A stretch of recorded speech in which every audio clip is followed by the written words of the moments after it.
Unbelievably nice.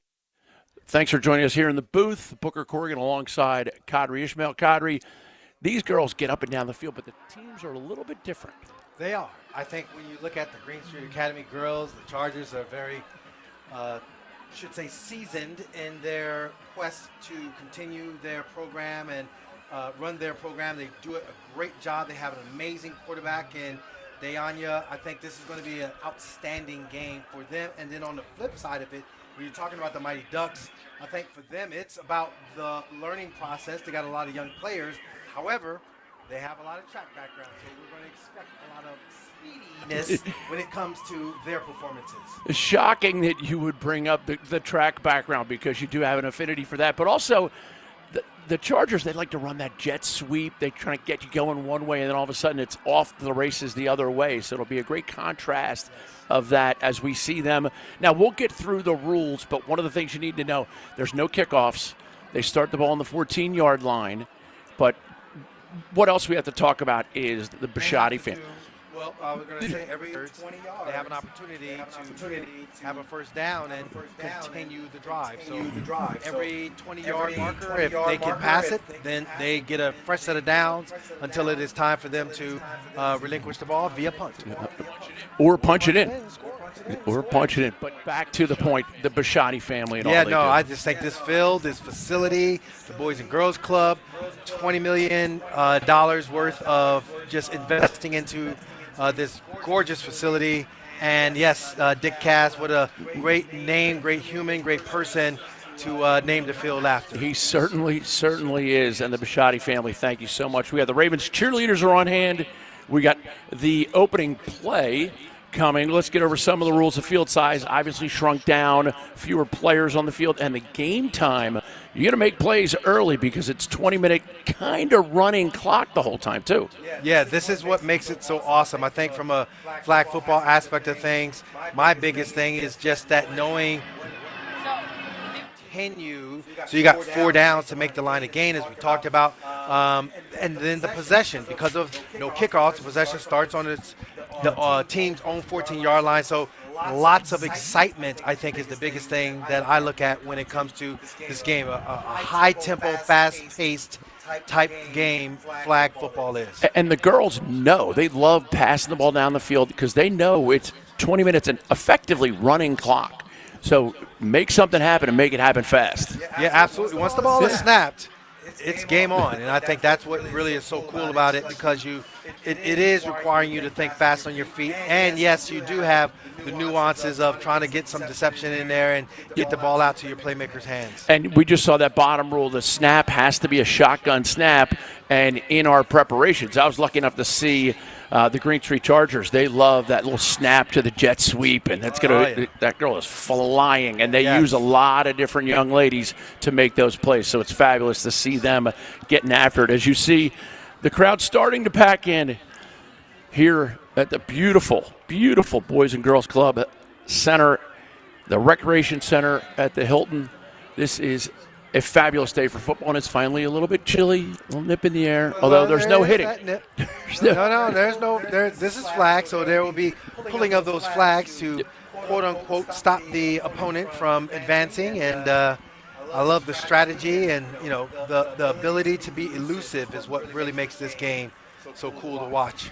And there are the Green Street Academy Chargers in the dark unis. And Frederick Douglass, the Mighty Ducks, will be in the white tops. Yes. Great facility here and great accommodations, unbelievably welcoming staff. We were very fortunate to get a chance to see all this stuff get put together, and the Ravens always do a Class A. How do you think Poe would do grabbing a flag? I think Poe would be great getting away from the fellow mascots, but the art of him grabbing, I think a feather would get away. If he were grabbing my flag, success. Your flag, no. No. Poe's flag abilities of capturing would be limited greatly. I would be very elusive. There are the Mighty Ducks. They're getting ready, and we did say they're a little bit short-staffed today. We had a nice talk with Coach Thomas And she told us as we went down the roster, oh, she's not here. Oh, she's not here today. So she did fill us in with some of the substitutes and number changes, so we'll have that for you. But there's Poe. He could never grab your flag, ever. No.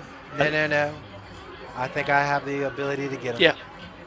As you see the Chargers taking the field with some of the Ravens support staff that's been here since 12:30 or 12:45.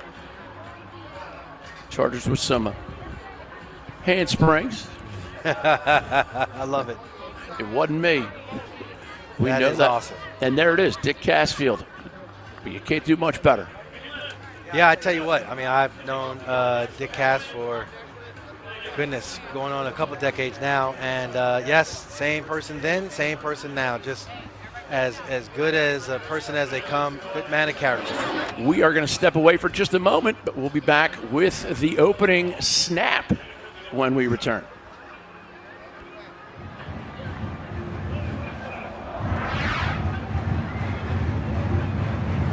In Maryland, girls flag football is on the rise. With leadership from the Ravens, the sport was offered at more than 50 high schools last fall, and these girls are just getting started. I love the sport now. I never thought I'd grow up become a football player.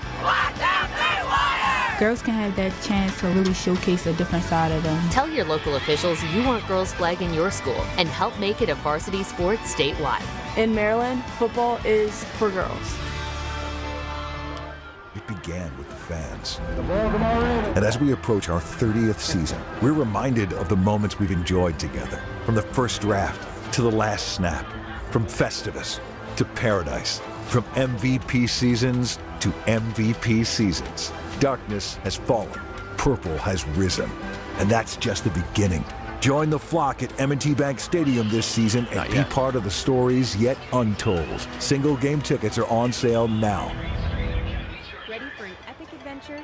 Be a part of the Chesapeake Bay Bridge Run on November 9th, 2025. Run or walk the 10K across the majestic Chesapeake Bay Bridge from Annapolis to Kent Island. Conquer the climb, soak in the views, and celebrate at the massive post-race party. Sign up now at thebaybridgerun.com. Bay Bridge Run. Cross it, crush it, celebrate it. 2025 Baltimore Ravens Coach of the Week, Flag Coach of the Week programs are presented by the Baltimore Sun. For 10 weeks during the regular season, the Ravens will honor a high school tackle and flag coach who has made a significant impact on their student athletes. All coaches receive a $2,000 donation to their school's athletic department and are in the running for the Ravens Coach of the Year. Get ready, Baltimore. The 25th Annual Baltimore Running Festival is coming October 18th. Join thousands of runners for a day of heart-pounding races.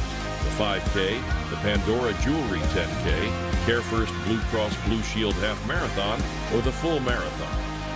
From Charm City's iconic streets to the thrilling finish at the famed Inner Harbor. Run for glory, run for community, run for you. Sign up now at thebaltimoremarathon.com. At Corrigan Sports Enterprises, we don't just host events, we transform visions into victories. From the very first spark of an idea to the roar of the crowd on the big day, we're with you every step of the way.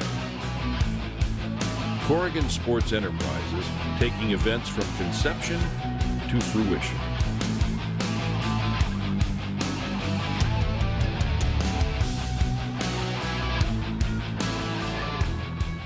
It's the biggest deal in breakfast, Dunkin's $6 meal deal.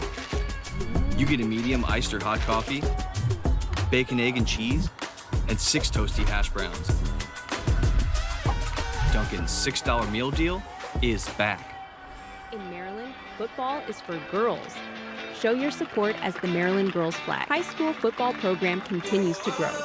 When you purchase a Maryland and Ravens-specific girls flag football hat and/or t-shirt, a portion of the proceeds go directly to the program.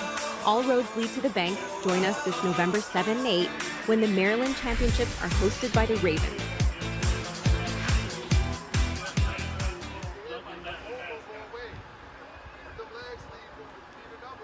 As we see both teams getting set for the coin toss. Of course, Poe, we've already addressed his limitations defensively We'll get into that offensively later. The cheerleaders are here.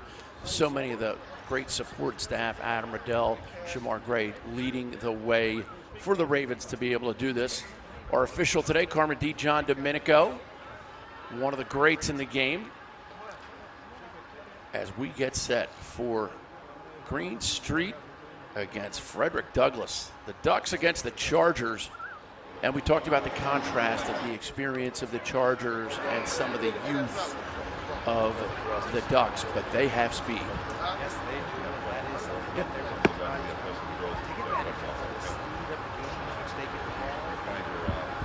Let it rip when you get the chance.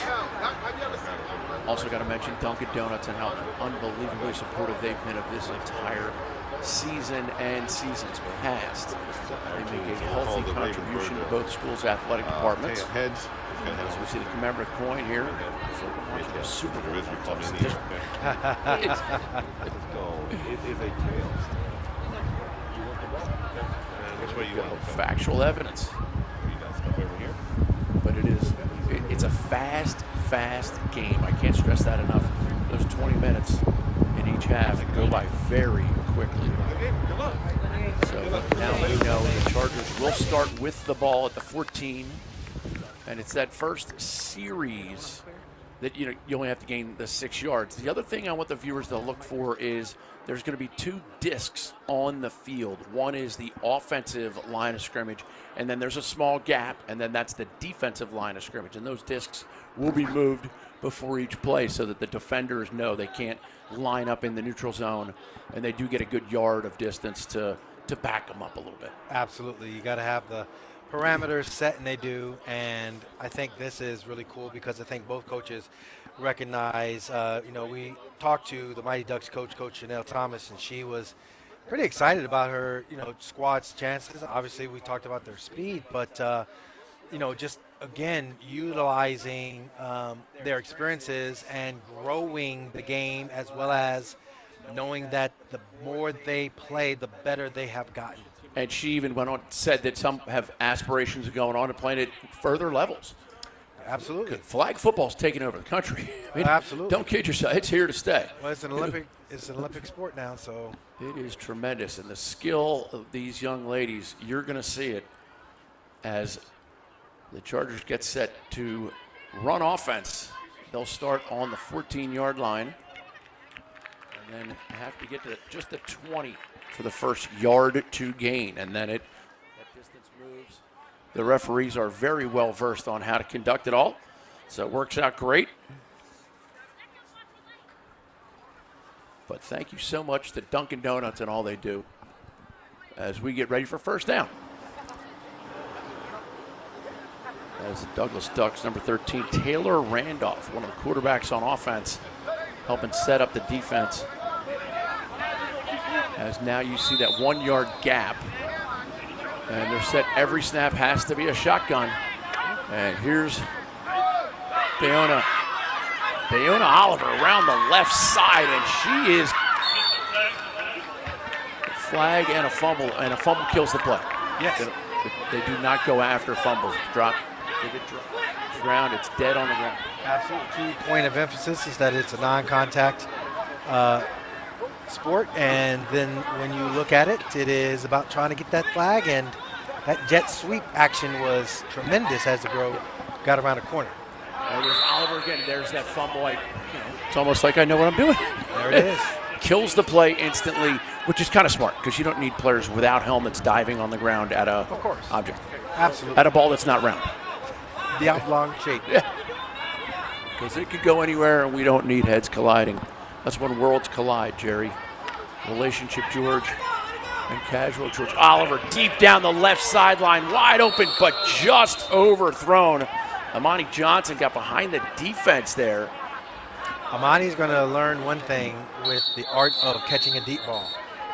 You run as fast as you can and let the quarterback get to you. You can always slow down, but kind of going off, not full speed, and then speeding up, usually it's an incomplete pass.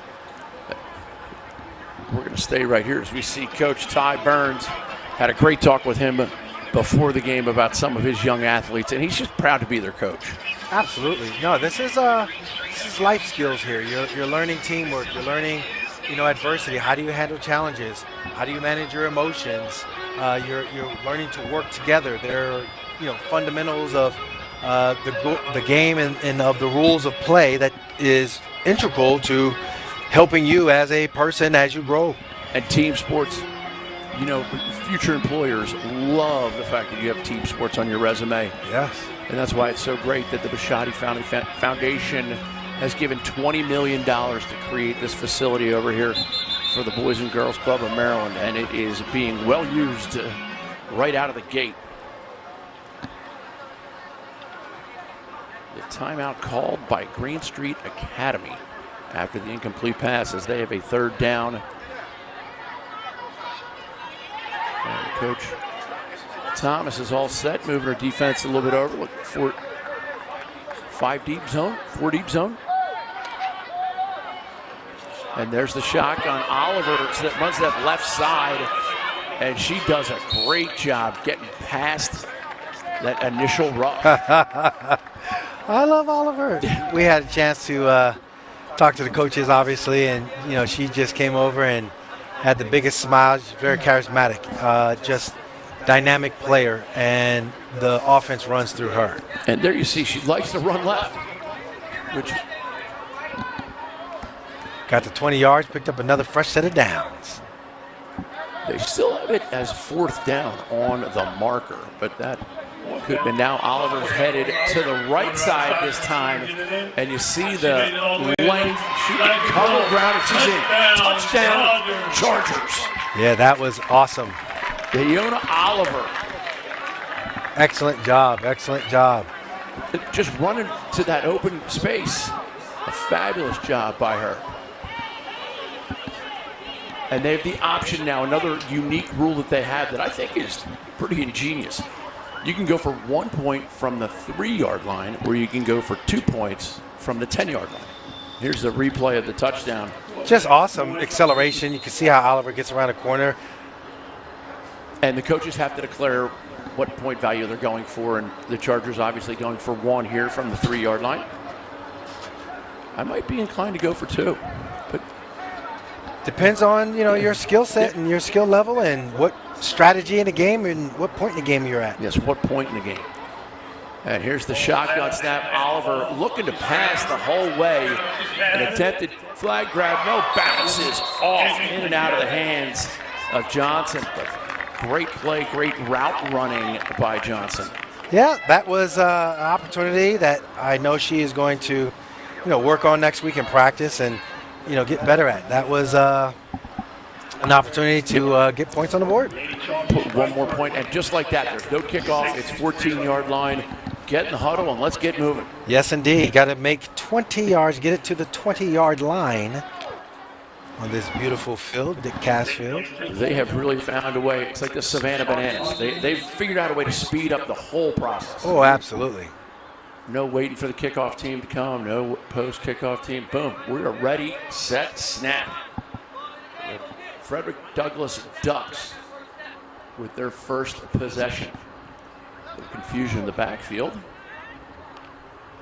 And quick snap and a throw. And a great flag grab on defense. Ooh, yes. Tremendous play on the defensive end by number 3. Yeah, number 3, she did extremely well of coming to balance and not allowing herself to get juked. Reaching for the flag.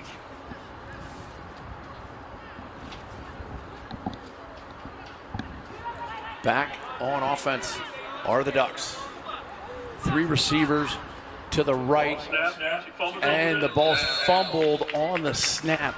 Unable to handle that was Jackson, one of the captains of the team, and she's one of those players that Coach Thomas said has aspirations of playing at the next level. Well, there was, and I know that the more you play, the better you're going to get an opportunity. Looks like there's a procedure, legal procedure. Yeah, the center cannot fake the initiation of a snap. So that's unfortunate. That'll be half the distance, but perhaps we're way down in there. And another timeout called. This time by the Ducks. They want to talk things over, letting everybody relax. We're going to step away just quickly. Great game already. Green Street up 6-0. Ducks ready to come back. In Maryland, girls flag football is on the rise. With leadership from the Ravens, the sport was offered at more than 50 high schools last fall, and these girls are just getting started. I love the sport now. I never thought I'd grow up become a football player. Girls can have that chance to really showcase a different side of them. Tell your local officials you want girls flagging your school and help make it a varsity sport statewide. In Maryland, football is for girls.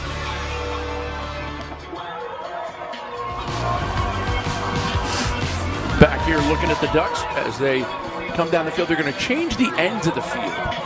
But Q, what I want to ask you about, we have 30 seconds here, is from the top down, they do things, they reach the community the right way. Obviously, they put a great product on the field on game day, but it starts with Steve Bisciotti, and John Harbaugh might be one of the greatest people walking the planet. Well, it's culture, and you know that Steve Bisciotti, he is a Baltimore native and has his roots here, and really I think it's been great and tremendous how he's not only shown up in a way professionally with his professional football team, but also with his dollars within the investment of the community. Yeah, so the Ducks declared a punt on that one. You go deep down the center of the field and just through the hands of Kiana Moore. Kiana Moore unable to reel it in, and the reason for the flipping of the field was they declared punt. Yes, once you declare punt, then it's you can't fake it. You're switching up and off you go. But Kiana Moore, boy, you saw the speed as she just ran down the field, and I'm sure next time she's going to put herself in good position to make that play. Oliver back at quarterback. She has the touchdown today. Quick handoff straight up the inside, and you see the acceleration by Kayla Brown. And Brown still able to elude would-be flag grabbers. And there's a grab inside the 10-yard line.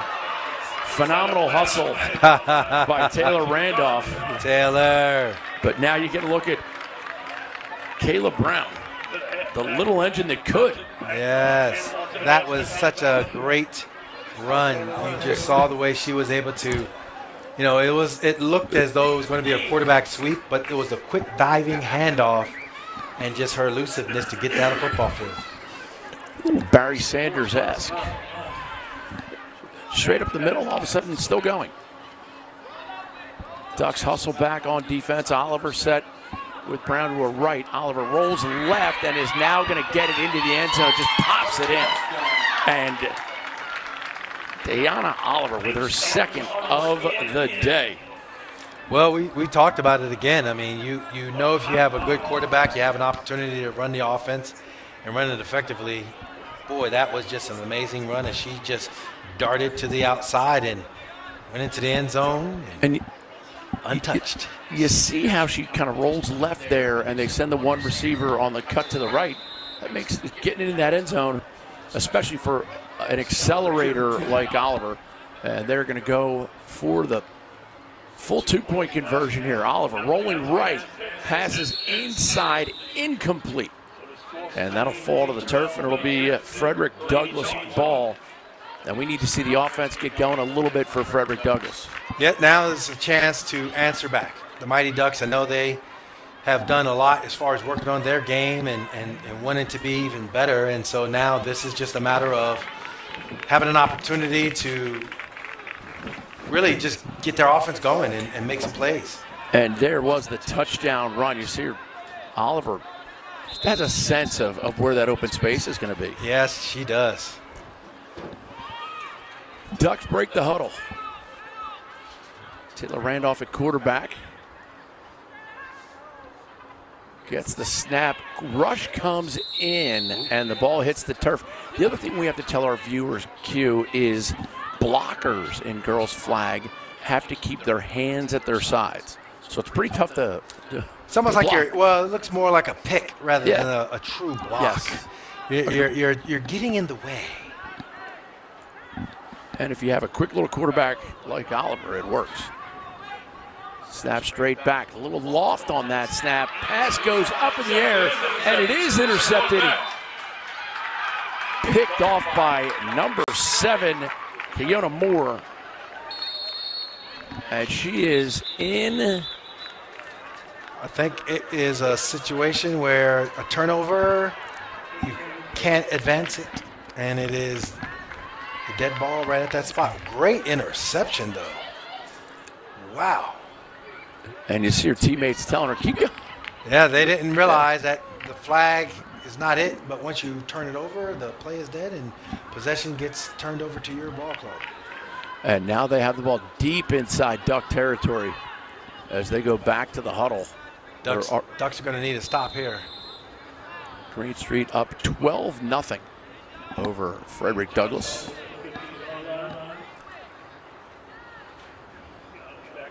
Chargers, the home team. Beautiful facility over here in Baltimore. Oliver looking back and has a receiver and connects. And there's the 2-point conversion. Big-time players making big-time plays. She makes the interception and then the 2-point conversion. Interception, and she gets rewarded with the opportunity to make that play. And that was a 4-ball. The arc on it. You see that was just a gorgeous arc. That was a gorgeous arc indeed, yeah. Wow, tremendous. As the Raven cheerleaders come by. Now another play. As this is a 2-point conversion. That was a conversion. That was a touchdown. Now the conversion. There we go. Lady Chargers are doing their thing as far as running their offense and making plays. So now they go 20-0. And right away the officials give the ball to Frederick Douglass and the Mighty Ducks, and their offense is stuck in neutral for the time being.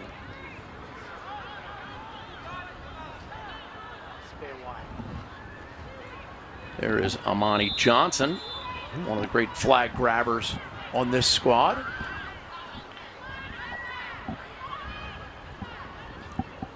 Chargers have some motion, and we get some acceleration. Here we go. Oh, great flag grab. That's going to give them a fresh set with the scamper. And Justice Jackson, one of the captains of this squad, always contributing. Yeah, that was a tremendous run. They needed a big play. They needed to get that momentum back, and they were able to get some good yardage and move the chains for a first down and keep the drive alive. Get that new set of downs. Justice Jackson now in a quarterback. Anderson motions up to the line and the snap over the head.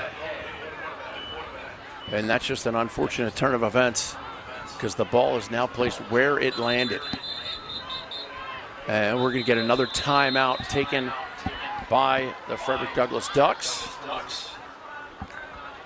with 12 minutes exactly. 12 minutes exactly in the first half here at Dick Cass Field.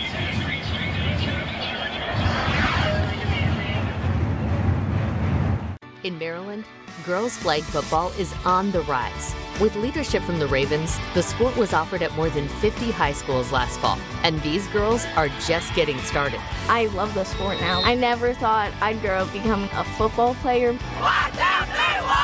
Girls can have that chance to really showcase a different side of them. Tell your local officials you want girls flag in your school and help make it a varsity sport statewide.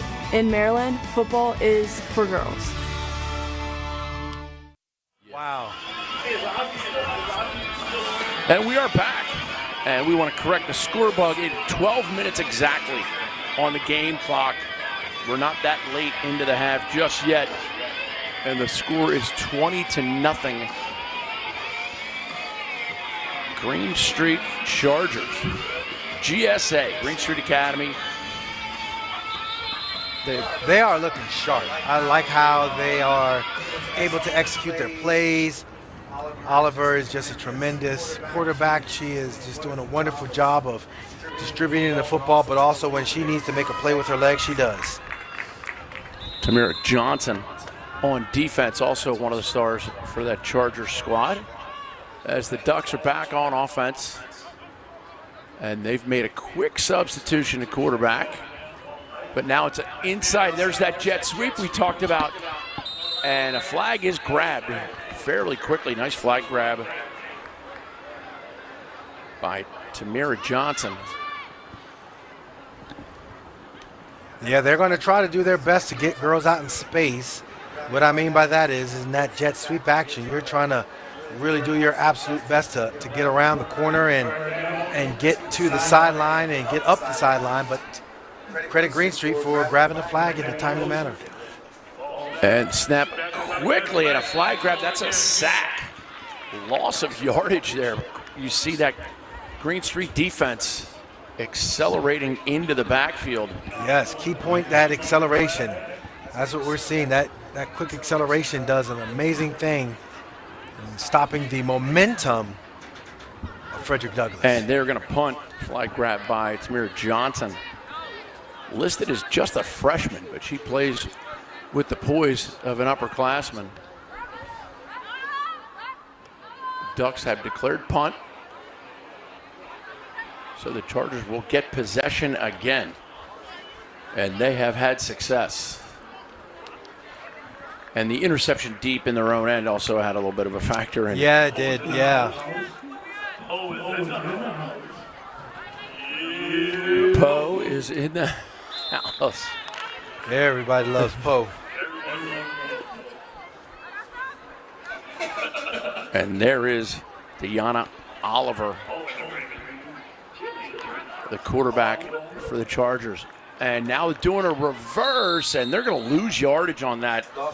They try to get a little fancy with the spices. Yeah, a little overdoing. And that was just awesome by Douglas. Great play by Justice Jackson. As we see the boys team get set to go, they all get gear from the Ravens. So much great stuff. To see with the reverse action, you thought that would have been a big play and opportunity to work, but they couldn't get it. Second down now for the Chargers. Oliver rolls to her left, stops the pass, has an open receiver, but unable to connect. Yeah, she was inaccurate on that one. Her receivers, there were two girls wide open in the vicinity. She could have just floated it to one of them. That would have been a sure score. Yep. You get a great look at Deanna Oliver. Here she is. She rolls left, finds a way to turn her shoulders, and then just gets too much on it. Well, I think the thing is, when she was rolling, if she would have had an opportunity just to, what we call, set your feet and allow the fundamentals of the throw to happen. Here's Oliver. Quick handoff at the inside. And once again, great running and finding a way. Kayla Brown, she can make people miss. Woo, man, does she ever. And we saw it in the big run that she had early in the half. And I think this is where they're going to test to see whether or not they can continue to do this against Frederick Douglass. If it ain't broke, keep on going. Nothing wrong with gobbling up yards. First down for the Chargers. Oliver getting the signals from Coach Ty Burns. Oliver rolls right, a lot of room in front of her. She's going to run it, and she is flying down the sideline, and no flag grab today. Play on, playa. Open field running at its finest. Yes. Oliver, just a wonderful job of showing her speed. Once she gets to the edge, we saw it earlier, but again, her ability to get to the edge. There were some defenders there, but they couldn't grab her. You could just see where the reverse handoff. Everybody went one direction, she went the other, but then just the beauty of just running down the sideline, untouched. Little backyard football play right there, Q. That is just acceleration. You set it up by the dive action, so you got to respect that. But then you could just see her elusiveness on the sideline for the score. And they're going to go for 2 points again. Oliver takes the snap, looks right up the center, and that is intercepted and dead on the spot. Great play by number 13, Taylor Randolph, the junior, one of the great athletes on the Duck squad. Taylor went up and snatched that ball out of the air. I think that's where, if you're looking at it and if you're Coach Thomas, you're like, all right, ladies, all we need to do is just make a couple of plays. We got an opportunity. We just got to make those plays when it happens. Referee Carmen D. John Domenico places the ball. We're set to go. 1st and 10 for Frederick Douglass.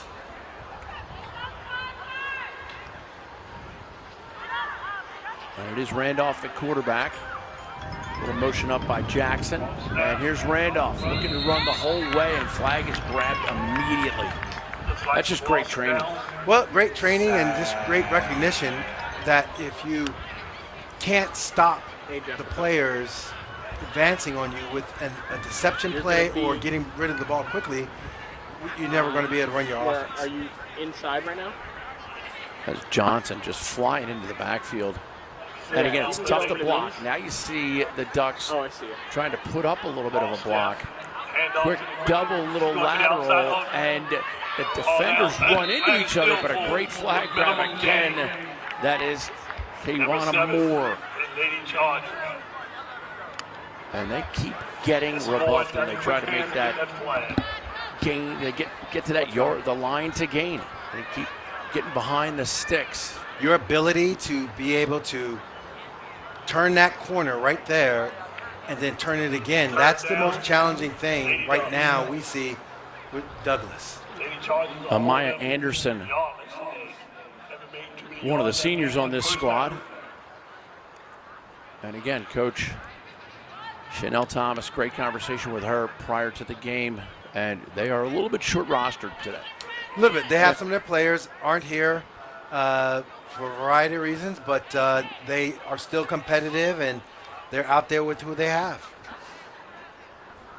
Jackson takes the snap and then lobs it over to Randolph. Randolph with some room up the left side. Oh, goodness, out of bounds. And it looks like there's also a flag. No, he's picking up the disc. We're waiting to see what they call on down a distance. If she got to the line to gain, as we might have had a flag. Also, you have to play with all 3 flags on. If one falls off, the play's dead. The play's dead, yeah, absolutely. They try to get creative with that. Timeout called by the Chargers. We'll step away, but Green Street Academy leading Frederick Douglass right now. Great flag football action.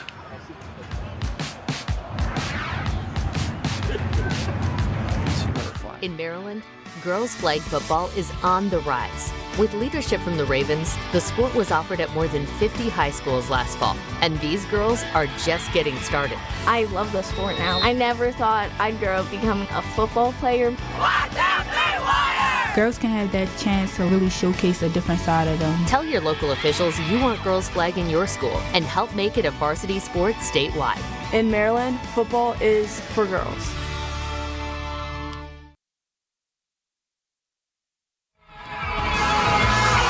There's a great look at the Green Street Academy, dominating so far. Booker Corrigan, Congress, Ishmael bringing it to you from the beautiful facility. And thank you so much to Dunkin' Donuts and the Baltimore Ravens. So far, it's been all Chargers. It has, and I think the Chargers as a team, because they have their full squad, they have some veterans that know and have played well together, whereas on the other side, I think for the Mighty Ducks, Douglas doesn't have a full roster. Yeah. But then at the same time, it's trying to develop the chemistry with one another. Quarterback play is everything. And when it comes to quarterback play, I mean, my goodness, the way in which we are looking at Oliver execute the offense is just tremendous. She is phenomenal with the ball in her hands. Green Street Academy quarterback Diana Oliver. as we get back into action after the timeout. It's still Frederick Douglass ball. The Ducks have possession, and they have Randolph at quarterback. They've switched the quarterbacks a couple times, so we'll see how that does. Here's Randolph, inside handoff, jet sweep attempt for Anderson, but stopped in its tracks. Yeah, one of the things you say about the jet sweep, I mean, you're trying to gain leverage over an aggressive defense. The Chargers are really very aggressive getting up the field, and they're trying to just get the ball out of the quarterback's hand and get into a girl that can get some speed up the field and make the play and move the chains. Tanaya Mosley doing a great job in the interior line there as they get going with Randolph, the quarterback. We left one there for you. And a little bit of a high snap, a little bit of a flag guard too. That may have been one of the fouls we saw earlier. You're not allowed to defend your flags. Correct. As the ball carrier. Although I think we all would have a little bit. Well, you're trying to be elusive without bending the rules to the point where the flag is going to be thrown. And don't be obvious. Don't make it obvious. Ducks still on offense. They look to put their first points of the half with just over 3 minutes left here. First half action from Dick Cass Field. A little confusion as they get set. Want some blockers in there. And Randolph now has things the way she wants them. And there's the snap. Randolph quickly right inside to what would have been the center. Unfortunately, no connection. Mariah Brown has it go to the turf. Good play call, though. I see that Coach Thomas is somewhat bothered by the play was there, but the execution of the play was not, and therefore here comes the punt. I think for Taylor, she needs to allow the ball to be caught and not necessarily feel the pressure of the rush.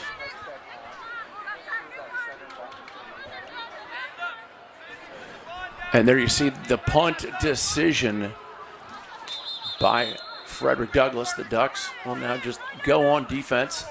And we're at the 2-minute warning here in the first half, which I don't think is a extended timeout. It's just a, hey, coach, 2 minutes. Yes. Get your best play and run it. It's not the NFL. We will not be going to commercial because there's 2 minutes on the clock. And now the referee moving them up just a smidge, putting them in position. They start on that 14-yard line. They got to get to the 20-yard line. Here comes Oliver. Oliver looks to elude the rush. They don't grab the flag, and now Oliver's up to speed. Faster than my caddy when it's going downhill. Oliver straight up the middle and then cuts it in. Beautiful run. Yeah, that was just awesome.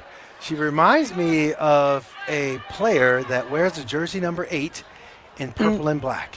Yes. She has that kind of like this flair for the dramatic, and look at how just wonderful her stride is when she runs. Just really beautiful. They got the right person at quarterback. Here's Oliver. Screen pass out to the right. Now, Q, another question I want to ask you is that I've noticed in the snaps, Green Cedar Academy, the Chargers, that snap comes back on a line. Yes. It's fairly quick. It's right into Oliver's hands. Yes. Whereas for the Ducks, it seems like that the snap tends to loft a little bit and it might give the defender a chance to get in the backfield.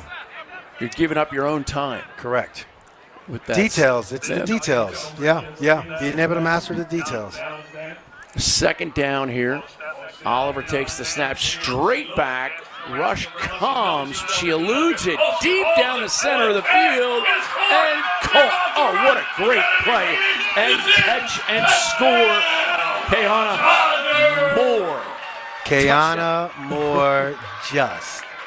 What a spectacular route. But Oliver to Moore. Wow. The throw, the execution.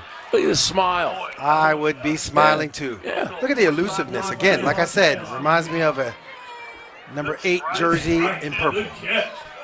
just gorgeous coming back to the ball with the acceleration to get into the end zone.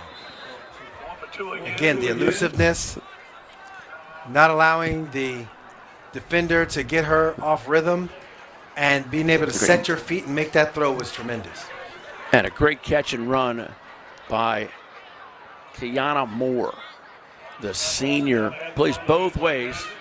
Here's the two-point conversion attempt. Oliver gets it in, and that is going to count for 2. She's taking over.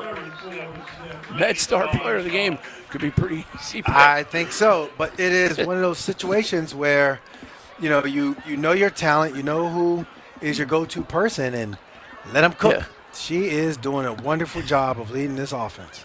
Let Russ cook. He was the first one I ever heard them use that phrase for. Got you. Well, and it was Bill Parcells. We're letting Oliver cook. Yeah. We're letting Oliver do her thing. Yes, it was. Let her cook. She picks the right receivers. Yes, I like her. I like her mindset. I like her competitiveness. The speed of the game for her is just tremendous. Adiala Staton, one of the defensive players now for Green Street Academy. Adiala is a senior. And the Ducks get ready to run some offense and making something happen. As Randolph is set to take the snap. Gets it, and there's the jet sweep inside, but running out of room. Flag was pulled, and again, you just see the discipline of the defense for Green Street Academy. Their discipline is allowing them the opportunity to stay at home, and if the ball comes their way, you can just see the good opportunity to grab the flag. Tamira Johnson, she was one of the ones doing the handsprings coming out of the tunnel. Well, she handspringed and worked on her dexterity. Great handle by Randolph, and now a run attempt and flag grab. Great grab by Brown. As the nice run by Anderson. They still can't get that big play. Yes. As the clock winds and ticks, and that is going to be it. The first half in the books. And Green Street Academy imposing their will. I mean, imposing it. Like, incredible first half for Green Street Academy. Especially for young Miss Oliver. Congratulations to her. So far, so good. We'll be back.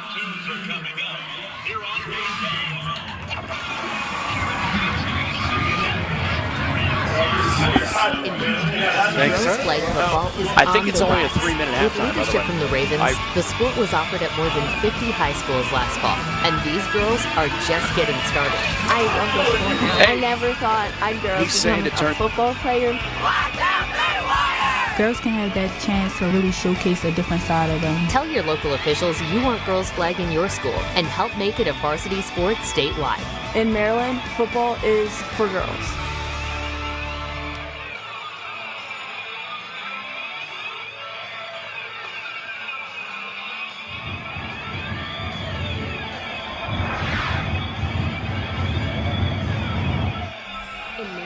Football is for girls. Show your support as the Maryland Girls Flag high school football program continues to grow. When you purchase a Maryland and Ravens specific Girls Flag football hat and or t-shirt, a portion of the proceeds go directly to the program. All roads lead to the bank. Join us this November 7 and 8 when the Maryland Championships are hosted by the Ravens. 30 seasons. Baltimore Ravens open up a new chapter. It's just the start.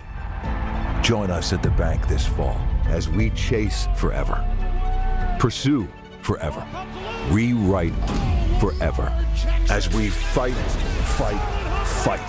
for Baltimore and Maryland, for the flock forever. This is our year, 2025 forever. Ravens forevermore. It's the biggest deal in breakfast, Dunkin's $6 meal deal.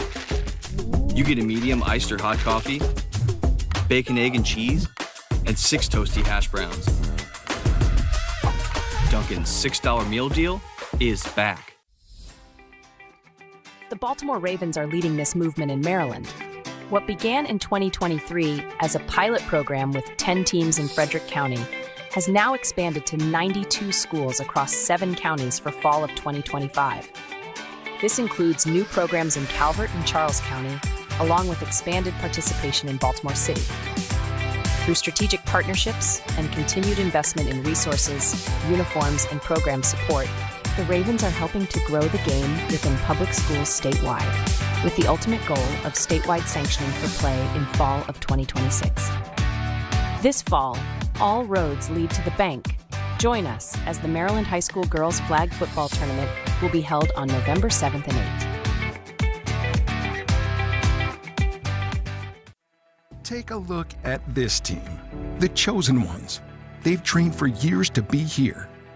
You can see their drive, their passion, their focus, and now they're ready to take the field. They're MedStar Health, trusted medical team of the Ravens for more than 20 years. And for every training camp, every practice, and every game, they're the team your team chooses every time. MedStar Health. It's how we treat people. Get ready, Baltimore. The 25th Annual Baltimore Running Festival is coming October 18th. Join thousands of runners for a day of heart-pounding races. The 5K, the Pandora Jewelry 10K, Care First Blue Cross Blue Shield Half Marathon, or the full marathon. From Charm City's iconic streets to the thrilling finish at the famed Inner Harbor. Run for glory, run for community, run for you. Sign up now at thebaltimoremarathon.com.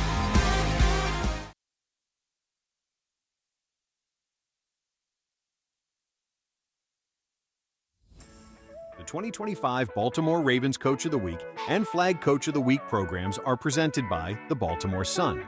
For 10 weeks during the regular season, the Ravens will honor a high school tackle and flag coach who has made a significant impact on their student athletes. All coaches receive a $2,000 donation to their school's athletic department and are in the running for the Ravens Coach of the Year.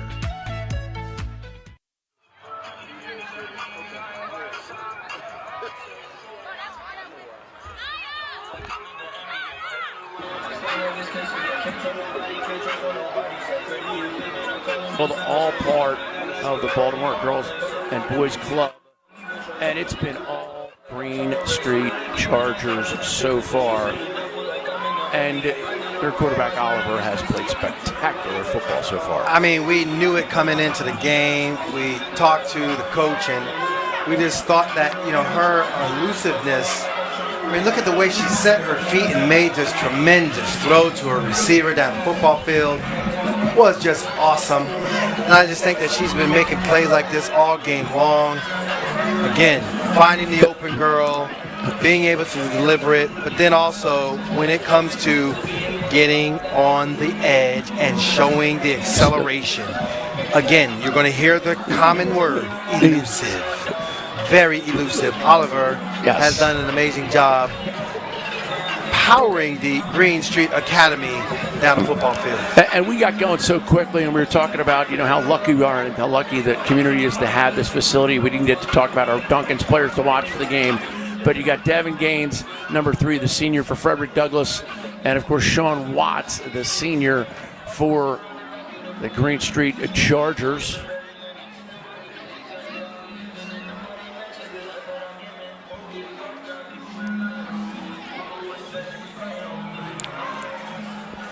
And we are ready to get the second half going. And the crowd's starting to build because there's a boys game right after this. It will be Green Street Academy, the Chargers hosting Benjamin Franklin, the Bayhawks. Come over for a nice Friday Night Lights game. That'll be on later this evening. But right now, the Green Street Chargers, lots to celebrate. Yes, I tell you what, I mean, this club is doing amazing with their performance. Chilling, the Chargers. Chargers sitting back there recharging. Yeah. Yeah, they're just allowing themselves an opportunity to get their legs underneath them. Yeah. And we're getting the long halftime version by Frederick Douglass and Coach Chanel Thomas. Yep, get that minute coming on up. And they're good. They went with the extended dance mix version of halftime. As you see some of the folks getting ready for the boys game, catching out the second half. And Ravens Rise will be showing some state championship semifinals and finals. Girls flag football, which is always some great games and unbelievable competition. But so far, we've had a good year. I love it, and it has been a really competitive season for us in our Raven Rise showcases. I love the way the quarterback play has been. We've seen some strong last week. Kent Island, oh my gosh, their running back had to take over the game. He had some fantastic runs, and his ability to be elusive and get down the football field in key moments for his ball club, just all the way around. I mean, every game that we've done so far has been very exciting. And it's exciting for the community, and that just still, I'm beating it down, I know, but what the Ravens do for the people around them is what I love a lot about. Giving back, recognizing where you come from. Again, it starts with the mindset of the owner. Steve Bisciotti knows he is a kid from Baltimore, worked his tail off to earn his fortune, but now it's not about keeping the fortune, it's about seeding it back into the community. This facility is just one of many that has been donated throughout the time, and this looks so cool. This field is stunning, the facility is stunning, and it looks like we're about to get back into some awesome flag action. It is going to be Ducks ball, and they need a break. Taylor ran off at quarterback. And tough job blocking this defensive line. Now they get a great snap and a little bit of running and then a flag grab right away. They can't find a way. Well, I think they know, yes. In fairness, they don't have their full staff with them. The roster, they're missing about 4 or 5 of their starters. This is a young team. They know that they're just playing games to help themselves get better. And I think this is one of those cases where, the girls are going to get better and have a good learning experience from this Green Street Academy team that they are going up against. They can go back and look at the film. And here's Anderson, looks like he's going to take this. Now it's Randolph, and she gives it quickly to Anderson. Anderson accelerates on the right side, cuts it back, and now Revus doesn't get away from the skills of Moore. Moore, I tell you what, you know, one of the things that happens in flag, it's the change of direction. So as a defender, you can't necessarily think that, oh, she went one direction, I'm going to stop. The fact that she could very well come back, and that's what happened on that play. Girl came right back, and she was right there able to get the flag. The defender staying home as Randolph waits for the snap.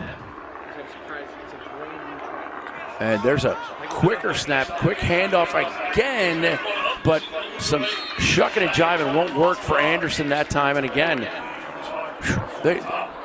Green Street Academy defense, flag grabbers. Yes, they are. And again, you know, you talk about what, you know, the Mighty Ducks are trying to do is get some level of momentum. They weren't able to. Now it's a punt scenario, and we're going to have the Chargers getting the ball back again. You can just see right there where there was no opportunity really to advance down the field. The crowd is starting to swell here at Dick Cass Field. It's a beautiful occasion. Community rallying behind the folks. Again, we do have the boys game coming up after this. And the clock will run for the duration with the point spread at over 30 points as the Chargers get set to run some offense. Oliver still at quarterback, the star of the first half. Yes. Yeah. Takes a quick scamper to her left and now decides to, and again, down the left side and grabbed. Great defensive work there by the Frederick Douglass Ducks in pursuing. Well, the Lady Ducks, they know that they have to do a better job of containing. And when it's time to grab the flag, you can't be timid. You have to be aggressive. Let's go ahead and take a look at our Coach of the Week, as the Baltimore Sun and the Baltimore Ravens and Dunkin' Donuts have all combined to bring it to you. It is Colin DeLauder out of Middletown. Congratulations to him, Middletown. Great school. And we are back to Chargers offense. Here's Oliver, and a reverse. Spins it back to Moore, and Moore drops it, and it is dead on the spot. Well, I think it's more along the lines of the Lady Ducks. They are recognizing, even if we are going to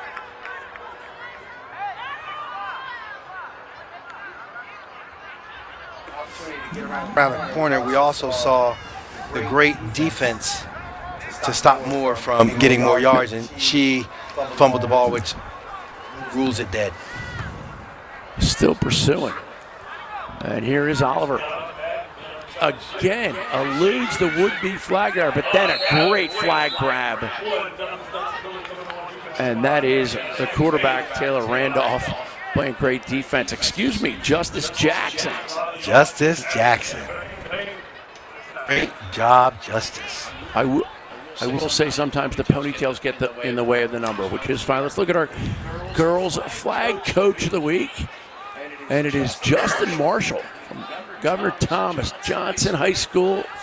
Congrats to Justin Marshall.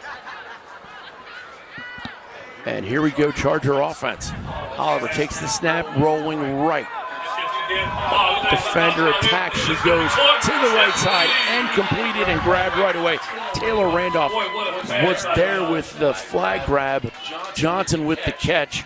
Johnson has been making some spectacular catches this entire game, but you're absolutely right, Taylor, with the immediate tackle of pulling the flag.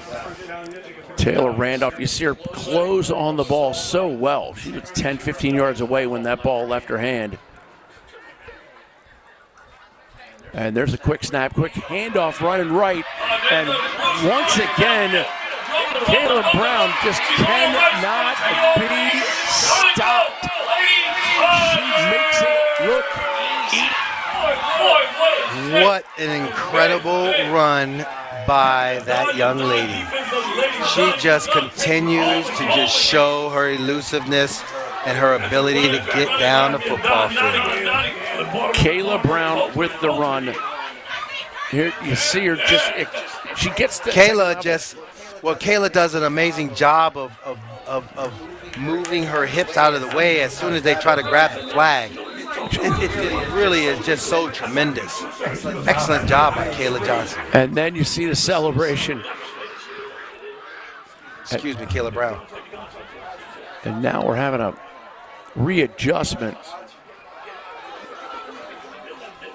Referee Carmody John Domenico marching back down.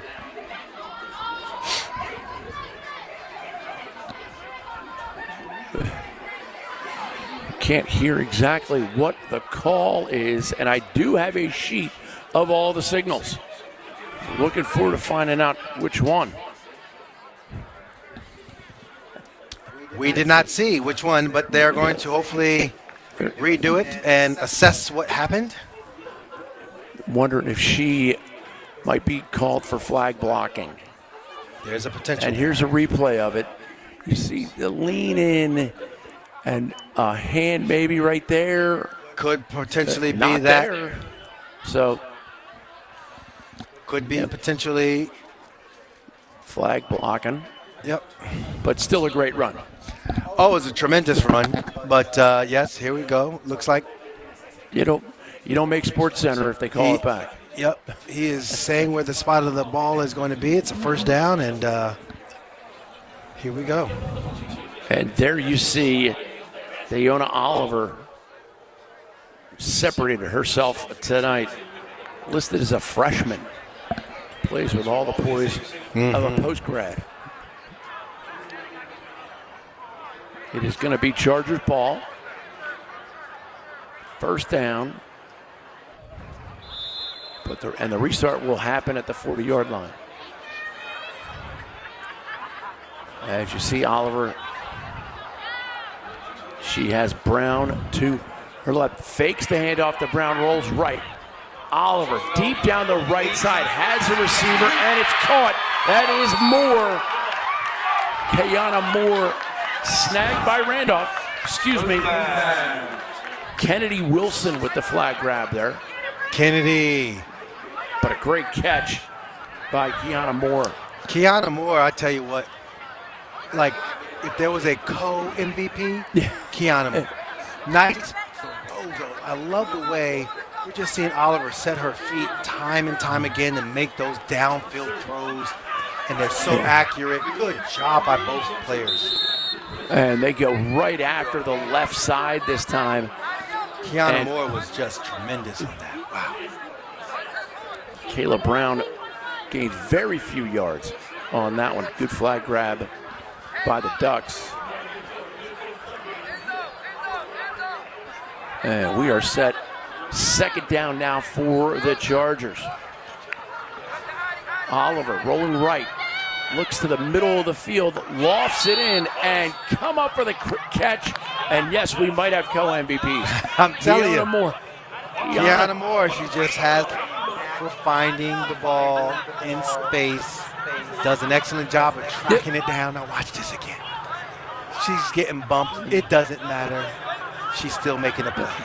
We call that getting mossed. She's been mossing them all day.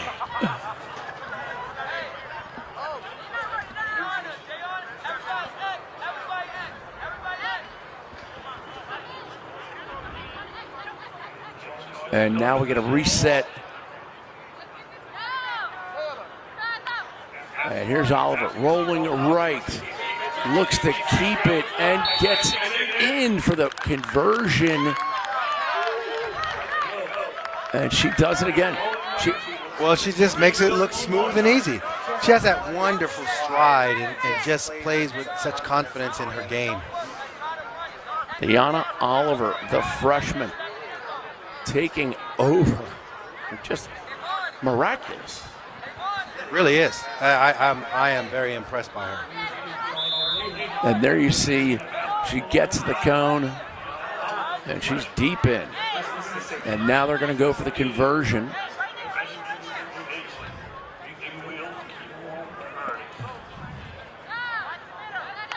Oliver takes the snap, bobbles it a little bit. Flag grabber comes. She eludes it, incomplete. It falls to the side. Boy, I tell you what, I mean, it just seems like every time there's going to be something spectacular happens on a play. And you were a receiver. Would you come back to a quarterback differently if they were rolling right as a right-hander or rolling left as a right? Correct. So the ball will rotate in the air differently, whether you're rolling route to the right or to the left. But it's something that in practice you get used to it. And that also is the chemistry between you and your quarterback, where you know when he's rolling left, it's going to... Absolutely. It's going to tail off a certain way. Going to the right, it'll tail off the other way. It'll come back more towards you. And then the right, it's just a deep ball. Yeah. And you're tracking it with your eyes. Relax your eyes and track it and make the catch. And here's the snap for the Ducks. Randolph straight up the middle, and it is completed this time. Kennedy Wilson makes the catch. They've tried it up the middle a couple times with 50-50 success. Yeah, 50-50 indeed. And there's Wilson getting her flags back situated. Here you go with the inside look. Hey, listen, from where they were in the first half, we got to credit Coach Thomas. At halftime, she settled her girls down. They've been doing a better job defensively, and now we're also seeing offensively doing a lot more. Anderson rolling hard left as she took the immediate handoff. Shows her speed, but doesn't gain enough yardage. So they'll come up on second. You know, again, when you see the ability to Green Street Academy does an excellent job of getting the flag pulled the Lady Chargers defensively as well as offensively, they have a complete team and a complete game so far. And the art of the flag grab is something that obviously truly is. Man. Here we go for the Ducks, second down. Taking their time with the snap. There it goes. And ball goes on the ground. That'll kill the play. Good pressure on the quarterback by number 9. Is that Felder?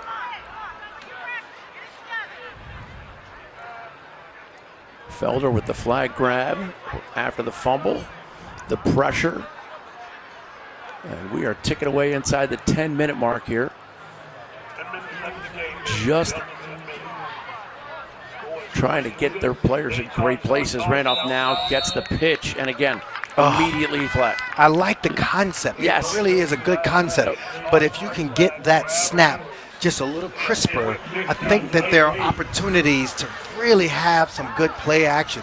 You can just see right here, because the ball is up in the air and not directly snapped back to the quarterback, that's what makes it so challenging for the Frederick Douglass, the Mighty Ducks, to get their offense going. And unfortunately, it gets turned over for a punt. They give up with the punt. We're going to step away with a quick timeout. Green Street Academy over Frederick Douglass.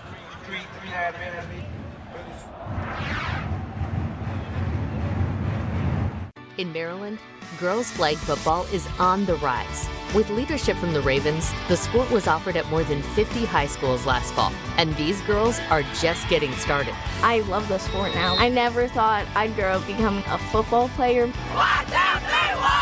Girls can have that chance to really showcase a different side of them. Tell your local officials you want girls flag in your school and help make it a varsity sport statewide. In Maryland, football is for girls.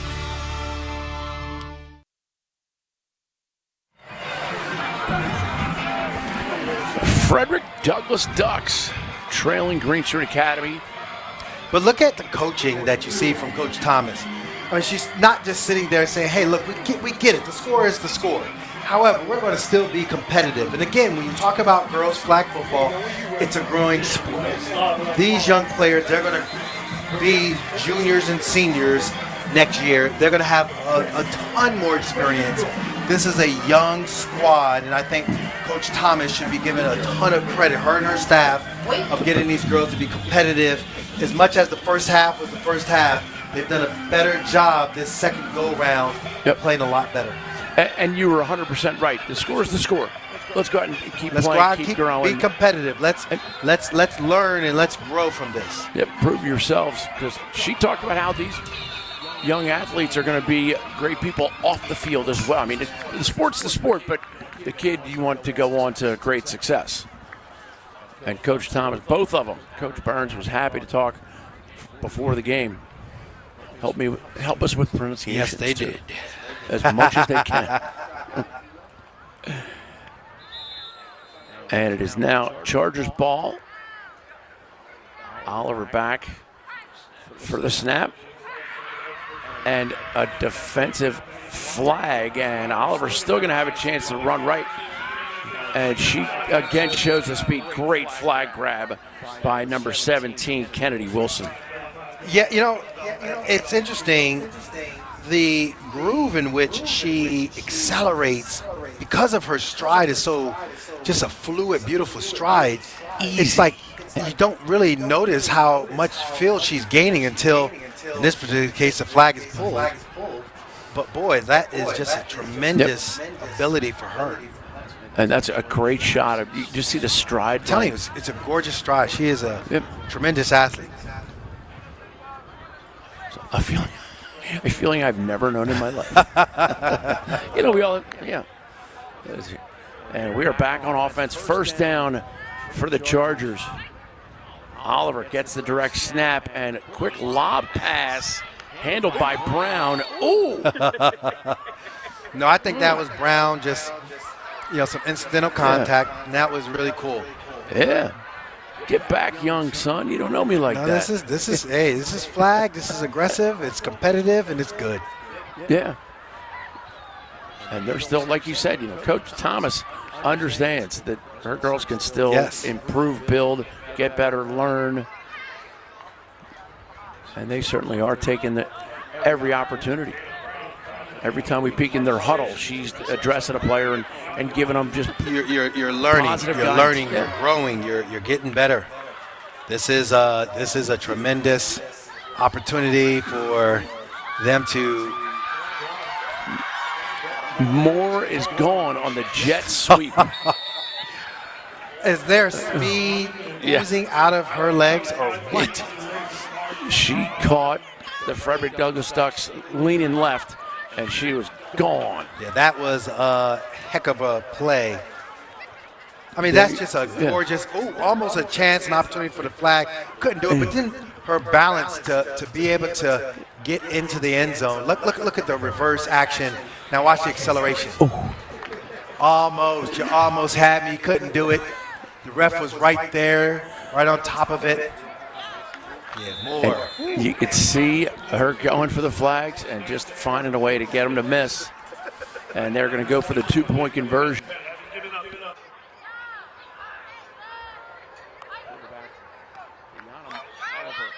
Again, takes a snap, and once again, same play the other direction, but this time it is the Chargers number 3, might be London Daniels. We don't have a 3 listed on the roster, though, Q. No, we do not. But a nice play. That was a gorgeous play by number 2. Yes.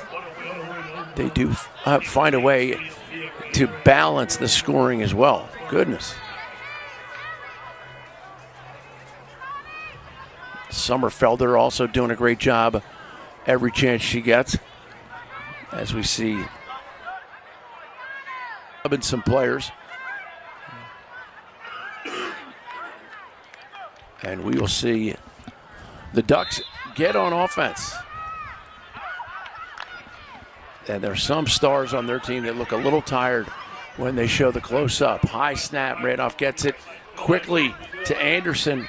And Anderson reverses field. Come on, Anderson. Yes, and she still making a miss.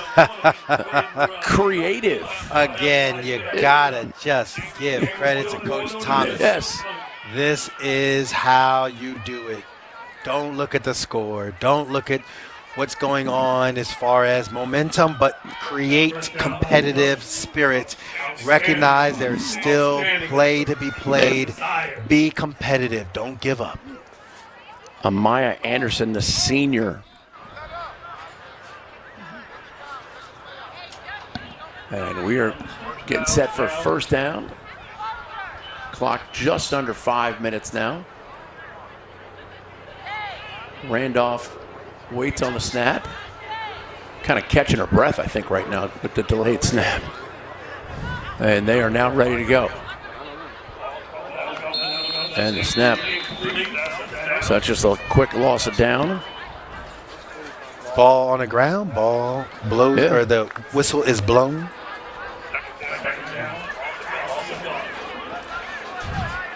Brings up a second down. Not a huge loss either. No, the ball did not necessarily get to the ground very quickly. It was less than a yard, so that's good. Got to work on the snap. Got to work on the fundamentals. And the quick handoff in the right side run for the Ducks, but out of bounds. Flag was pulled by number 2. Mira Johnson. Great play by her. They play sideline to sideline. Yes, they do. Yes, they do. I love it. This is a big third down because you have, what about 5, no, maybe 10 yards? 15 yards to get another first. And Randolph is ready for the snap. Has Anderson to her right. Queen to the left. Snap handled.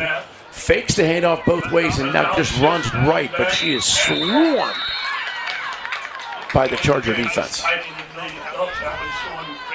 No other word to describe it. They were there before her. Again, when you look at the Lady Chargers, I mean, they know that you have momentum, but we have like composure and recognizing we just need a couple stops. If you don't advance it to that next set of 20 yards, then the ball's going to be ours. They are punting, and now the ball gets turned over to the Lady Chargers. Lady Chargers have done a really good job, I think, all game long of, when the Mighty Ducks have done something as far as a big play, they have an answer for it defensively. I think that is something for the Chargers to be proud of. And also, we talked about it starts at the top. Ty Burns could not have been a nicer gentleman. We were talking before the game, and he certainly helped me understand the way they like those jet sweeps, the way they like this. And he also talked about his quarterback, young Miss Oliver. And she is set to take it. Quick handoff. And a nice run by Adelia Staton.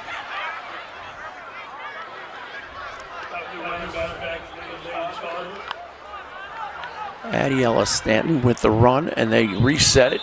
That's going to bring up second down. And a little timeout for a substitution as we're now under. Oh, sorry. That was the timeout to tell everyone there was 2 minutes. Yes.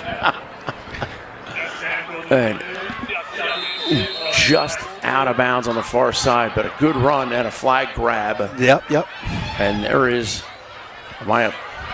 Anderson recognizing that, look, I know we are going to have our lumps, but that's okay because all we need to do is stay the course, and they're staying the course. They're not allowing this game just to be, the score is out of control, we're going to stop playing. No, they're not. Very competitive. Love it. Love every bit of it. And here come the Chargers once again. And again, great hustle, great flag grab. Yes. And that is Victoria Queen. But I tell you what, the Mighty Ducks, boy, Coach Thomas, I am just applauding you and giving you all the flowers when it comes to the ability to get your girls to continue to play.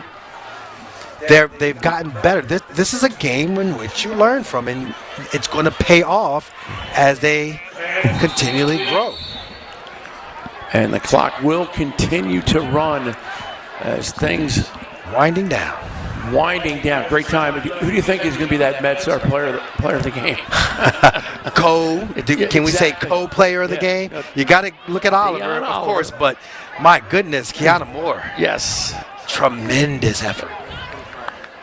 Kiana Moore, also a star.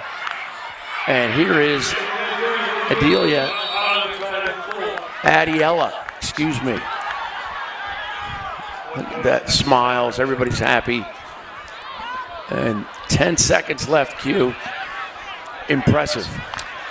It is. I just think that their capabilities is evident when it comes to the talent that is the Green Street Academy Lady Chargers. They've done just a great job today, but also much respect to the Frederick Douglass Mighty Ducks competing.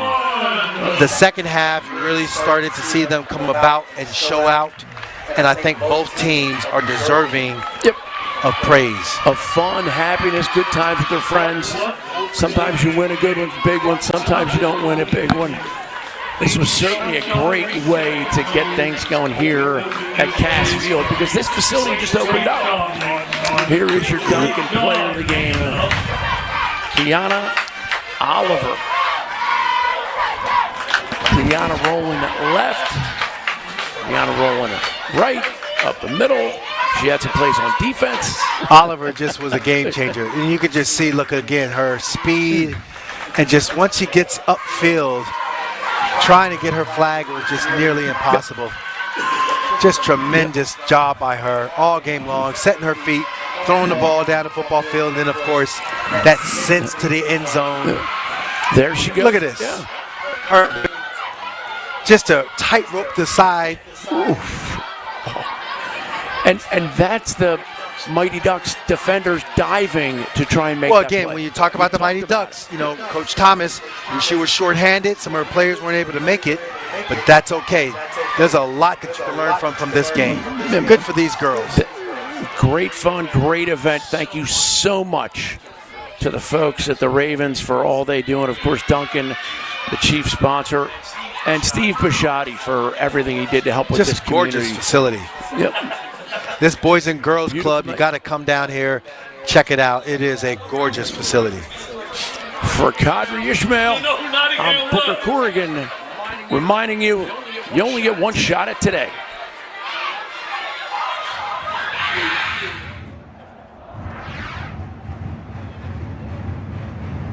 In Maryland, girls flag football is on the rise. With leadership from the Ravens, the sport was offered at more than 50 high schools last fall, and these girls are just getting started. I love the sport now. I never thought I'd grow up become a football player. Girls can have that chance to really showcase a different side of them. Tell your local officials you want girls flag in your school and help make it a varsity sport statewide. In Maryland, football is for girls. It began with the fans.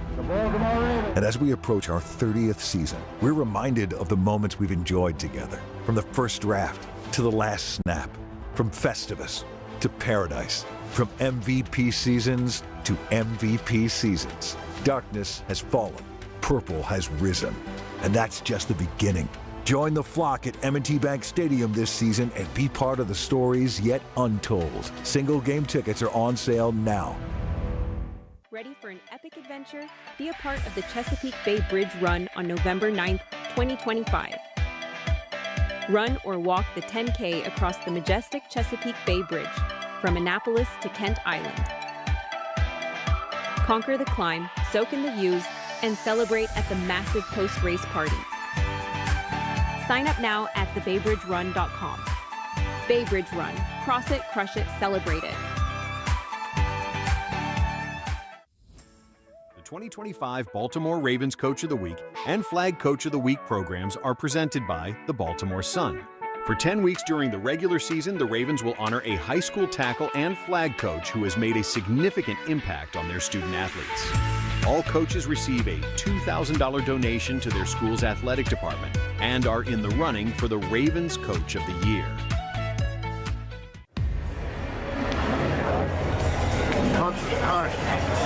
Hunters hunt. They hunt. Lead them to hunt, bro. 60 minutes this time. Anybody with the Browns can get it today now. Do your job for 60 minutes, every play to the last snap. Let's do what we gotta do from the first snap to the last snap. Dominate on two. 1, 2, dominate. And LaJohntay Wester, it is blocked and picked up at the 30-yard line. The Ravens recover it. Let's go. Yo. For the end zone, he's got a man open. Touchdown, Ravens. Yeah, boy. Yeah, boy. Oh, 3 catches, 3 touchdowns. You crazy. You crazy. Pocket collapsing. Flacco hit. He is sacked. Ball comes loose. Picked up. Roquan Smith in midfield. And with 8:18 left to play, Hayes in the bar. First time I've been down here for this. I've been down here for this.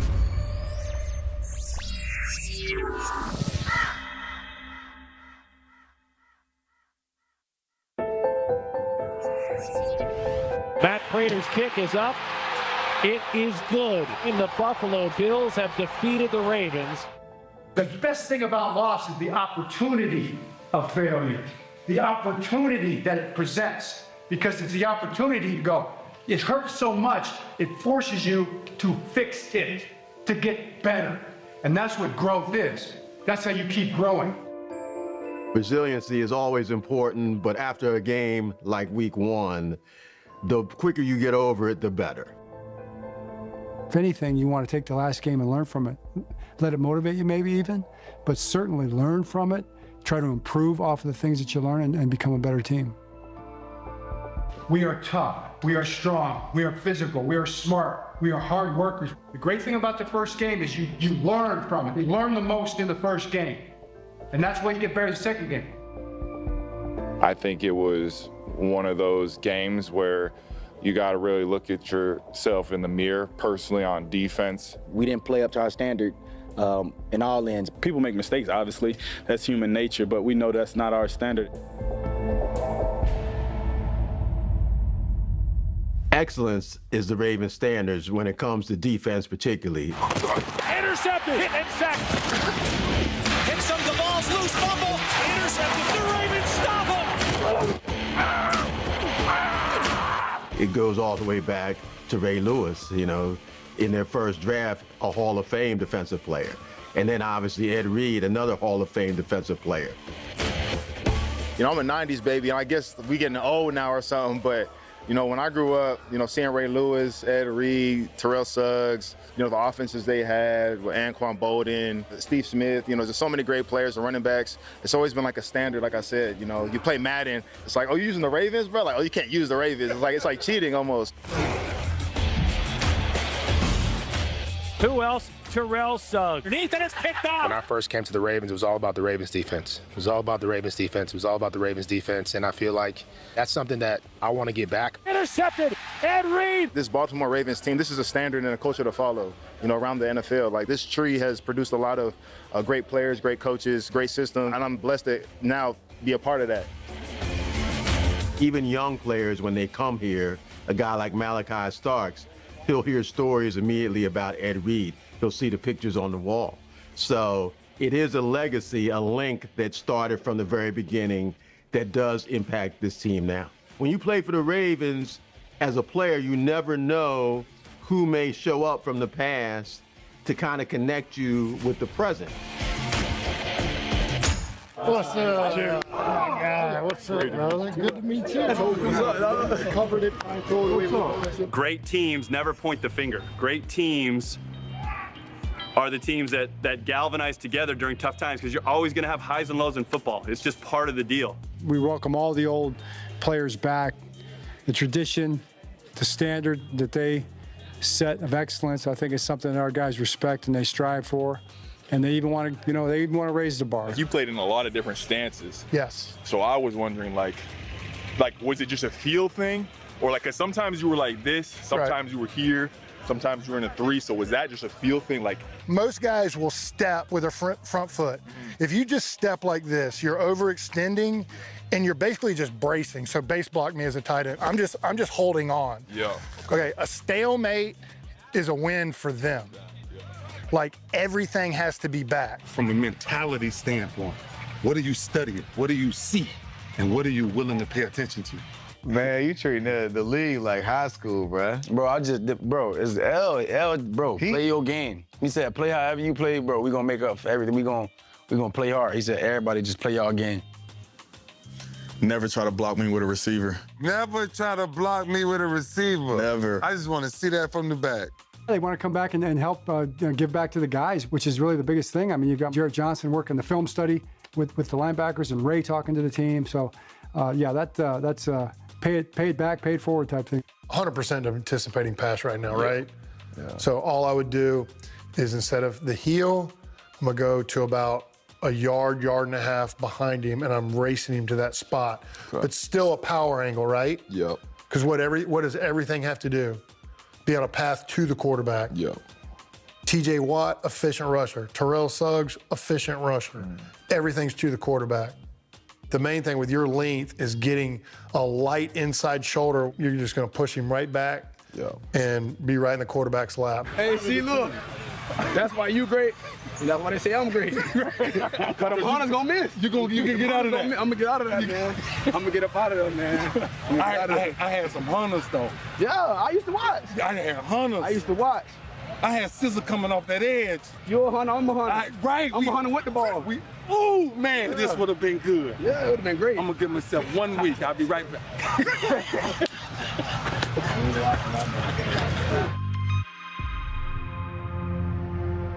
The idea is that if you're going to talk about being a family and being together and being a brotherhood, then that's something that lasts forever. You know, even guys that go off to other teams, and they're still a Raven. Joe Flacco, the 18-year veteran, returns to Baltimore as the starting quarterback of another team for the first time in his entire career. Well, he won't be a Raven this weekend, that's for sure. Joe Flacco will always be beloved in Baltimore. This week, it's not about that for us as a football team. It's about us getting prepared for a good quarterback. Remember that first step, I want to go right at him. And right here, boom, slip and go. You're free to go. Blitz fast and hard. You pause and read it. Quarterback hands it, I dive in, outside in, can never overrun the football. Run, go attack, be a knife through snow, and go attack the ball carriers. Consistency creates momentum, right? Momentum creates results, right? Never lose sight of that, right? When you create consistency, momentum always just happens to find you. Okay, but it's the way that you do things, the way that we go about our business, the way that we practice on a Wednesday that's gonna lead to what happens on a Sunday. We gotta cover a kick. We gotta get a stop. We gotta get a first down. We gotta lock in. We gotta protect the ball. We gotta get upfield, right? We gotta block. So lock in one play the whole game. One play, lock in. With that attack mindset you've been bringing, right? Keep it going. The small, simple things. That will be the difference. Have a play, reset, lock in, execute. Lock in, execute. It's an opportunity to be great. We know that there's a long road to actually be great. Hunt, bro. Yeah. Hunt. Find the man with the ball. Are we man enough? Are we great enough to take the opportunity? Hell yeah, we are. That's what we're gonna do. As we keep going this season, man, no matter what anybody's saying, come in every week. We all come in every week to win ball games until the end. It's really that simple. Let's not lose the focus. Let's go win Sunday. Tell somebody you love them. Team on 3. 1, 2, 3. Team. It's the Ravens and the Cleveland Browns this afternoon on a sunny Sunday in Baltimore from M&T Bank Stadium. Today is a confluence of storylines. The Ravens celebrate their 30-year anniversary. Ladies and gentlemen, and friends, the Baltimore Ravens. I can't believe you called me in 1996. So what this man calling me for, man? What he gonna do? I'm supposed to be a Cardinal. I'm sitting there supposed to be a Dolphin. I'm going to Green Bay, and there's a lot going on. Their 30th anniversary celebration of moving to Baltimore from Cleveland. Interestingly enough, with Joe Flacco making his first start in Baltimore since he was a Raven. You represent Baltimore. Yeah, I got Raven stuff. With an elite shirt on. Well, it's Joe. You double dipping. It's Joe. You double dipping. Oh, you wear it. Do you know how long I've had this shirt? Yeah, you never touched it. Video call, man. Like, it's like you trying to double dip right. I'm like, it's a Raven shirt. What are you talking about? These boys got the ground lit today now. We can't let Flacco come in here and have his way. You're amazing, man. How are we doing it? Proud I'm doing it. Okay, we're doing it. Great seeing you. I told guys earlier this week I still remember kicking my feet up on your desk, like not really, but rookie year. Yeah. Our both of our rookie year is crazy. Yeah, it's good to be back here, man. I'm really happy for you. I really am. I appreciate it. God bless you and your family. Stay healthy. All right? You got it. Let go, boy. This afternoon, under sunny skies, temperatures in the mid-80s, how does this Ravens defense do a better job of holding fourth quarter leads and preventing comebacks? Let's get right. It's our day. It's our day, John. It's our day. Anybody with the Browns can get it today now. Do your job for 60 minutes, every play to the last snap. 60 minutes and be finishers. Finishers. Be starters and be finishers. As long as it takes. Let's do what we gotta do from the first snap to the last snap. Ain't no more shoulda, coulda, woulda did this fourth quarters defense. I'm talking to the defense. 4 quarters. Put it on the line for the guy next to you. Lay it on the line every play. We do that, we'll mop the floor with these. But believe that and do it. Toe to toe. Let's do it, fella. Dominate on 2. 1, 2, dominate. Let's go. Let's go. Hunt's hunt. They hunt. Lead them to hunt, bro. 60 minutes this time. You understand? Finish this, man. They gonna follow your lead. They gonna follow your lead, right? We're strong individually, but together we'll tell like 6. Pulling together, bro. First time I ever been down here for this. Been down here for this. He said, now, you know what, hey, you ain't never been down here when I done my intro. What? It's been always, yeah, that's like not going to a Michael Jackson concert. I know. Hey, I have a good vantage point, you know. You do. Yeah, I have a good vantage point. Very good point. Yeah. This is going to be the quickest out back in the history. So all you got to do is walk walk right to the pylon. Turn around so these fans can see you. Oh, yeah. Walk right back. Okay, I'm gonna follow you. Oh, you know I got my plan. That's why I told you, look, pylon, okay, make a circle, you hit that famous wave, and then just keep going. Hi, hello. Yeah. So the people behind you can capture the picture. That's all they do. I'm following. Please welcome the legendary Ozzie Newsome. If you start with who established the Ravens, my mind always goes to Ozzie Newsome as far as the standard here. Ozzie Newsome, who is the legend of the game. That boy a Hall of Famer in every category. That's crazy. And he is escorted onto the field by his first 2 draft picks, Hall of Famers Jonathan Ogden and Ray Lewis, each holding a Vince Lombardi Super Bowl trophy. He is, to me, where things started, as this is how the Ravens play.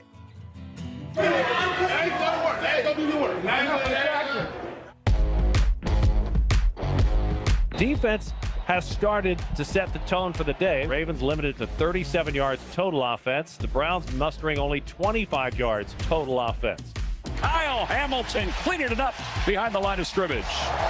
Don't run those squeeze the Kyle, boy. Corey Bohorquez will punt to LeJontay Wester. It is blocked and picked up at the 30-yard line. The Ravens recover it. Jake Hummel blocked the punt. That is a great block. All right, block it. Let's go, Jake. Let's go. Let's go. Let's go.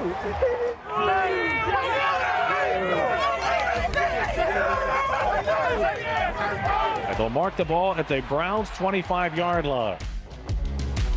Give us to Henry, right side, breaks through the line, powers his way down to the 15. Jackson play action, rolls to the right, lob to the end zone. He's got a man, he's got a touchdown. Tylan Wallace. Yeah, Ty. Let's go, boy.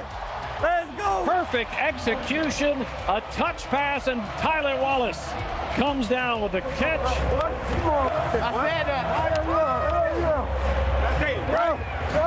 Great play call by Todd Monken. Misdirection. Hey, Top. Come on, bro. Come on, man. Yo. I know. Hey, you set that up for yourself. Oh, you did this first time. Yeah. You set that up for yourself. Oh, you know, yeah. You got scared. Yeah. They all stopped. Yeah. You set that up. When Wallace went in motion like that, Mitchell got a little bit discombobulated. Cameron Mitchell, the corner, was biting up on the play fake, and Tylan Wallace just flew by it. That boy folded up in there. He was like, oh, you blocked. Best thing ever. Yeah. You didn't see it? Bro, you hit that boy. Linebacker. He hit him on his shoulder like linebacker. Hey, I did a whole flip and everything. I said, oh. And when he said, I said, touchdown top. Yeah. Them boys start running up. See if the offense can't find the on button a little better than they did in the first half. Offensive coordinator Todd Monken has some counter punching to do at defensive coordinator Jim Schwartz. Throws to the middle. Zay Flowers makes a man miss. Pick up 18 yards to start the second half and put the ball right away in Cleveland territory. Lamar wants to throw out of the shotgun, pocket collapsing. Lamar escapes, scrambles to the right. Now he reverses field, goes back to the left. Throwing towards the end zone. It is caught! DeAndre Hopkins with a touchdown grab! Oh, what a catch! D-Hop does it again!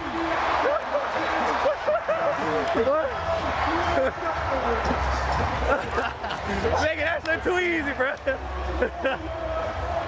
A 43-yard touchdown. That boy been doing that for a long time, huh?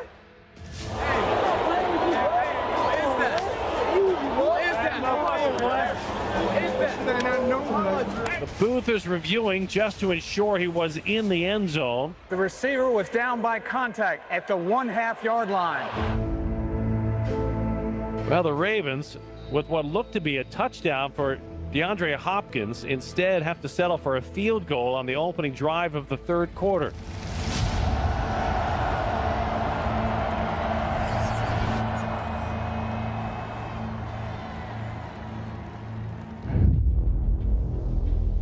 Browns get the ball at the 40-yard line to start their first drive of the third quarter. Ravens in front by 10 but they felt for sure like that should have been a 14-point lead. Come on now. 3rd down and 4 for the Browns. Ball for Cleveland 46. Flacco from the gun takes the snap. Ravens bring blitz pressure. Flacco drifting to the right, being chased by Roquan Smith. Throws it down the sideline and is intercepted. Picked off at the 40-yard line. Comes across midfield to the Browns 40. Nate Wiggins to the 30. One man to beat 10. Wiggins is taken down at the 5-yard line. Oh, Nate Wiggins with the pick and almost pick 6. And he's got the house warmed up now. Yeah, boy. Hey, cash in, baby. Let's cash in. Great job. Oxygen. He's bringing it. Good job on the motion. Wait, boy. Man, catch your breath. Man, you ain't tired, man. You run a 4.2. We ran that 4.6 that time. Here we go. Finally, bro. Now, how about this? 4th and goal, they're going for it. So offensive coordinator Todd Monken has to be quite confident of his play here. Lamar under center. Takes the snap, rolls to the right, look at end zone, fires, touchdown! Tez Walker!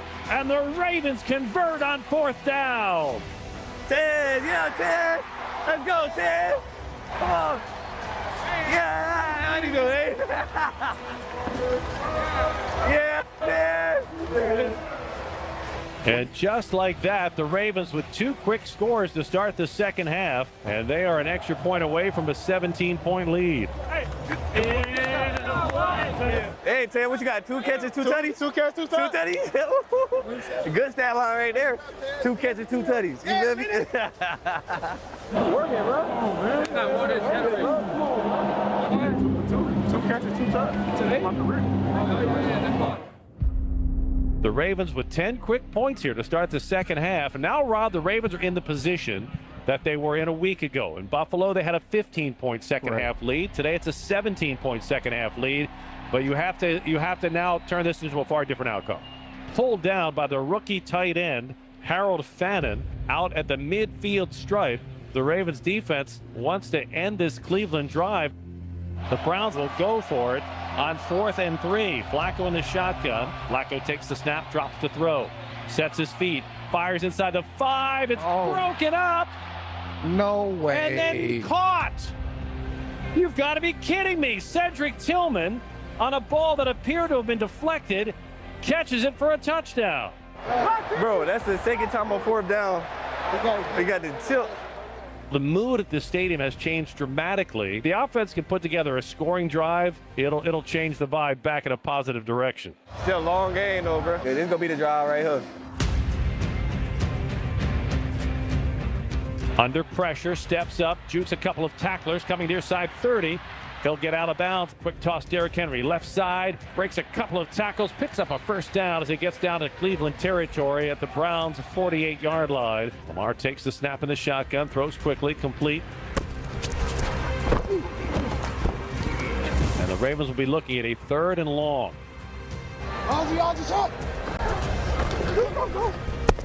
Lamar backpedaling. Flush from the pocket, running to the right. Stiff arms a man, throws near sideline. Caught by Zay Flowers. What an effort coming back to that ball. And that is good for a first down at the Cleveland 34. Lamar wants to throw, has time. Lost it for the end zone. He's got a man open. Touchdown Ravens. Tez Walker, his 2nd of the day. Does is score touchdowns. 3 career receptions, 3 career touchdowns. Yeah, Ted.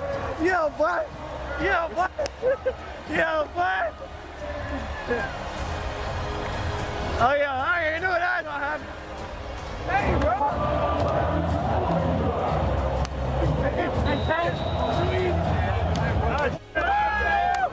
3 catches, 3 touchdowns. You crazy. You crazy. He got 3 catches and 3 tutties.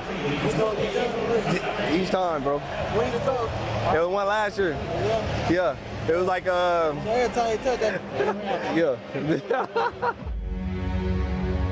The Ravens for a 2nd week in a row with a double-digit 4th quarter lead. It was 15 points a week ago in Buffalo. It's 17 points today. The Ravens focused. They talked about it. They practiced it all week, Rod, getting in these situations and getting to a different outcome. Time to put it away. 4th down and 6 for the Browns. Joe Flacco in the shotgun takes the snap. Ravens rush 4. Pocket collapsing. Flacco hit. He is sacked. Ball comes loose. Picked up. Roquan Smith in midfield. He's to the 40. He's to the 30. Roquan to the 20. Roquan, touchdown Ravens. And with 8:18 left to play, Hayes in the barb. Tavius Robinson forced the fumble. Rowe was running. I didn't know he was that fast. Hey, Rowe, you gotta let us know the numbers on that. What do you think? 20.9, that's a PI. 20.9? I don't know. Somebody had to be right there hawking him down for they 20.9. I say 19-2. Yeah. 19-2. And that's the exact kind of play this team needed. Absolutely. After seeing a 15-point lead evaporate last week, the Ravens wanted a situation where they had a double-digit lead in the 4th quarter, and they could execute a different outcome, and that's what they do there. That boy hit a high speed. That boy hit a high speed.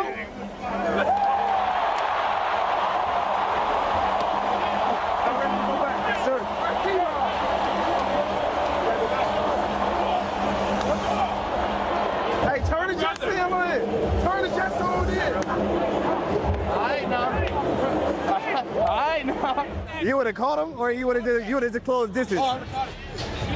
You would have caught him, bro. I don't know about that one, bro. He looked like he was gone, bro.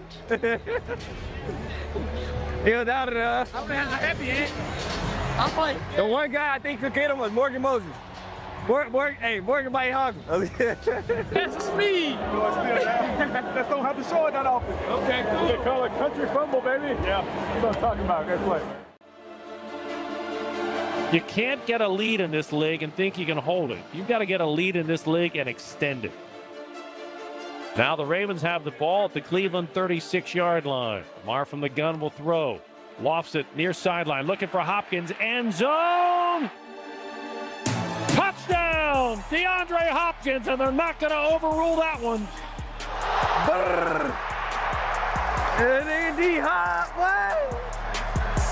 And for a second week in a row, the Ravens put up 40 points. Same play every time. I go just like this, look. I do that before that way, I say. DeAndre Hopkins moved into the top 20 in career receiving yards in NFL history. Congrats on that, bro. Big time. Legendary Hop, man. Ravens beat the Browns. Handle it. 41-17. What's up, dog? Hey, bro. Yes, sir. Hey, bro. You already know that, baby. Yes, sir, man. Always, bro.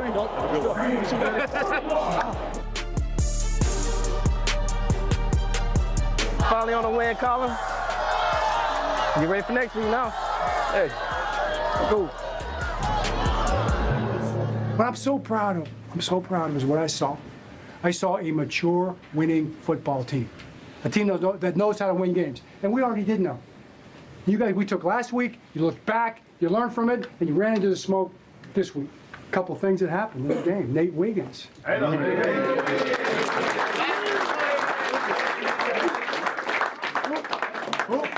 Hoo-ah for Nate. Hoo-ah! Hoo-ah! Right. Tavius with a sack, fumble. T-Rob!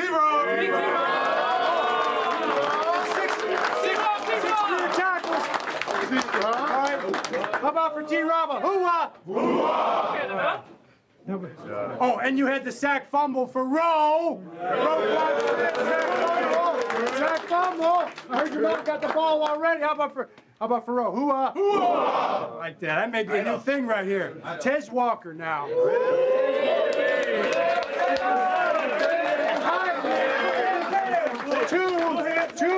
Two touchdown catches. So that's 2 for 2 in this game. And he's got 3 career catches for how many touchdowns? 3! Hoo-ah for Tez! Hoo-ah! How about Roquan again, a career high. Tackles for loss 3, hoo-ah again. Yeah. Sanusi, first career fumble recovery. Sanusi versus lose. And then last, but certainly not least, and this will be the game ball, and he'll break us. But how about the play that really kind of got us going? How about the punt block?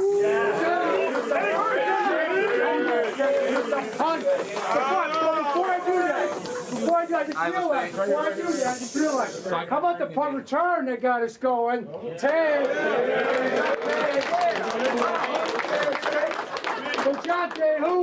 Nice. And a game ball for Jake Hummel. Stand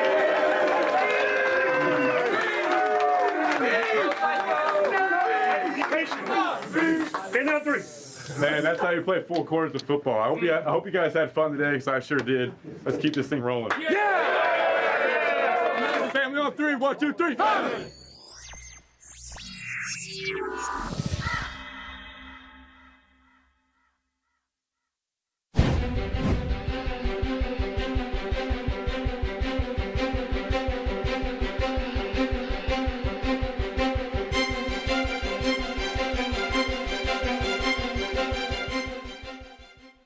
Get ready, Baltimore.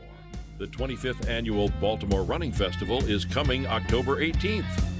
Join thousands of runners for a day of heart-pounding races. The 5K, the Pandora Jewelry 10K, Care First Blue Cross Blue Shield Half Marathon, or the full marathon. From Charm City's iconic streets to the thrilling finish at the famed Inner Harbor. Run for glory, run for community, run for you. Sign up now at thebaltimoremarathon.com. At Corrigan Sports Enterprises, we don't just host events, we transform visions into victories. From the very first spark of an idea to the roar of the crowd on the big day, we're with you every step of the way.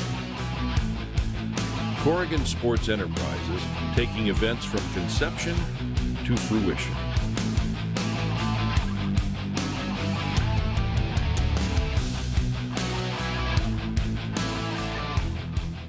It's the biggest deal in breakfast, Dunkin's $6 meal deal.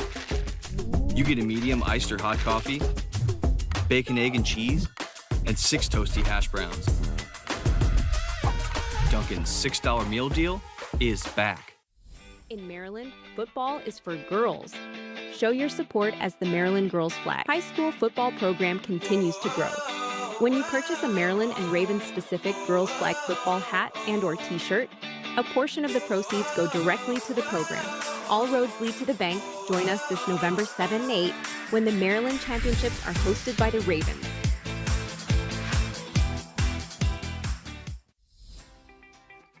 The Baltimore Ravens are leading this movement in Maryland. What began in 2023 as a pilot program with 10 teams in Frederick County has now expanded to 92 schools across 7 counties for fall of 2025. This includes new programs in Calvert and Charles County, along with expanded participation in Baltimore City. Through strategic partnerships and continued investment in resources, uniforms, and program support, the Ravens are helping to grow the game within public schools statewide, with the ultimate goal of statewide sanctioning for play in fall of 2026. This fall, all roads lead to the bank. Join us as the Maryland High School Girls Flag Football Tournament will be held on November 7th and 8th. Take a look at this team, the chosen ones. They've trained for years to be here. You can see their drive, their passion, their focus, and now they're ready to take the field. They're MedStar Health, trusted medical team of the Ravens for more than 20 years. And for every training camp, every practice, and every game, they're the team your team chooses every time. MedStar Health. It's how we treat people. Mark your calendars. November 1st, the Ocean City Running Festival is back. Pick your race, marathon, half marathon, 8K, or 5K.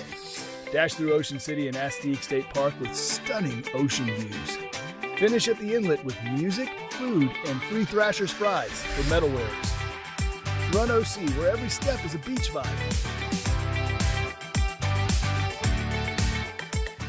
"30 seasons" Baltimore Ravens open up a new chapter. is just the start.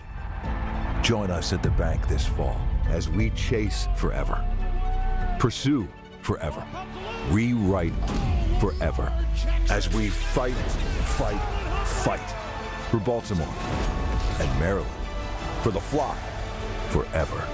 This is our year, 2025 forever. Ravens, forevermore. This letter is for you. From what I hear, you're supposed to be the next Tom Brady. You're not the next Tom Brady. You're the next you. Compare yourself to nobody but the kid in the mirror. The one who knows that who you are today is just a piece of who you're going to become. Sincerely, Tom. You wrote this. Yeah. About your dreams, man. Hey Ravens fans, subscribe to the Ravens official YouTube channel for analysis, interviews, press conferences, and exclusive Ravens Wired content. Agent Zero, operator. You can't get anywhere else. Visit youtube.com/Baltimore Ravens to follow and subscribe. In Maryland, girls flag football is on the rise. With leadership from the Ravens, the sport was offered at more than 50 high schools last fall, and these girls are just getting started. I love the sport now. I never thought I'd grow up becoming a football player.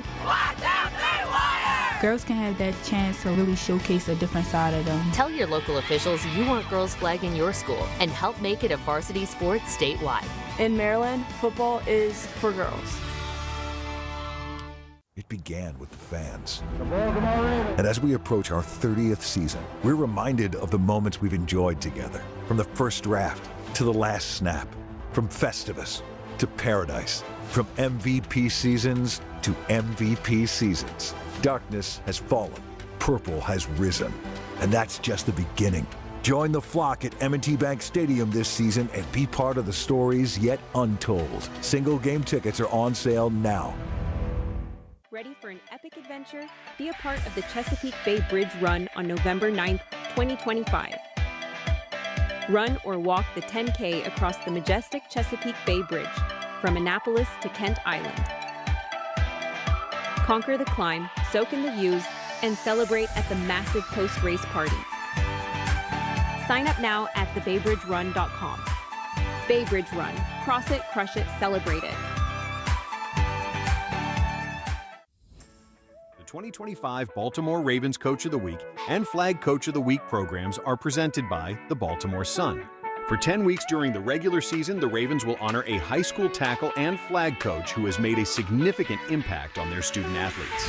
All coaches receive a $2,000 donation to their school's athletic department and are in the running for the Ravens Coach of the Year. Get ready, Baltimore.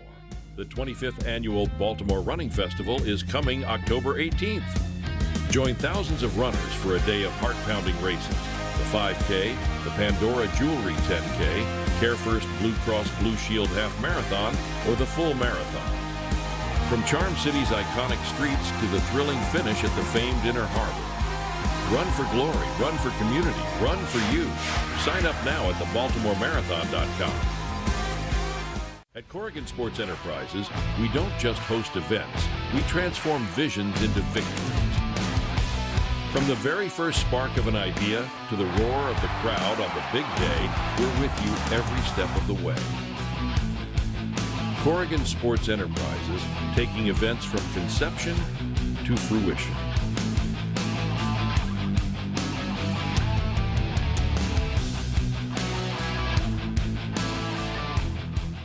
It's the biggest deal in breakfast, Dunkin's $6 meal deal. You get a medium iced or hot coffee, bacon, egg, and cheese, and 6 toasty hash browns. Dunkin's $6 meal deal is back. In Maryland, football is for girls. Show your support as the Maryland Girls Flag high school football program continues to grow. When you purchase a Maryland and Ravens specific Girls Flag football hat and or t-shirt, a portion of the proceeds go directly to the program. All roads lead to the bank. Join us this November 7 and 8 when the Maryland Championships are hosted by the Ravens.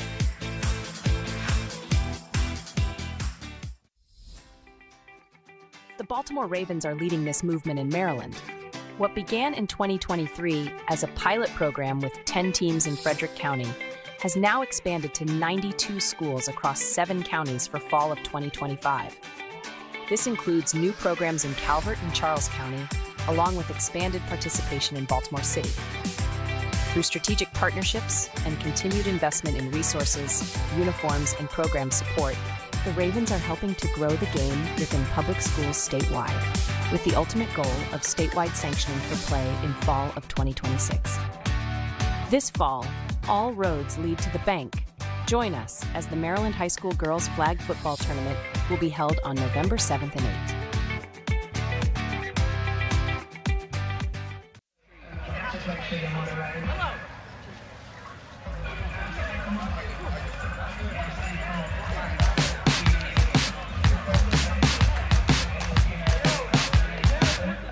Field. Thank you so much to the Ravens, boys and girls.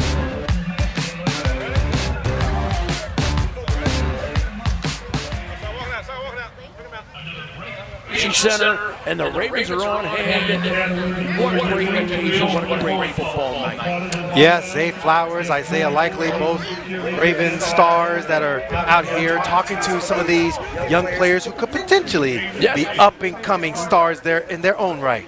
It is fabulous to have you join us. Booker Corgan alongside Kadri Ishmael. And Kadri, we started talking about the facility and the Ravens' rise and the thrill of them having this game broadcast. But it's still a football game, and you have to win it down. You're absolutely right, and I think both teams are ready to show up and show out. Love the facility, love the atmosphere. I think both teams, we were watching them in warm-up.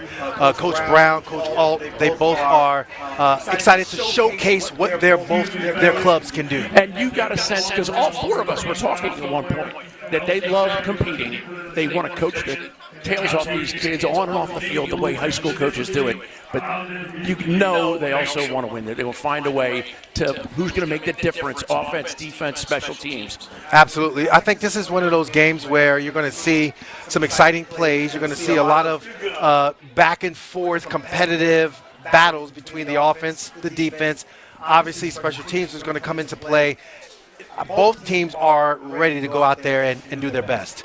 You got the Ravens and all the pomp and circumstance. We had so many great fireworks going off. We're going to get a chance to see all that stuff.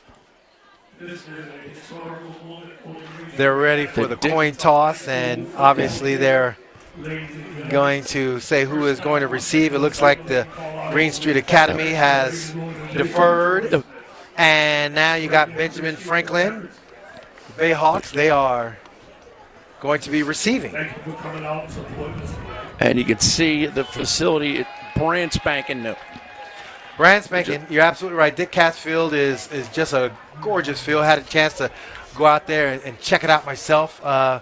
It is a wonderful facility, and it is interesting because Coach Alt, he was mentioning how they used to practice on this field, and it was such in bad shape. It was a rec field that you're picking up rocks and stuff. Now you're out there and you just got this wonderful and gorgeous facility for his team to be able to play on. And they are getting set to put toe on leather. This game part of a 2-game showcase tonight. We had the treat of a great young ladies flag football matchup, and the Chargers took that victory. But now it is Benjamin Franklin and the Bayhawks taking the kickoff from the Chargers.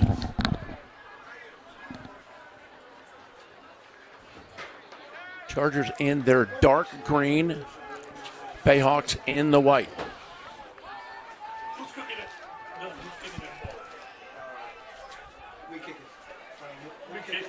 Great atmosphere. And we are almost field level. Yes, indeed. Kind of a unique broadcast spot. Gives us an opportunity to see the back of the jerseys. Yeah. Of the Chargers. And the squibbling kick handled quite well by Jameer Wilson, just a freshman. And he gets the first touch. Let's take a look. Dunkin' Donuts doing a great job every season. Once again, their players to watch today. Devin Gaines, stud. Sean Watts, stud. Great play. Yeah, and I think they're going to be relied heavily upon. This is both squads. Their coaches know that they have some youth sprinkled throughout but at the same time, it's about that competitive 1-2 and doing your assignment to the best of your abilities. And here comes Benjamin Franklin, the Bayhawks, with their first series. You can see there in that wishbone formation. Love it. And they go with the run straight up the middle. Gaines, the athletic quarterback, and a wishbone. Almost a forgotten Absolutely, offense. absolutely. You know, and it's interesting because I think what we're going to see is that tight, dominant, run-heavy offense, and it is going to be up to the Chargers to match that personnel grouping. Let's see if they have the big boys to be able to slow down a what is going to be a predominant run look. And they once again wishbone.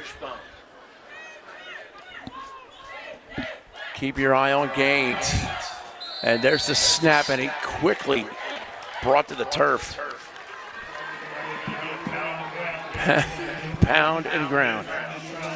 Well, you know, again, it's when you're in that bone, you're trying to be able to make happen when it comes to the ability to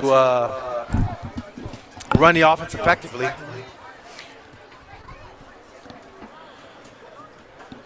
And now 3rd and about 6.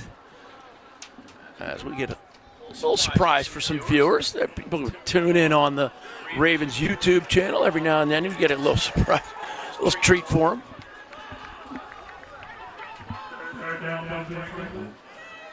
Things are good up in the booth. Tori, chilling. Joined by Tori. I heard you had the kids with you? Yeah. Is that correct? My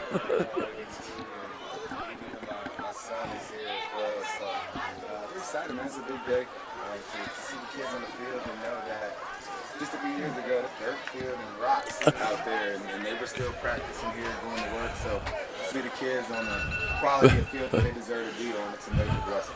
You know, Tori, it's interesting because I know with your level 82, you get a chance to work with so many young athletes. Talk about just how it is to have Dick Cass Field and the facility like this for the young kids to be able to not only play on but also practice on. Man, it's hard to really explain it in the words. You can stand here, it's really real to me, and just know where this entire project started. On.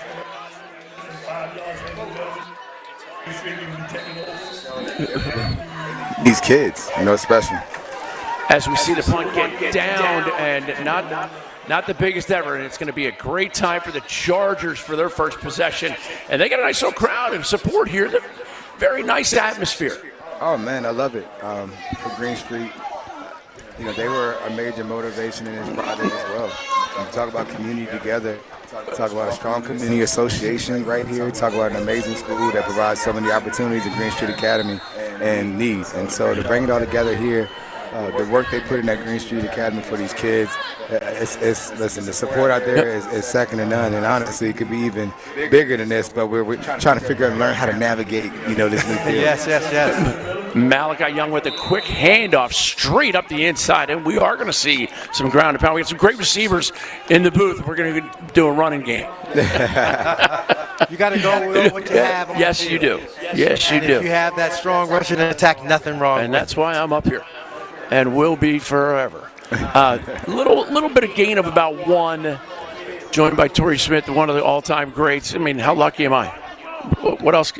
And these kids, that's who you're really happy for, and how blessed, you know, each and every one of us are as they get ready to run 2nd and long. And Malachi Young again takes a snap, quick pitch, and some pounding runs. Tough 5 yards.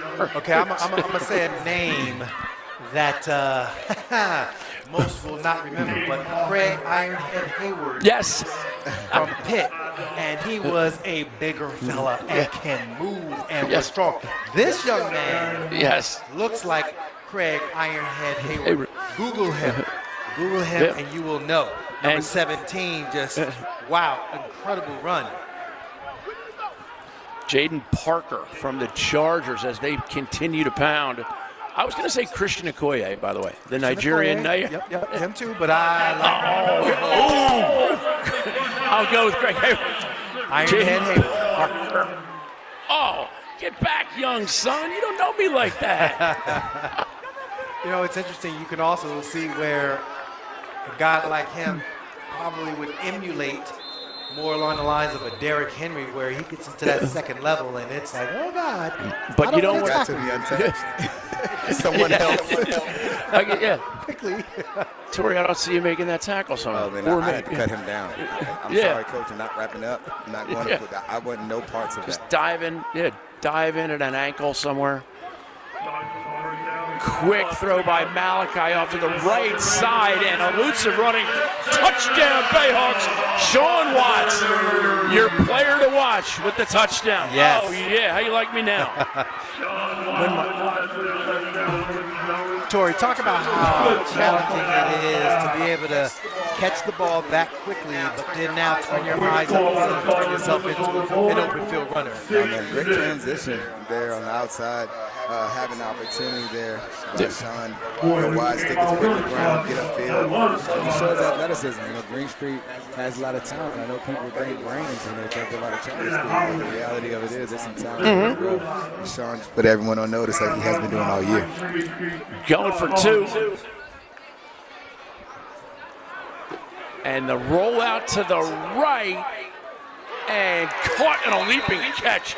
Malachi Young puts it up where the athletes go up and get it, and that is Sean Watts again. Well, here's the crazy thing about it. It didn't look like it was a busted play. I think what we were seeing from them was a scenario where they thought that they had him corralled, and for him to be able to get out to the edge, Malachi showing his ability to get out to the edge and show his escapability. Of course, this is a great touchdown by Watts. Again, Sean Watts just doing beautiful throwing, catching, now get to that open field. Anytime you have that big play, you're also looking at the downfield blocking of Gerard. And he's doing a better job than some college players because he carried the ball all the way into the end zone and didn't drop it before he crossed the line. It's a beautiful thing to see. He had his finger up at about the 8, which I don't have a problem with. He also had a quality celebration at the end. I don't know when the transition happened to let high schoolers celebrate, but I'm loving it. He came in ready, and honestly, being the first touchdown that's ever been scored at Dick Cass Field, I'm not going to lie. If he would have got 15 for that, so what?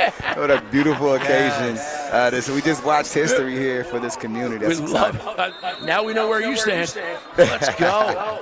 Let him have some fun. Can't wait to see him row the boat.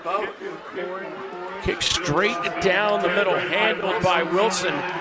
And he just goes straight into the special teams unit. Tackle made by David Davis.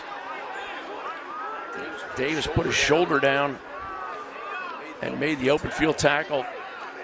Great kick by Cody Darby, by the way. I'm definitely biased. He was in our summer mentoring program here, the first camp we ever had. And to watch him grow into a kid that probably didn't really have very much interest in sports, to see him on a varsity field right now kicking is giving me goosebumps just watching how far he's come as a young man. I'm excited for him, his grandmother Pam Green, and what she's meant to this community as well. It's pretty cool to see it.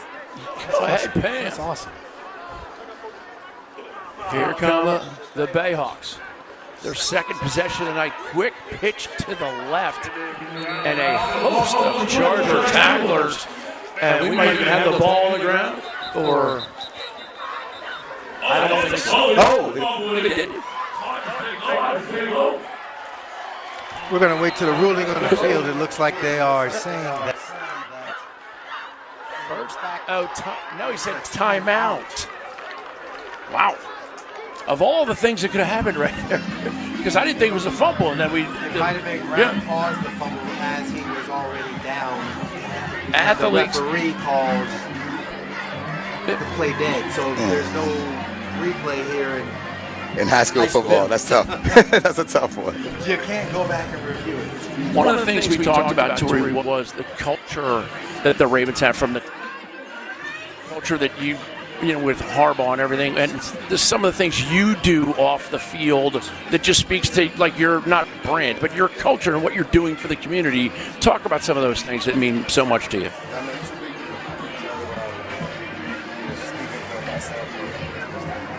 sitting here in front of you guys if it wasn't for a village and love that supported me. So when you talk about the Ravens and what they mean on the field, obviously people's moods are impacted by how the Ravens literally play, right? But the Ravens as well also give their heart, money, time, and effort to the community as well. A both-sided affair. It's not just because it's something they could do or should do. It's something that they feel obligated to do, and they understand it's their responsibility. So not every team moves that way. And that's why I have a lot of respect for Mr. Bishotti, partially because he's a self-made guy, right? He knows what it's like to want and to need support. So to see that he's able to give that to this community, the players are. I mean, Zay Flowers and Isaiah Likely are here, right? Two of the young stars of the team who very easily, based on the mood of this city, could have been in the house playing video games, not going anywhere because they don't want to be seen, right? Or watching film. Like, of course, you watch film every time you're at the facility. Don't let me not say that, guys. You only watch film when you're not on the field. Okay, that's how it works. But to see these guys there, out here, man, it means a lot to see the smiles on the kids' faces. I mean, Zay almost got Green Street and Ben Franklin a penalty before the game because he had them fired up. They're going across the field. So, I mean, what you were able to see, just the memories that they'll create by Zay and Isaiah creating that energy out here on this field. Bayhawks back on offense. 3rd and longer than 10. Passes off and caught. Great pass by Gaines. That was a nice dart. Like, wow. I mean, literally, he's staring down the barrel of the defender coming in to blow him up. The composure he had to be able to throw it to his receiver in a tight window was excellent. Dante Avery with the catch, but it's still going to bring up about a 4th and 5. Tough decision. I say go for it, but that's why I'm here. Well, we hope that they're going. Are aggressive enough because the last punt traveled about 4 yards. Yeah. So I would say go for it. And a flag comes down as the Bayhawks. Is it a play clock? Dead ball foul, offsides. Defense. That's tough. Wow, referee Carmen D. John Domenico saw something on the interior line that he did not like and made the call. It'll be interesting. I think it's still 4th down. Well, it's still 4th down, but it's 4th and way more manageable. Yeah. You got 4th your and percentages. Your percentages of getting the first down now has magnified. And now they're going back into the huddle. So I'm very curious. Do you jam it up the middle or change the game plan? It's 4th and 1. Deep. Right, it's 4th and 1 now. I mean, you can do anything. Yeah. Yes. And with Zachariah Barber, he has a little more size than most quarterbacks, so I try to get a ball to him, let him go downhill. Barber under center. And he Barber, I'll tell you what. He's run down. That's a good play call. Hey, listen. I tell you what, don't judge a book by its cover. Zachariah Barber threw a beautiful slant just a few plays ago. Has a cannon of an arm, and he showed off some mobility there. I don't know if he dropped the snap or bobbled it, but he did not have that first down initially. He was able to break out, show some agility on the ground, made a big-time play for the first down. And gained about 13 yards. As we're still first quarter. His elusiveness for a big guy was tremendous and lowering the booty. Hey, he might be a basketball player, man. I don't know. He has some skills to him. Bayhawks, 1st and 10, inside Charger territory. Barber from the shotgun this time. Snaps clean. Blitz comes off. The ball comes out. Gathered up by Bayhawk. And he's going to lose a couple. That is Elijah Lucas, the senior.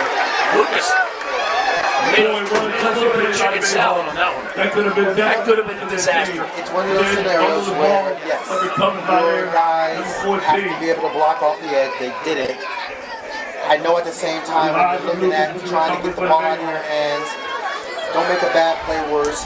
Barber, unfortunately, fumbled the ball, but his teammates were there enough to pick it up and had the wherewithal to go ahead and get it at least close to the line. It looks like it's going to be a loss of 4 yards. But it could have been a loss of 24. Correct. Or a turnover. Beautiful night for football. Once again, we have been blessed. Q. We've had good weather every time. Yes, indeed. On Friday nights.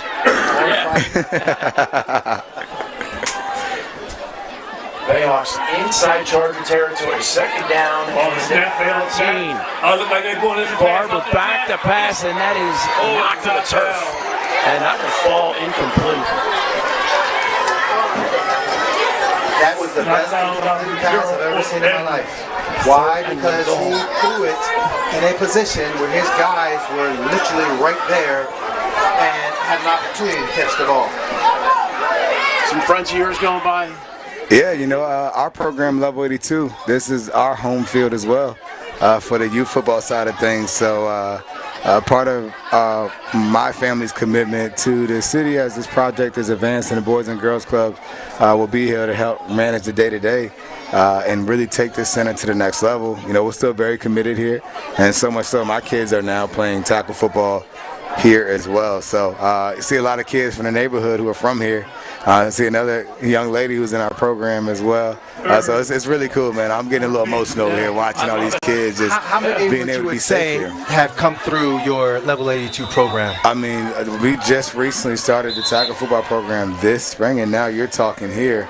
We have 160 young men and women in year Outstanding. one. You know, Level 82 as a whole, we have another 160 once we get to the spring.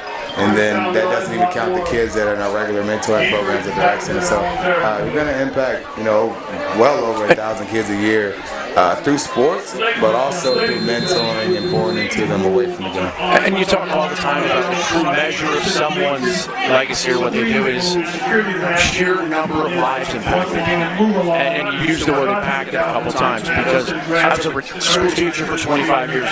It's so rewarding, and you get paid in a currency of the heart. Absolutely, and again, it's an act that you may not be honored for, but I know for me, I literally wouldn't be here.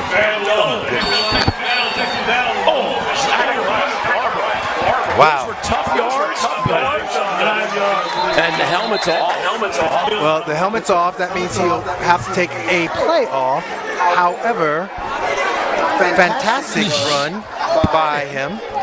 We'll see here on the replay where he's just dropping back. Unfortunately, there's not a lot of opportunity for him to get the ball down the field, but that stiff arm, I mean, he's dragging guys forward. I know that 66 was there. Ridge Harris, but let's not get it twisted. Barber was doing some things. He was doing some hit delivery. Yes. I'm not sure if I would ever want to line up against Barber in open field, man. This guy's powerful. He's fast. You played in the NFL, by the way. I'm just telling you, I play safety now. I would tear you up if you weren't looking, but hey, he's lining guys up. I want no parts of him. Yep. I hear it. We weren't looking. I love it. And quick timeout by Green Street Academy. The Chargers will talk it over. They had the 8-0 lead with 1:26 to go here. First quarter on a spectacular night. We want to thank Tori for his time and what you do for the community and impacting lives, right? Impacting lives. Excited to see y'all here. I mean, to be able to see y'all all over the Ravens Showdown. This is a little different, man. I think it's going to be the first of many, but to see y'all here to celebrate is just as big of a moment here as for everyone involved. So I appreciate y'all coming out as well. Man, much success with the Level 82 program, brother. I appreciate y'all. And to think of what this field was, and you were here for the fireworks. Did you ever think the fireworks would go? No, I really didn't. Like, that's why it's really like I said, usually it's Zay Flowers and Isaiah Likely talking to kids here when you talk about the village and people being together and talk about the Ravens commitment. I mean, it was literally an idea, right? An idea, and to see it in real time, I'm getting goosebumps, man. It's crazy. So thank you. All right, y'all have a good one. Blessings, man. Hitting home runs. Thrilled to be joined, I tell you, and I get He said goodbye like 6 minutes ago, but I'm like, I'm keeping him here. He's so great. How lucky are we? Amazing. Oh, fumbled the snap and finally gets the pass off, but it goes incomplete as well. And that will turn it over on downs. Man, that was such a close opportunity to get the first down. I tell you what, this is a competitive game. Lots of action. Yep. I know Coach Brown. There's the fumbled snap and then the quick throw. But just the opportunity, just the heads up to get it out of your hands. Gosh, if you had an opportunity, Harris, to make that play, whew, you would have been a hero. But that's okay. The senior Nasir back, he's going to recognize that, and he's going to have more opportunities on defense to make up for that.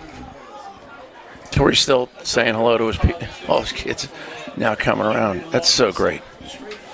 I can't stop thinking how rewarding that is for so many people on so many levels. Of course, absolutely. Here we go, 1st and 10 for the Chargers. Home game for them. And they've done a spectacular job. A spread formation. I think it may have been an illegal formation. I'll let you get your expertise. Sean Watts gets the run up the right side. Yes. The base of the camera, but there's a flag thrown right at snap of the ball. And they were in a weird formation. The guys spread out in different places. We're seeing a lot of excitement, but yeah, I think if you're Coach Brown and if you're Coach Alt, you want your teams to settle down and make the fundamental decisions that are going to help you move the ball down the football field. Yep. Right now, a lot of the action is between the 40-yard line and the 40-yard line. But you want to be able to sustain the drive. They now got to push back. Move from the yellow gates to the bleachers. So the play loses a couple, but they will get first down over. Chargers with possession. Thank you. And their quarterback, Malachi Young, is setting the shotgun. Quad receivers to his right. And he throws the quick slant to the left, completed to David Davis. Just a freshman. Beautiful pattern. Yeah, that is something where I saw in warm-ups, Malachi was having great rhythm and just timing with his receivers. I like his poise. I like how he throws the ball and spins it. Good fundamentals for himself. And with that proximity we are to the field, as we see whistles blow, kind of teeing me up for that. With our proximity to where we are right now and our ability to be on the field before the kickoff is kind of special to be able to see him throwing those patterns and that exact pattern. We are at Dick Cass Field, all part of the Baltimore Ravens and the Boys and Girls Clubs of Metropolitan Baltimore and their partners as they celebrate the opening of the Baltimore Ravens Boys and Girls Club at Hilton Recreation Center. And the Chargers now 2nd and 2. Malachi Young, shotgun. Twins, quick handoff inside to Watts, and Watts is going to scamper for about 17 or 18. That's going to be a first down. Move chains. I mean, my goodness, the explosiveness for a 5'6", 148-pound senior Sean Watts, just making it look so smooth. And the result of a play of first down. I didn't see a flag go down, but evidently referee Carmen John Domenico had something on the defense. It was an offside. Yeah, lined up in the new. And here we go back. 1st and 10. Chargers motion Watts and quick handoff on the jet sweep to Watts. He bounces off one and the flag comes to the middle of the field as Watts strides in.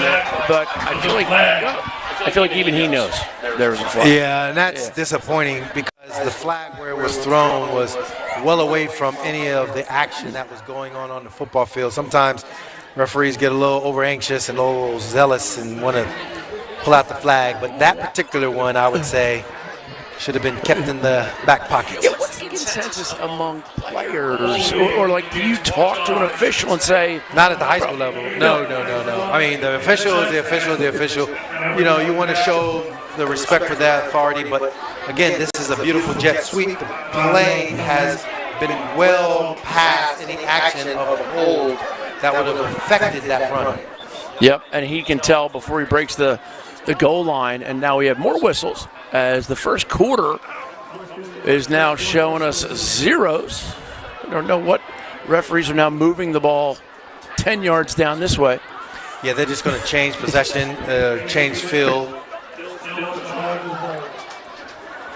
They should anyway. Yeah. Oh, I didn't. Unless they're going to give him one more play before an untimed play to end the first quarter. Have you ever in your life? Yeah. You learn something new every day. Here we are, folks. Shotgun snap. Malachi Young. Watts off here to his left, and Young. Malachi gains about 7 or 8, and that could be possibly the end of the first quarter. I don't know if the other people can't see the clock. There's a huge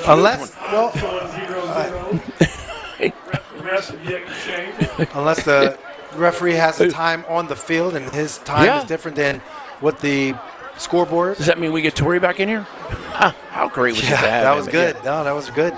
That was his special. level up 82 program is just outstanding.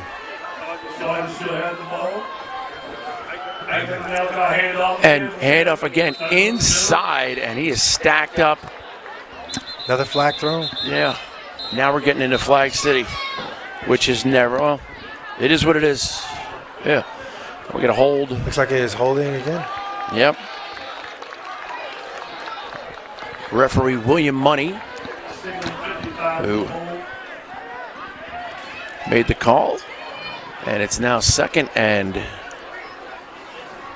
longer than 10, as we are still running first quarter action, as we see nothing but smiling faces. Everybody here is having a great time, and now the referee runs it out. Well, he has his clock in, but I don't know if the scoreboard person is stopping it correctly and starting it correctly on the coaches, but hey, they've declared it. All right. Great setup, great night. Ben Franklin against Green Street. This is Ravens Rise High School Football Showdown. Thank you so much to the great Adam Rudell and Shamar Gray for all they do to make it happen. At Corrigan Sports Enterprises, we don't just host events, we transform visions into victories. From the very first spark of an idea to the roar of the crowd on the big day, we're with you every step of the way. Corrigan Sports Enterprises, taking events from conception to fruition.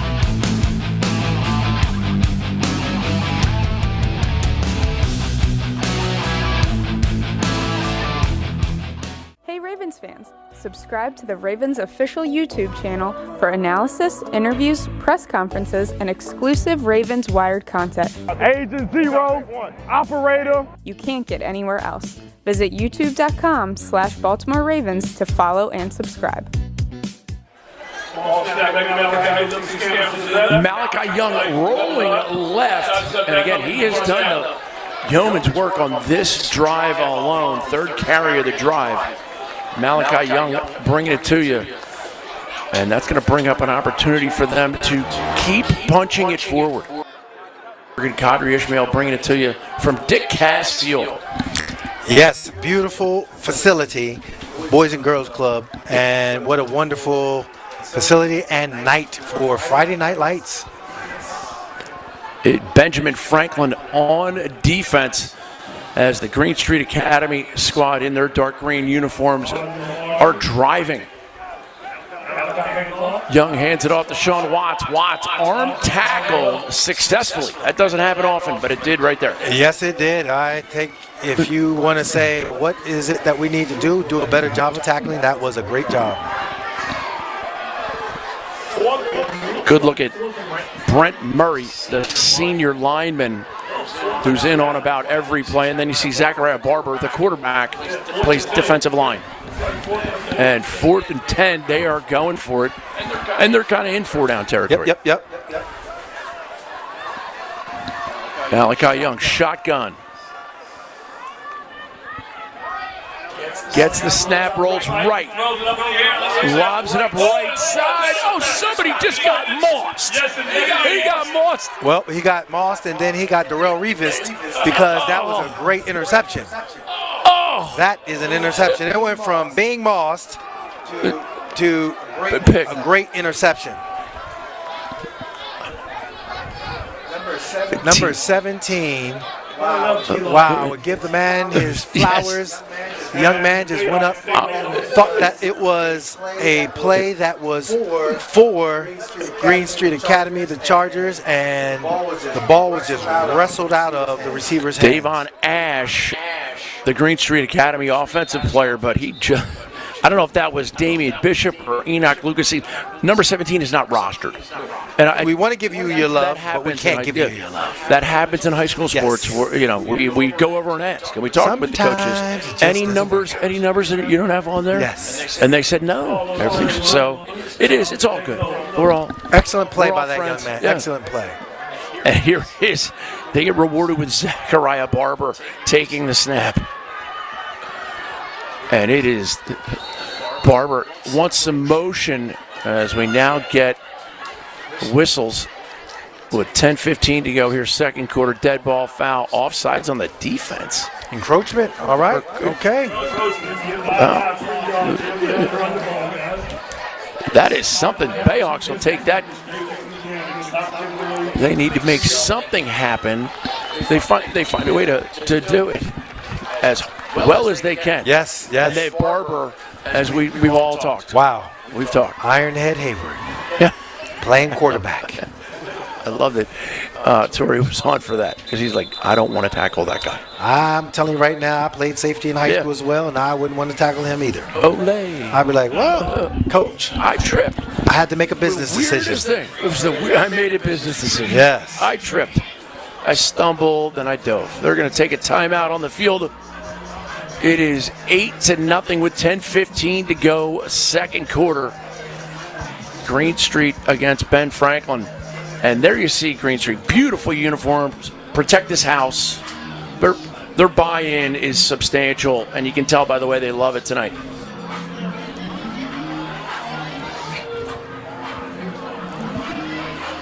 They've had people out here working all day. The parking folks were here at 2 o'clock. Yes, they were. Set things up. Their athletic director has been fabulous the entire time.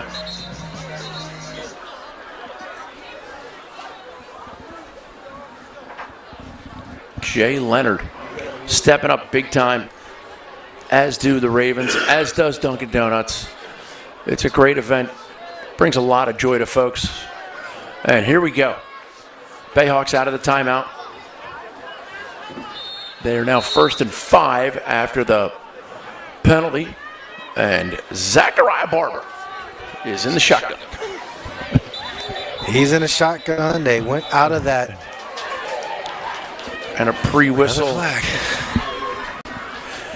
A pre-whistle flag. Yes. False start. Mm-hmm. We're going to put it back to 1st and 10. They went from that wishbone look, and they realized, you know what, we'll spread everybody out, and we'll unleash the Barber. Let him start. And they're now breaking the huddle, getting set. Good look at Lewis Vaughn.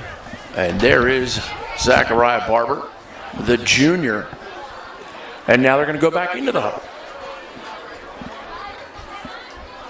Play clock's going to be winding down.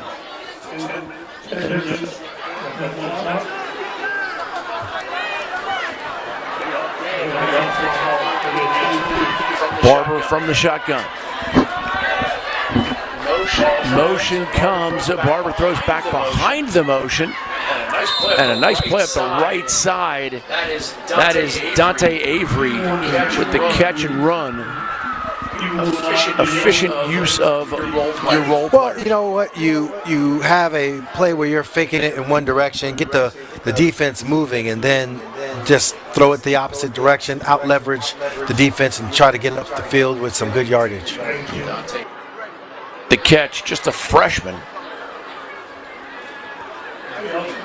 And there we get a look at Tyshawn Bagley, senior offensive and defensive lineman. Bayhawks break the huddle. Trip receivers to the right, to the left.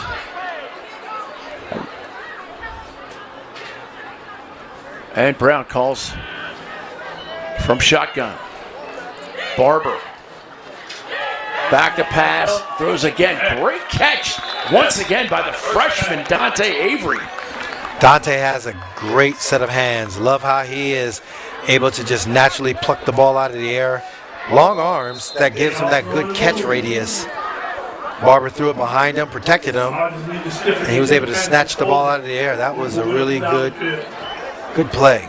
You could just see right here, nice release of the ball, but good concentration on the catch. Charger defense swarms the ball, but still enough to get the first down.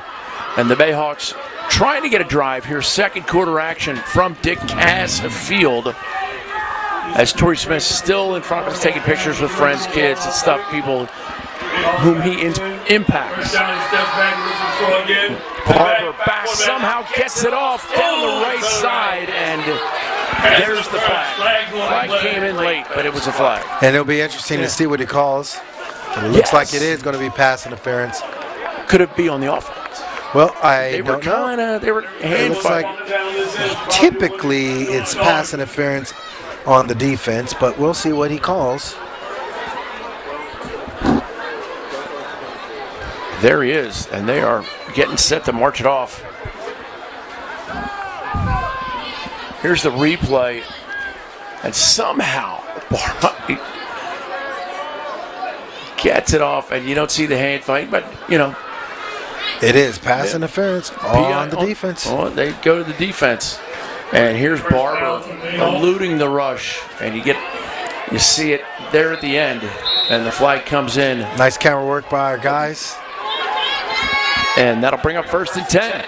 Bayhawks. And hand it quickly inside. That is Elijah Lucas, and he doesn't gain much. I think they're now using the running game as keeping the defense honest. And then they'll just go ahead and sling it around or just run it with Barber. One of the two. As an offensive player, when you're seeing this, and you're obviously a receiver, those end around plays, do you think they're opening up that deeper pass for you? Or correct. They're trying to suck up the defense, get them to play more sideline to sideline.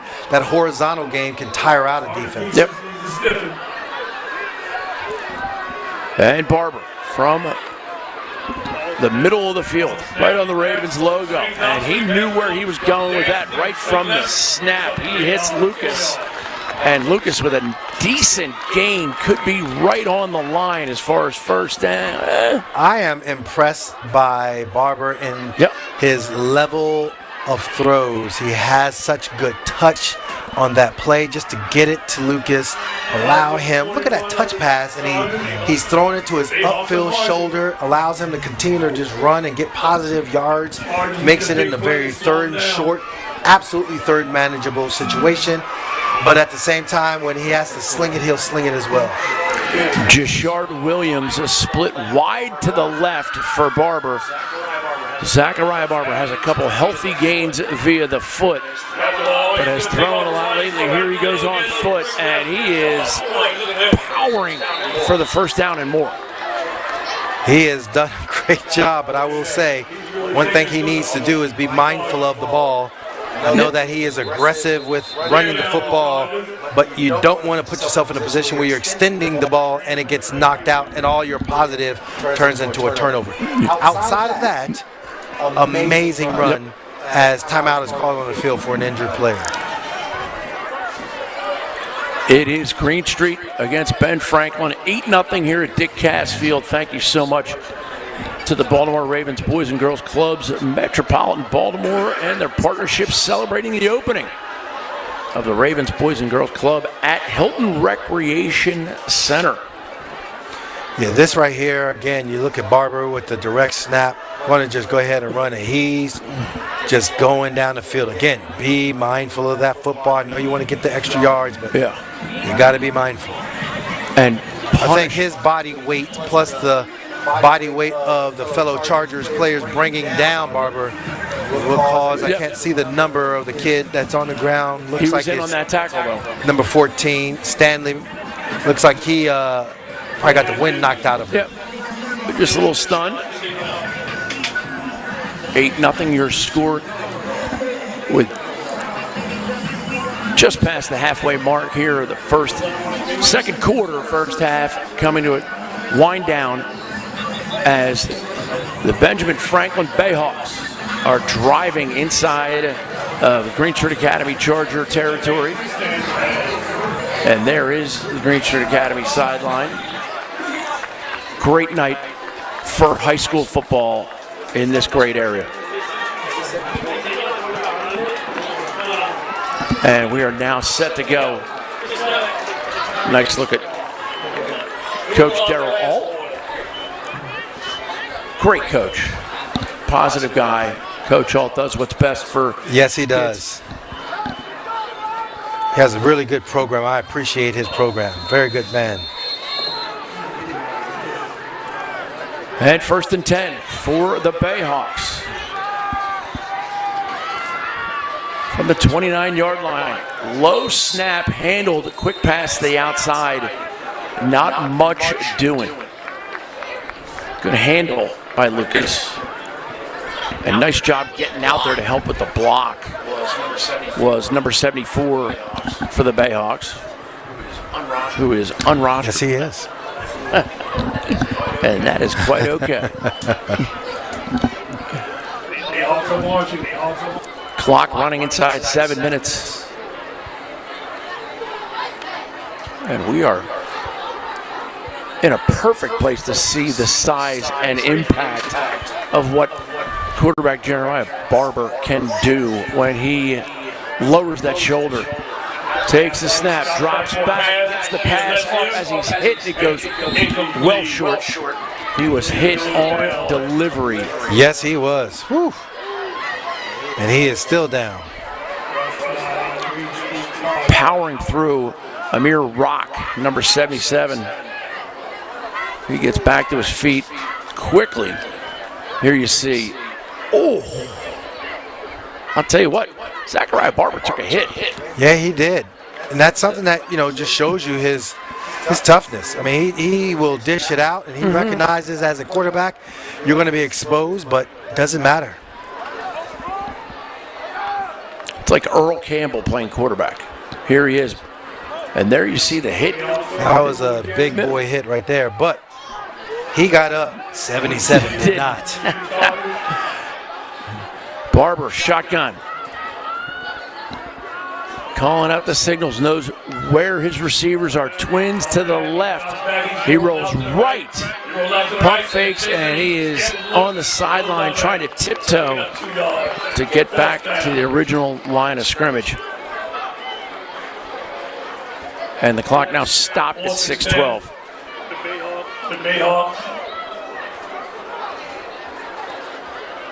Q, they're in 4-down territory. Yeah, they are.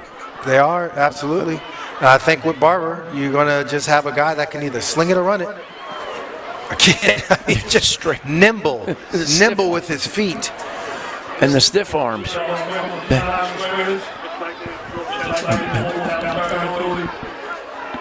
Bayhawks with Barber in the shotgun.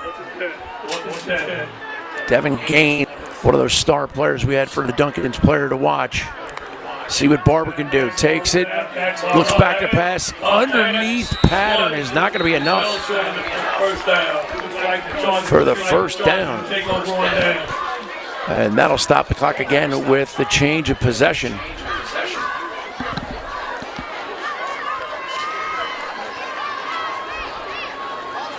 Q, late in the half. You got less than a minute. Are you going to try and make something happen? Chuck and duck?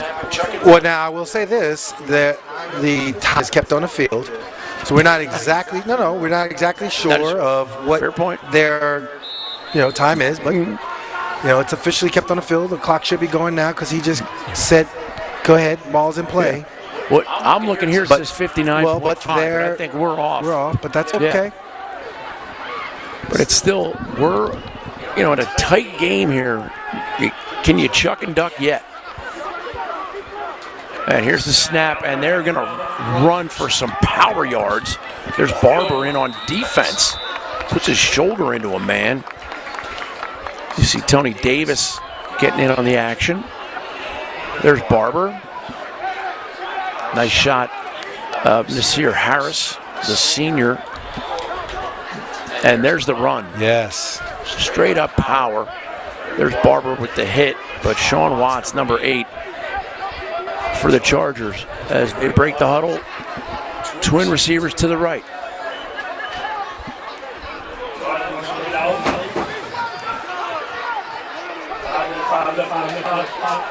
And the Bayhawks with a lot of guys in the box. And a flag comes at the snap, so it could be a formation issue. That'll...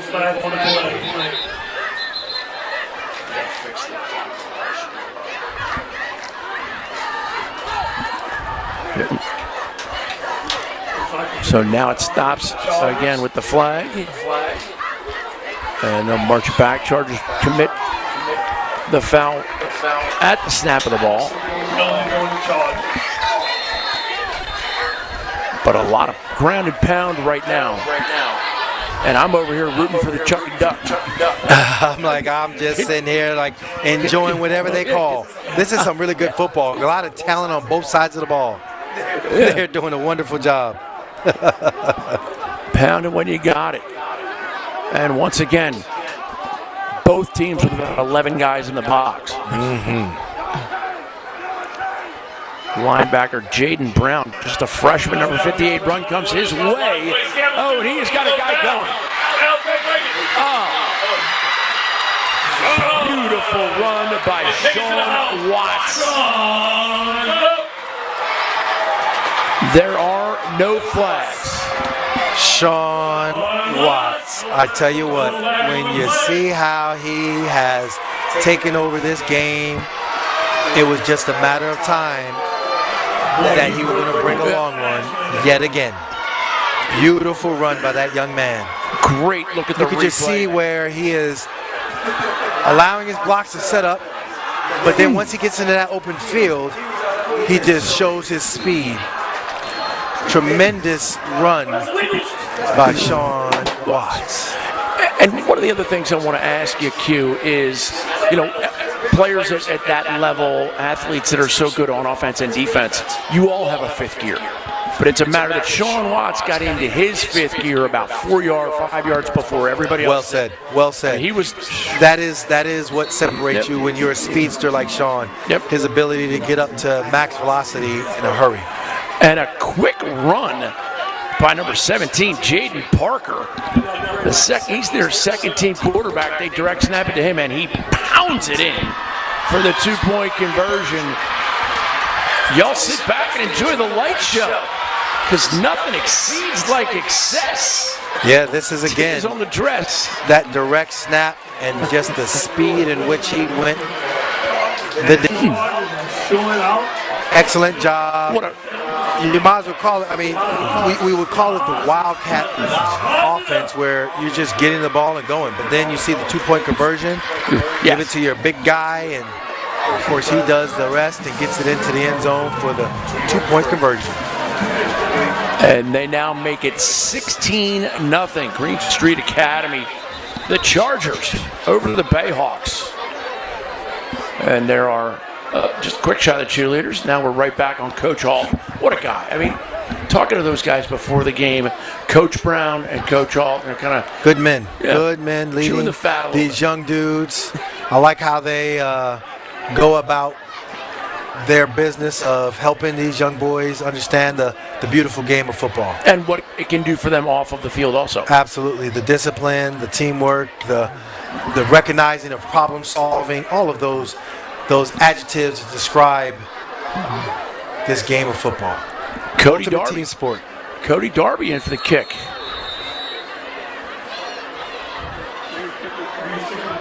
And the low line drive kick is handled, but that's going to blow him dead.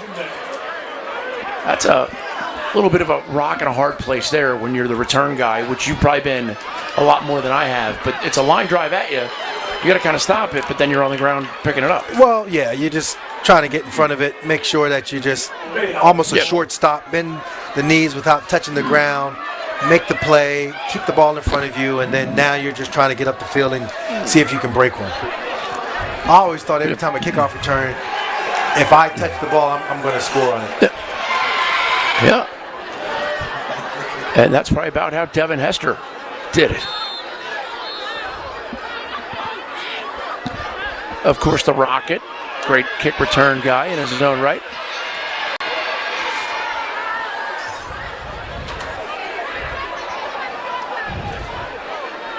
And there is Zachariah Barber, number 2 for the Benjamin Franklin Bayhawks.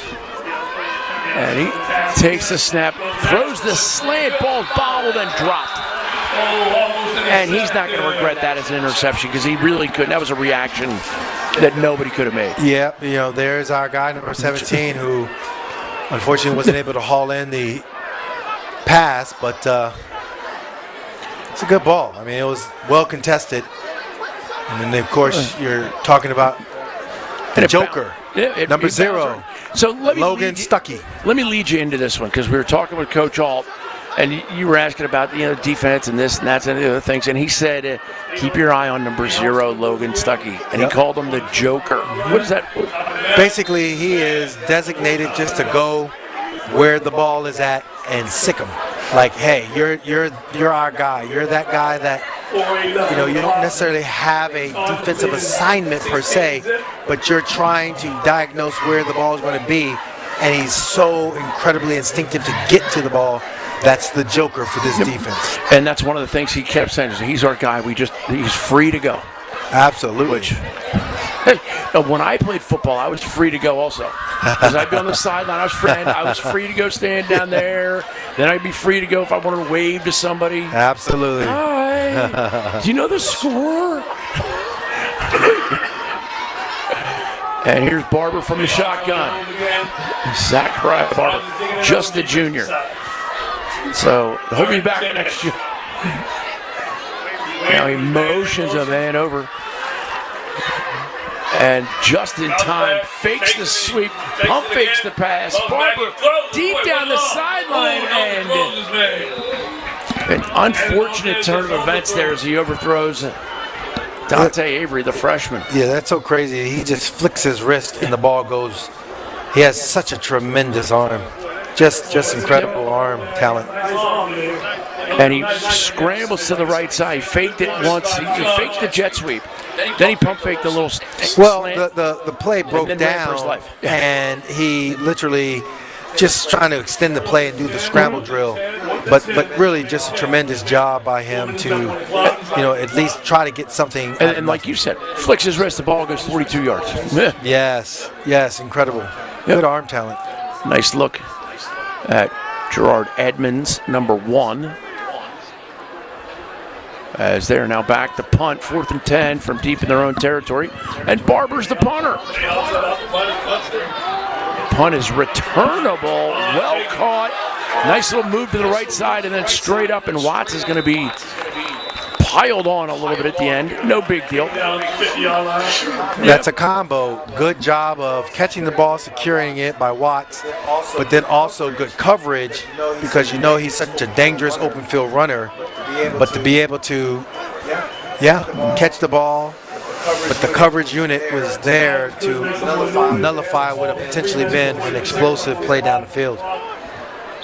Good coverage. A lot of white jerseys around. That's good coverage. Jashard Williams, the senior, in for the Bayhawks on the tackle, number 13.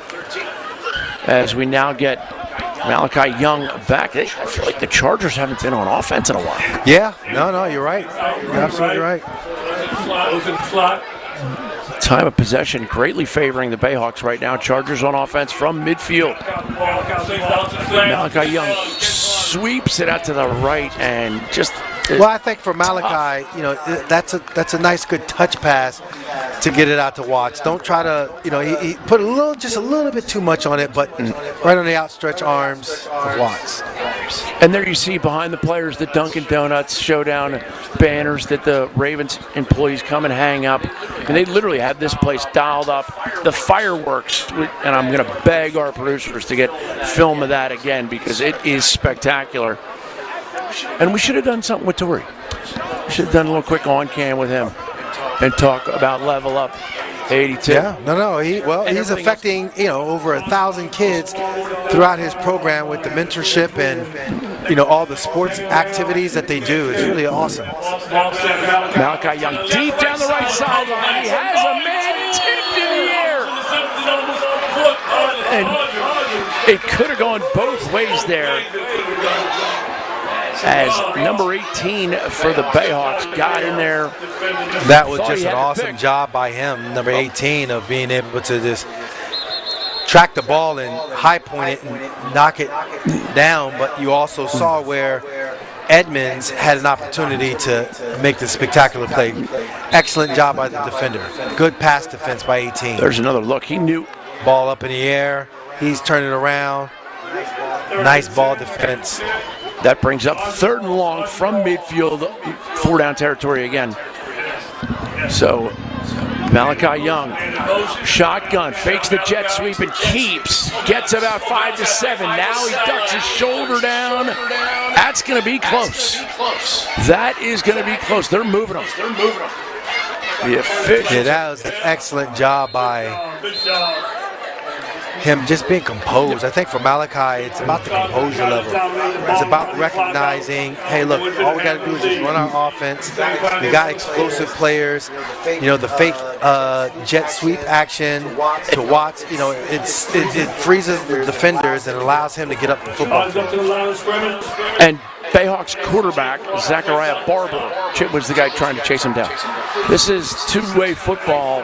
Absolutely. Good, clean fun. Young once again, or is that Watts? Watts taking the direct snap, and he keeps his legs churning.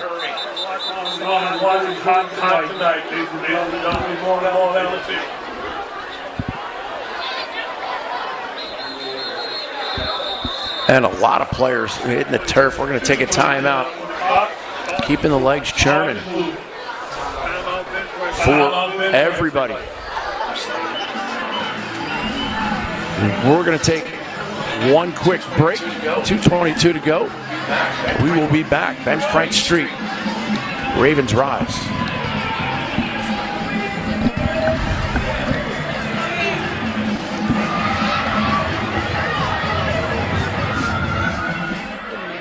Football is for girls. Show your support as the Maryland Girls Flag high school football program continues to grow. When you purchase a Maryland and Ravens-specific Girls Flag football hat and/or T-shirt, a portion of the proceeds go directly to the program. All roads lead to the bank. Join us this November 7 and 8 when the Maryland Championships are hosted by the Ravens. 30 seasons. Ravens open up a new chapter. It's just the start. Join us at the bank this fall as we chase forever, pursue forever, rewrite forever, as we fight for Baltimore and Maryland, for the flock forever. This is our year. Kids.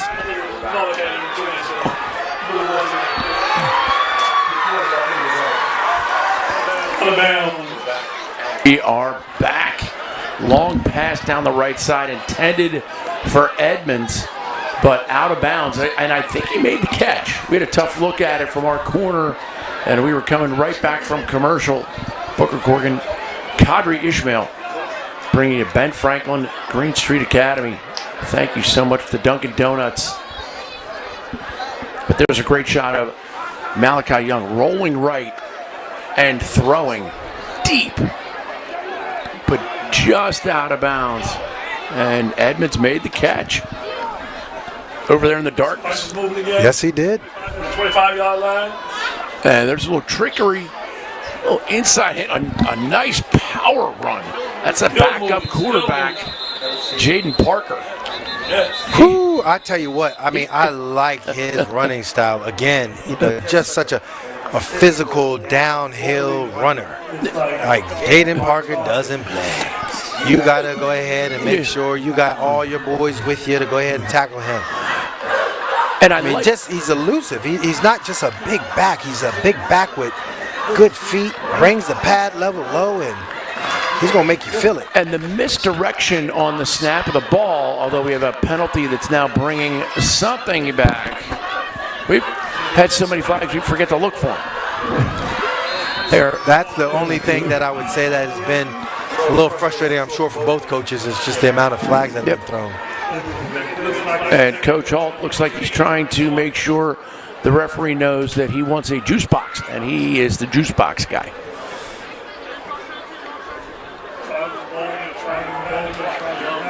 Young in the shotgun. Chargers, second and Watts split wide left. Young has some more motion. Quick jet sweep that time by Ash. And Ash goes down the left side. That was a nice play right there. That is just a good jet sweep. You know, you're just looking at it where you're in a position where you're trying to get positive yards up the field, and he does, but there is a flag on the ground yet again. Here's a replay of it. There you see the quick jet sweep. Not exactly sure what the flag was about, but it is on the defense. Great play by Nasir Harris on the tackle.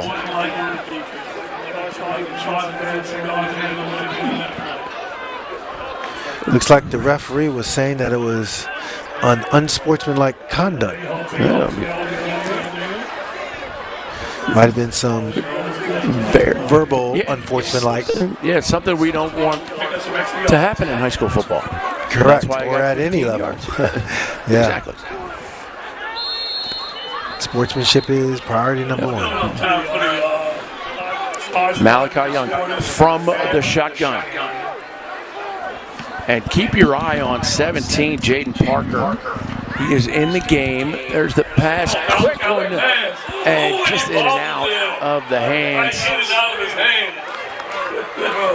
of Watts. I'm sure that he is going to be very disappointed in himself when he watches film tomorrow. That was as easy of a touchdown catch for him. Yep, he knows it. He is saying to himself, I've made that catch so many times before, and that's one I wish I would have back, but he's going to have other opportunities because they know that with the ball in his hands, he's a special runner. Green Street Academy. Fabulous place. Middle school and upper school. As we get motion to the right, Young's going to keep, and he is pounded after gaining a hard 1 yard. Kadri, I wouldn't want that to happen to you. Yeah, that was a tough play. I mean, that was some hard hitting right there. That was excellent job by Rose. Dominic Rose, the senior lineman, doing an excellent job. Now, in your prime, you'd have been fine. But I don't want this, like, tonight. When you're going to your car, I don't want two guys to do that to you. No. We're not even worried about that. They can't This is a game. No, this is a game. This is on the field. Let it be on the field. Exactly. Woo-hoo. Yeah. Here we go. Chargers offense. And the pound up the middle. And that's my guy, Parker. I told you, keep an eye on Jaden Parker, number 17. Yes. I love his little inside stuff. Looks like he is getting up a little gingerly, but well, that's what you get. You get them all ways. And we got a timeout on the field as we're getting late in the half, 48.9. And we will step away for just a quick moment as they have a full timeout on the field. 16-0 Green Street Academy over Brent Franklin.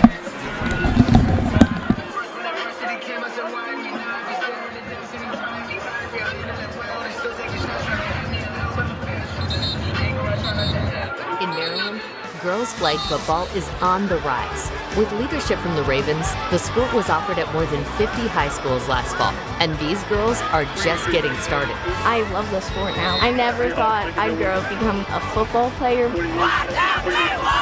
Girls can have that chance to really showcase a different side of them. Tell your local officials you want girls' flag in your school and help make it a varsity sport statewide. In Maryland, football is for girls.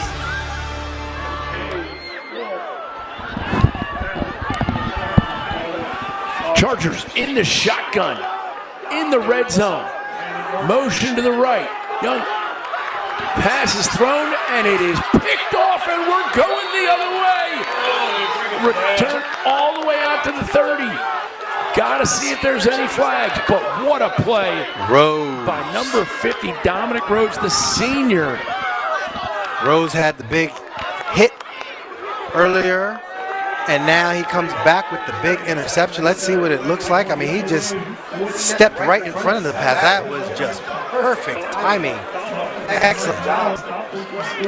You love to see number 3 for Green Street Academy, Malachi Young, who threw the interception, making the tackle. Well, yeah, you know, you threw it. You got to go ahead and don't compound it by having it become a pick six. Or salt. Yeah, a lot of quarterbacks will throw it and they'll be like, oh. Watch it. This is just awesome job by Dominic Rose. I mean, he was watching the quarterback's eyes all the way. Excellent job by him. Love his instincts on that play. And now it's 1st and 10 for Benjamin Franklin. The Bayhawks in the white jerseys. Zachariah Barber in a QB. The junior takes the shotgun, throws to his right. And the ball was caught, and some elusive running by Nasir Harris. And he's still grinding his way up the right side. And now we'll get a timeout, most likely. We got a flag on the play, so it's going to come all the way back.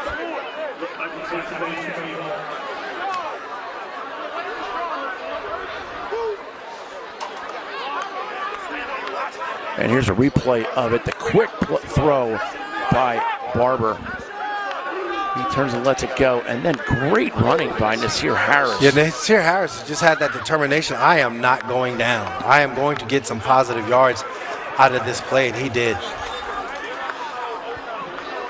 Just a grinder when he gets the ball as they march off the penalty.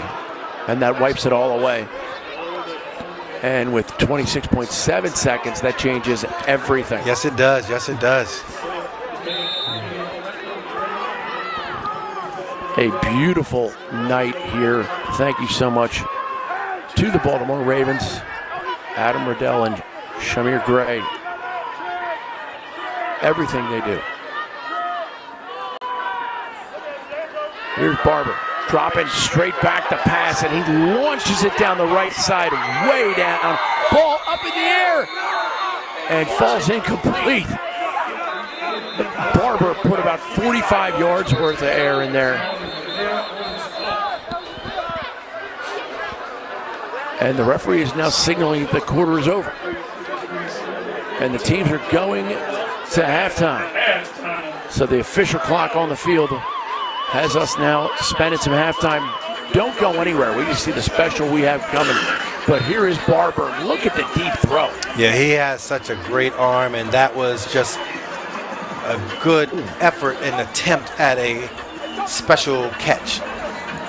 Great attempt on the far side by Dante Avery. And we're at halftime here at Dick Cass Field. Beautiful place. The Baltimore Ravens Boys and Girls Club at Hilton Recreation Center. This field's so valuable to so many.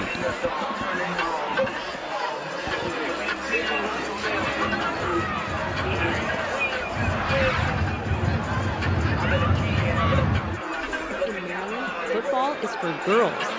Show your support as the Maryland Girls Flag high school football program continues to grow. When you purchase a Maryland and Ravens specific Girls Flag football hat and or t-shirt, a portion of the proceeds go directly to the program. All roads lead to the bank. Join us this November 7 and 8 when the Maryland Championships are hosted by the Ravens. 30 seasons Baltimore Ravens open up a new chapter. is just the start. Join us at the bank this fall as we chase forever, pursue forever, rewrite forever, as we fight for Baltimore and Maryland, for the flock forever. This is our year, 2025 forever. Ravens forevermore. It's the biggest deal in breakfast, Dunkin's $6 meal deal. You get a medium iced or hot coffee, bacon, egg, and cheese, and 6 toasty hash browns. Dunkin's $6 meal deal is back. Say hi to Mr. Jair. Hello. Okay. All right, so here we go. Here you go, man. All right, got you a bag. It's a great feeling to have the city embracing me and then the kids doing the celebration. I mean, come on, like, this is why I do this. You know, this is why I do this, and it's to impact others. Purple? Yes. Winner, winner. Yes, no problem. I'm a big fan. You a big fan? Hey, now I'm a big fan of you, man. I can remember as far as 7 years old, attending the Steve Smith football camp, and, you know, how much impact that had on me growing up, and just to be, you know, a vessel for these kids, I mean, it's nothing like it. Oh, thank you. Good smile. Smile. Yes, good job, bro. Good job. What's going on, boss? Come on, man. Get up in here, man. I mean, sometimes these kids, you know, sometimes they don't have much. They don't have anything, you know, so just to be able to give back and see a smile on their face, that's all that matters to me.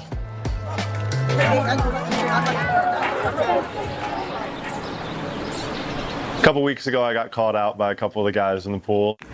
Hey, Mr. Phelps, we have a problem. Did you know that 1 in 3 Ravens cannot swim? We have a solution for you, sir. Come to Ravens training camp in this beautiful aquatic center and teach us how to swim.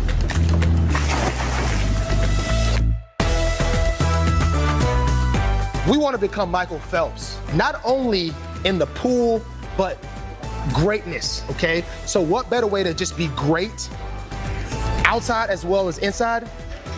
Get a pool. So we can't wait to have Mr. Phelps come in here, show us how to swim. There's a couple guys on the team that do not know how to swim. Just walking in, you just feel like, I feel energy. I feel energized. Mike, now we're into our hydro. My neighborhood. Yes, indeed. Right now, you're looking at about 36,000 gallons of water. Most of it in here. We do recovery here, but we do a lot of rehab. So I think you might have saw a video of some of the lessons. The fellas calling me out. How long? This isn't 25, is it? Yeah, so it's probably 20 meters.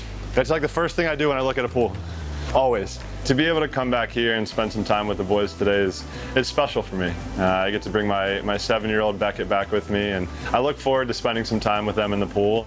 What's up, big dog? This little man? Yeah, it's Beckett. Beckett? Hey, what's up? Nice to meet you. Remember the video of the Ravens calling me out? Yeah. I was Marlon. Orchestrated after practice. As a guy was watching that couldn't swim, he was just like looking at us in the pool. I'm like, you know how to swim? And then we started acting around. Like, why do you know how to swim? So, today's the day. He goes, yeah, man, I'm from New York. I don't need to know how to swim. But if Michael come, I'll learn. I'm like, that's not really a good reason to learn, but that's a good enough reason. So yeah, we're gonna have some fun today. That's for sure. Yeah, it should be fun. For me to be able to have this opportunity to hopefully allow some of the guys that might not feel comfortable or safe in the water to give them just that little extra. Give the boys maybe a new tool, but also give them some extra confidence. If you learn how to swim, there's no better teacher than the world's greatest Olympian, Michael Phelps. So, big round of applause. Thank you guys for taking this step and being vulnerable, right? I know not all of you do know how to swim, so I thank you so much. And this whole city, looks up to every single one of you. And you guys getting in the water to do this could potentially save and change somebody else's life in a positive way. So I want to say thank you again for taking this step with us today, and let's have some fun. Let's get in the water and let's learn how to swim. Keep that butt up, suck your belly button in. some of our players don't know how to swim. That's something that happens a lot, where kids just need to learn or have the opportunities to learn. So we were able to work with our partner at the Boys and Girls Club of Metropolitan Baltimore and just really have a couple of their kids out to come learn to swim alongside our guys. Drowning is the second highest cause of death for children under the age of 14. And for me, with my foundation, that's something that we're trying to change. Honestly, for me to get into the swimming pool, I was deathly afraid. I didn't want to put my face under. I think we're about to raise Mike. How you feel? I feel confident.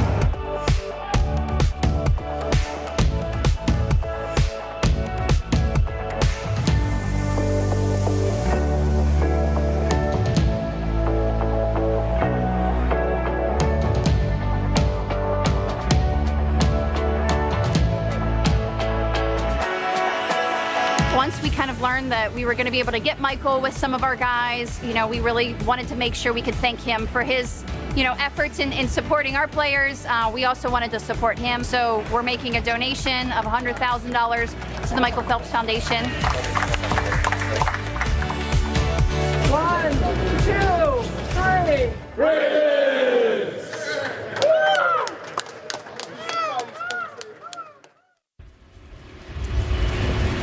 All right, let's get to work. It's almost football. It's right there.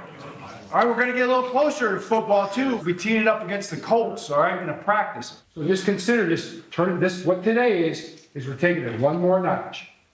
Turning it up one more notch in our intentionality and our mindset today, right? Why? Because you can. Right?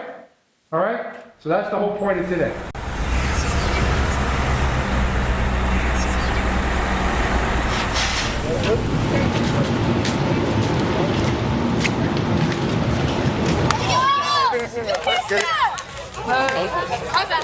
The Ravens hosting the Indianapolis Colts for. It's the Baltimore Ravens Rise High School Football Showdown. Booker Corrigan, Kadri Ishmael, and we have the pleasure of watching Ben Franklin and the Bayhawks take on the Chargers from Green Street Academy on a beautiful night for football. And we're watching great, competitive, well-coached squads. Yeah, we are. I think both squads are really just showing off and showing out, and it is a credit to their coaching staff that has them prepared to, play a competitive game. I think some of the flags, from a refereeing standpoint, got to be called, but by and large, just the smoothness of play and the style of play for both squads, both coaches got to be proud of their teams. And then the other component of this event is the field we're looking at on the screen right there. Dick Cass Field, all parts. Thank you so much to Steve Bisciotti, as we've talked about. Torrey Smith even brought it up. For those of you who didn't get to watch the first quarter, what a treat. But Steve Bisciotti worked his way up from, not a lot to a lot, and has given more. Well, I think the awesomeness of Mr. Bisciotti, and literally you're talking about a self-made man and hasn't forgotten his roots, and you're talking about just the awesomeness of this facility.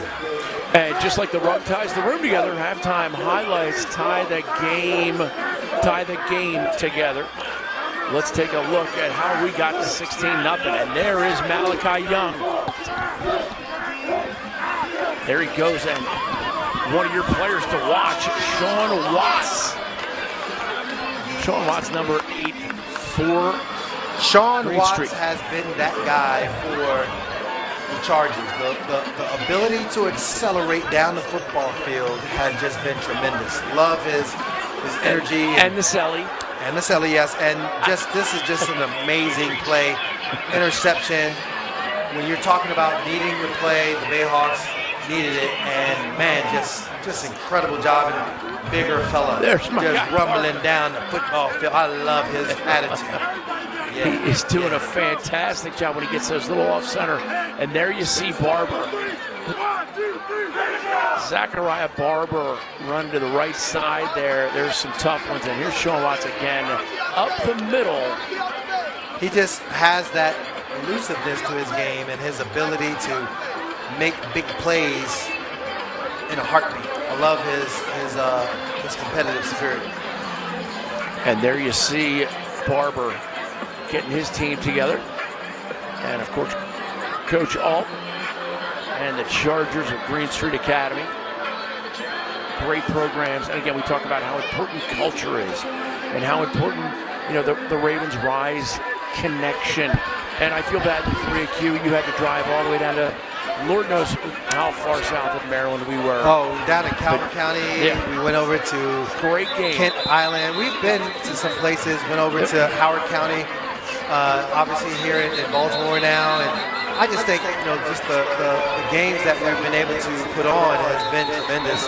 The crowds have been wonderful. Kent Island, gosh, I mean they had a huge show out, and the way they did it with the cheerleaders, they had their cheerleaders have a program where they have some young girls come in and cheer along with the varsity. It was really cool, but just the overall atmosphere at each location, and again, this location being what it is amazing also. From where it was to where it is now, and the gratitude that this community has for the opportunities they've been granted. Now, the Bayhawks being called over to the sideline, and the Chargers still in their huddle as well. Coach Frank Brown and Lamont Brown doing a great job. Assistant coach Harvey Scott also helping out the Bayhawks. Great staffs. As we see, there's your Bayhawk huddle. Some final instructions before we get the second half going.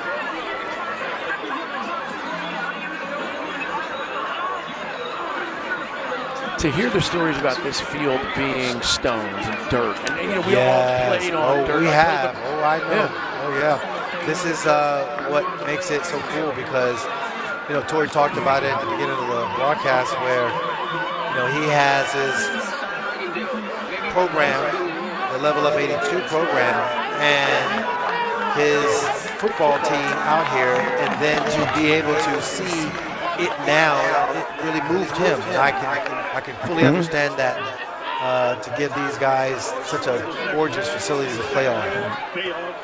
Bayhawks senior number 11, Tony Davis, in to help cover the kickoff, as Zachariah Barber will put toe on leather, and he's going to go right by Tony Davis on his way to the ball. Ball caught down the left side, running to his right, and now bounces back a little bit, and is going to find a way through the tackles, and still going back up the left side now. Great run, great return by Devin Ash. There's a lot of explosiveness that goes on within the Bayhawks and also with the Chargers. And I think for the Chargers, obviously, Ash just to be able to, number one, get it, and then here you see about show his ability to break tackles and to make the big play up the field is just awesome. Good block. He was about to lose 15 yards. Instead, he gains 31.5. And it'll be 1st and 10 Bayhawks. Zachariah Barber. The only question is, will he be under center or shotgun?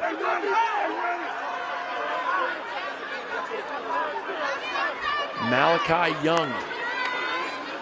Shotgun, hands it off. Deep down the right side, it gets tipped and falls harmlessly to the turf. Good pressure on Malachi Young that time by the Bayhawks D-line.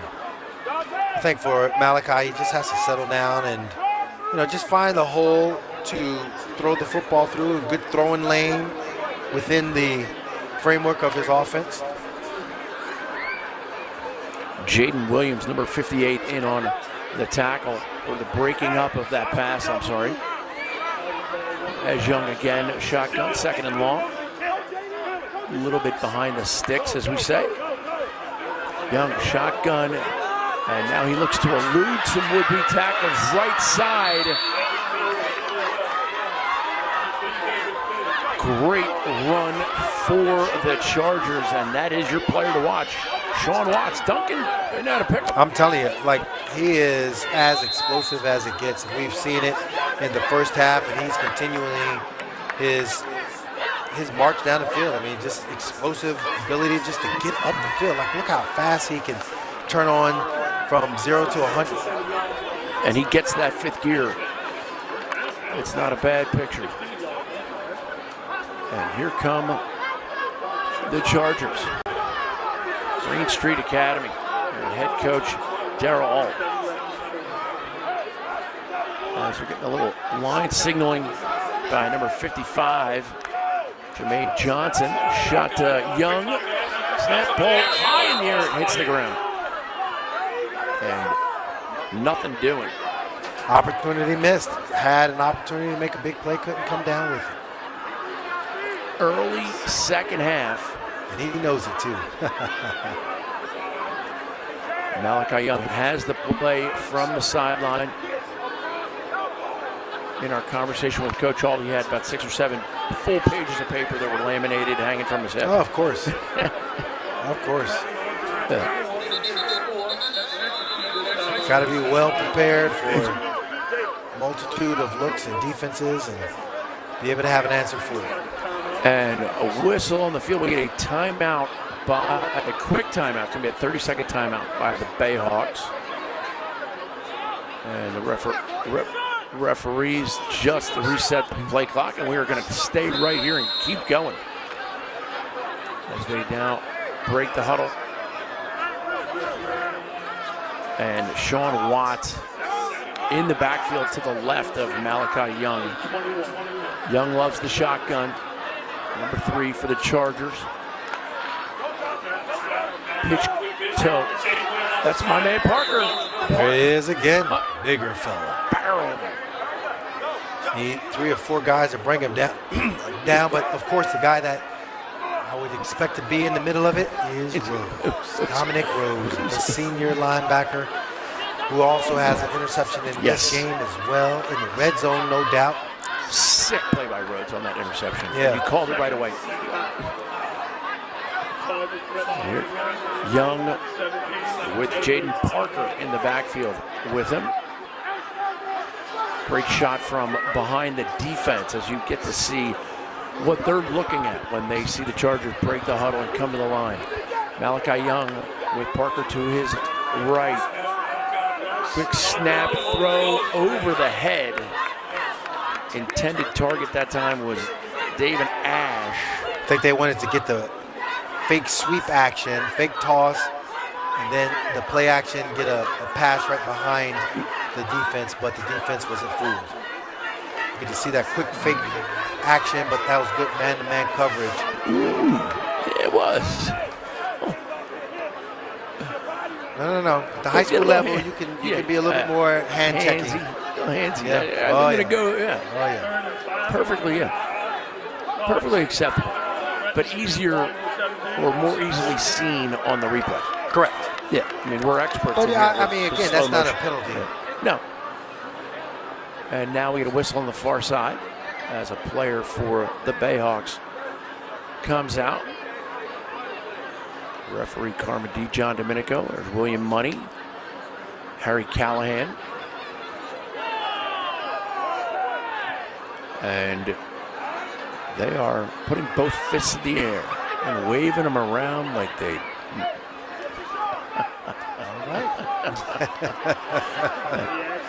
We all know the rest. Young from the shotgun. We are now going to huddle back up.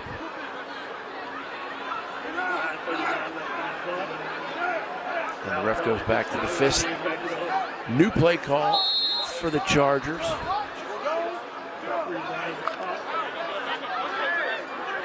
Third down.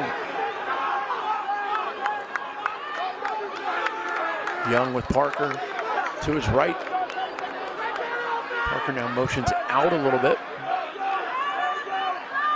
Young from the shotgun. Motion coming like a fake jet sweep, and the defense jumps. And that is going to change things. Offsides. Yeah.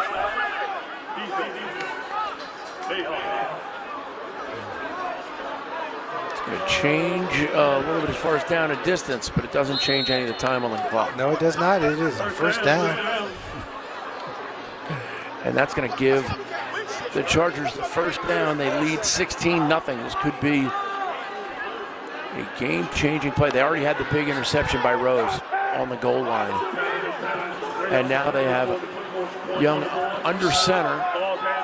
He takes it, and outside to the right pitch, and great defense right there. Yeah, that was just an opportunity to break in and make the play that could have been a big play nullified. And it started with actually Zachariah Barber coming in on the D line and being the disruptor. And quick little time out as a player's down in the end zone. And we will step away just quickly as there is a Bayhawk player down in the end zone. Green Street Academy over Ben Franklin. What a night for football here at Dick Cass Field. In Maryland, girls flag football is on the rise. With leadership from the Ravens, the sport was offered at more than 50 high schools last fall, and these girls are just getting started. I love the sport now. I never thought I'd grow up becoming a football player. Girls can have that chance to really showcase a different side of them. Tell your local officials you want girls flag in your school and help make it a varsity sport statewide. In Maryland, football is for girls.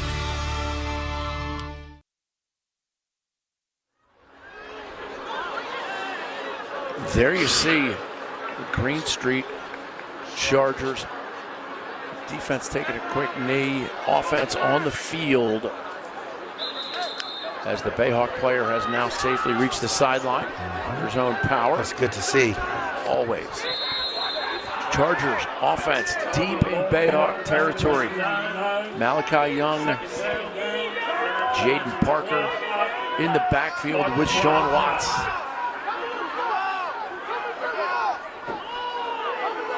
Young under center.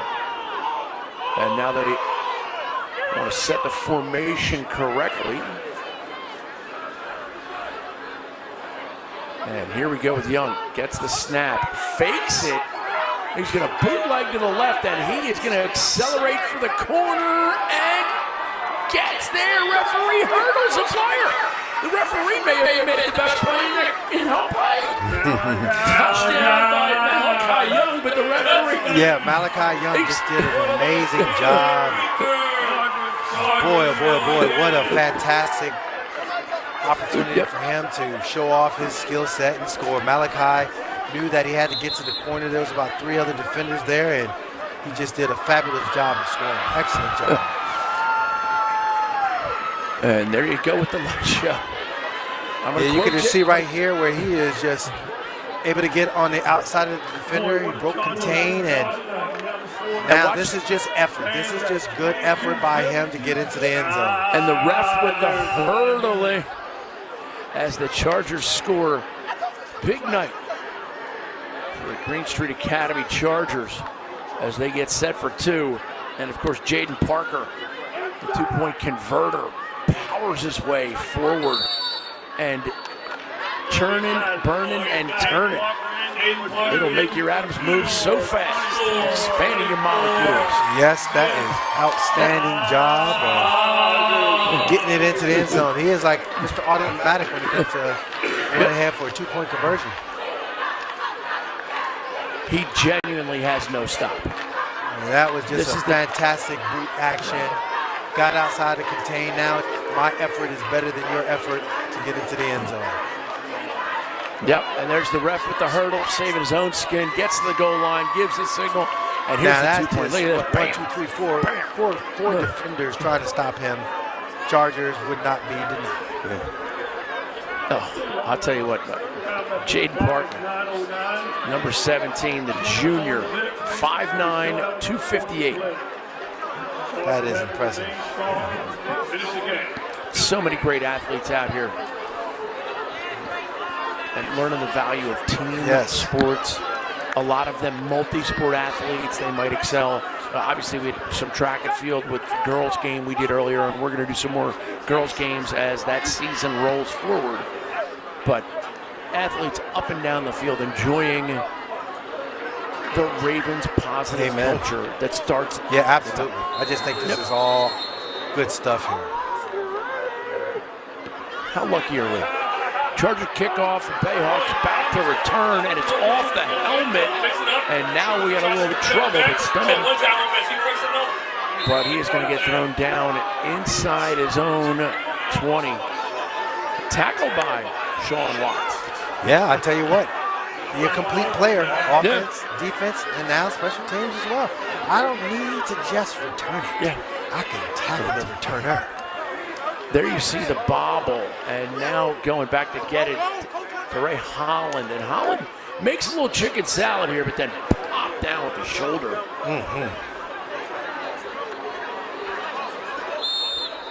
And now Barber in as the Bayhawks get a chance to try and put a nice drive together with 8:46 to go in the third. They have an eternity. Barber will be in the shotgun.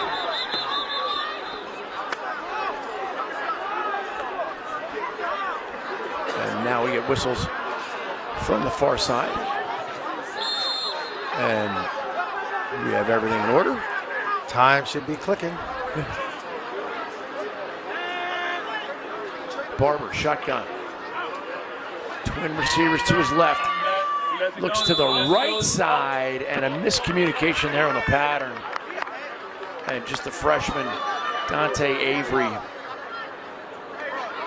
broke off the pattern a little bit differently.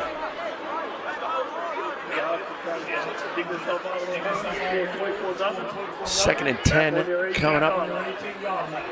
And they're on their own 18 with 8:40 to go third quarter.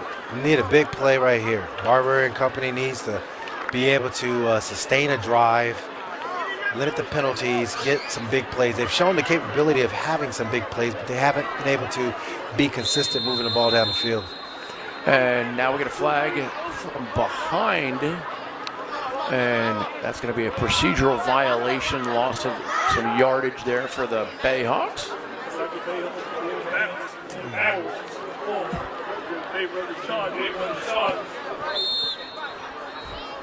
Bayhawks in white, Chargers in green.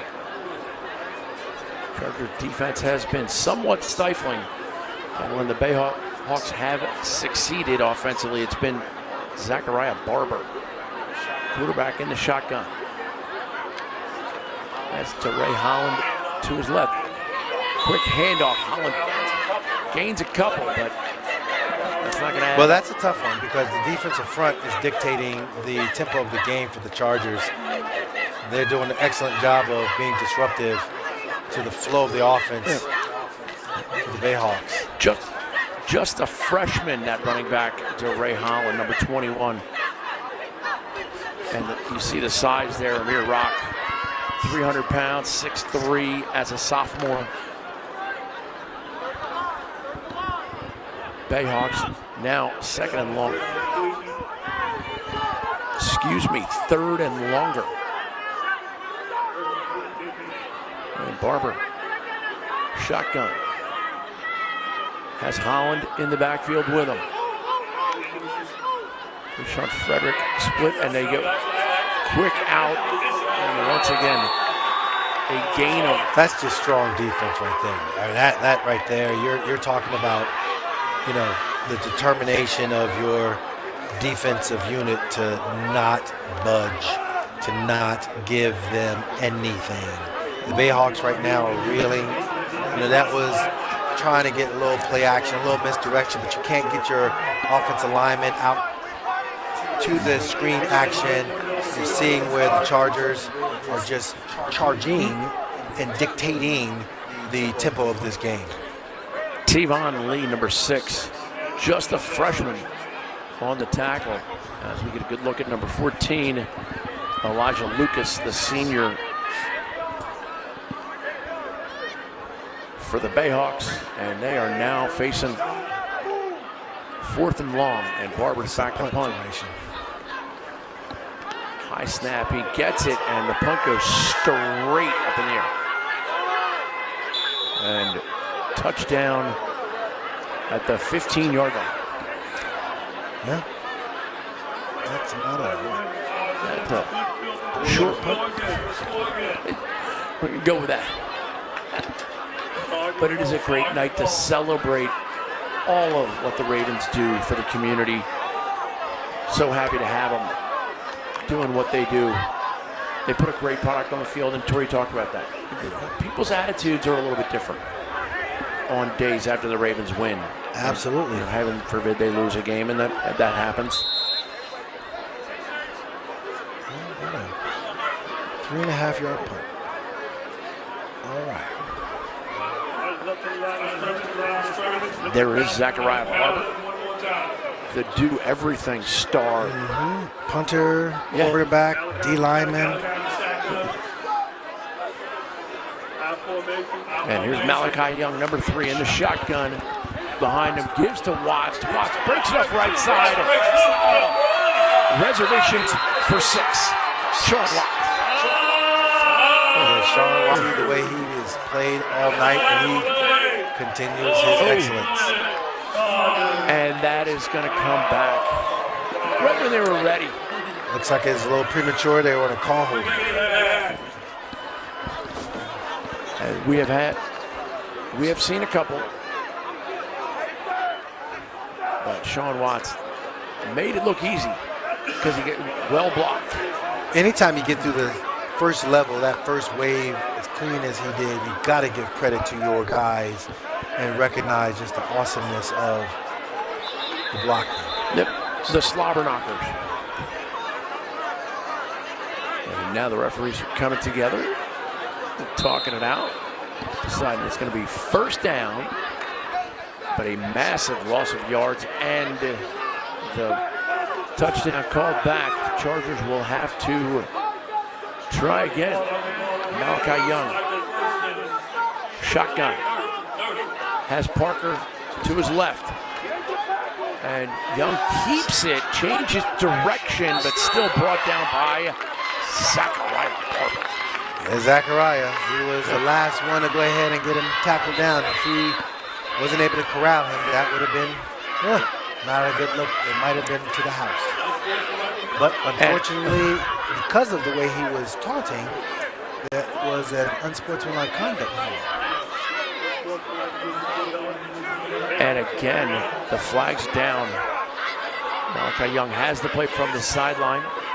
Coach, here's a replay of it. Yeah, you know, he was breaking tackles, and right here is where Zachariah Barber does a great job of getting him to the ground, but then the unsportsmanlike with the... Yeah, and that is pretty unsportsmanlike. That's a quick way to learn a 15-yard lesson. Malachi Young, shotgun, has Parker to his left. This is defender Tony Davis creeping in a little bit from his safety position, and they look for the quick slant. Ball pops in the air and falls incomplete, and another flag comes down late. It might be pass interference, the way that flag was thrown.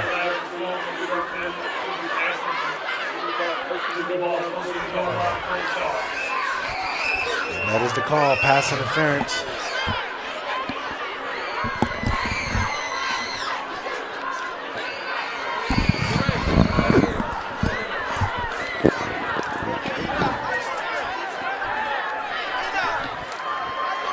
Beautiful, beautiful night, beautiful location, and we get to be Ravens fans. Yeah. Shamar Gray comes in, helps. He goes, he was here at 12:30 today. Absolutely. No, absolutely.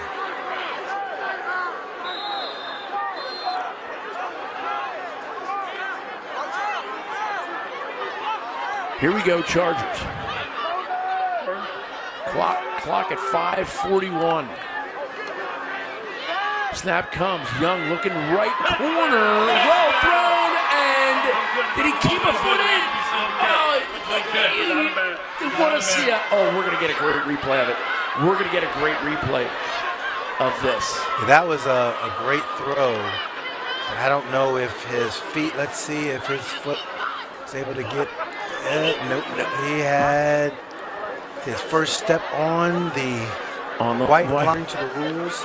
Never ever in the history of football has a ball been completed out of bounds. Yeah, there you see him kind of. I told you we were going to get a great look at it. Unfortunately, both feet are out of bounds.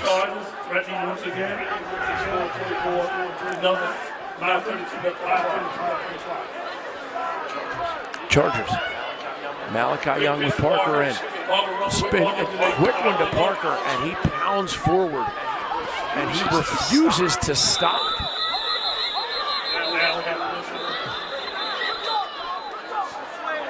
And now he is brought down. And that is gonna... Did he just say a first down? Here we go. Clock is running at the 5:06 mark, and you see the quick pitch to Parker. He loves running forward. Yes, he does. He loves running forward. And his linemen love blocking for him. He is something.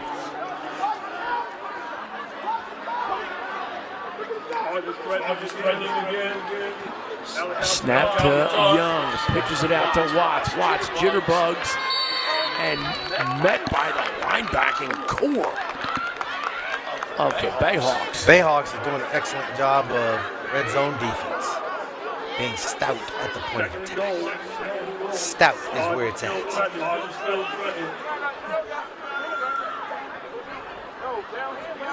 Defense has to step up right here with the score where it is, and you want to make plays that you can watch in the film room and be proud of. Absolutely. That's what this is. You want to have some level of pride in your performance and not sit there and think that the game is just done because of the scoreboard. Parker and Watts both in the backfield with Malachi Young. Young from the shotgun. Just a junior. Takes a snap and jump throw, and it's going to come up well short. That's good red zone defense right there. That is being tenacious. That is saying that, look, we refuse to give up. We refuse to say that, look, we're going to allow you to score, and that's it. They are doing a great job defensively in this red zone series. They really, and it even goes all the way back to that confidence that they got when Dominic Rhodes makes the beautiful play with the interception. That gives them that goal line. And also, on the other, they attack that condensed field. It's a very short field right now for them. Absolutely. They've been on this side of the field pretty much all game. Parker and Watts split to either side of Malachi Young. Davon Ash in the Z-back spot.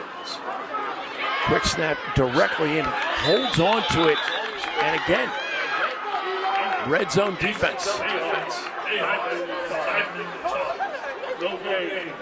And you see Watts and Young talking it over a little bit. But this is the Bayhawks, one of their strong suits right now.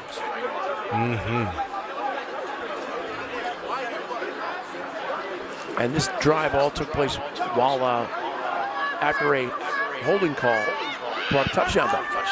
Exactly right, and this has been ongoing. I mean, they have been relentless trying to get it into the end zone, but you're seeing where the Bayhawks have done an excellent job with their red zone defense. Now Young alone in the backfield, quarterback draw, and he gets thrown down on the 4-yard line by Zachariah Barber.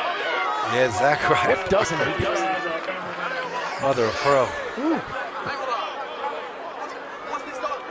And that is going to be a first down for the Bayhawks, so they get the stop.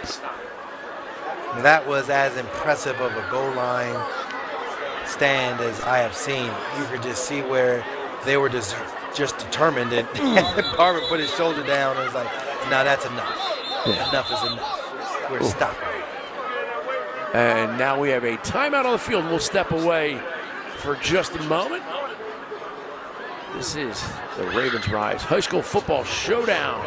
2:47 to go, third quarter. Beautiful night of football. In Maryland, girls flag football is on the rise. With leadership from the Ravens, the sport was offered at more than 50 high schools last fall, and these girls are just getting started. I love the sport now. I never thought I'd grow up becoming a football player.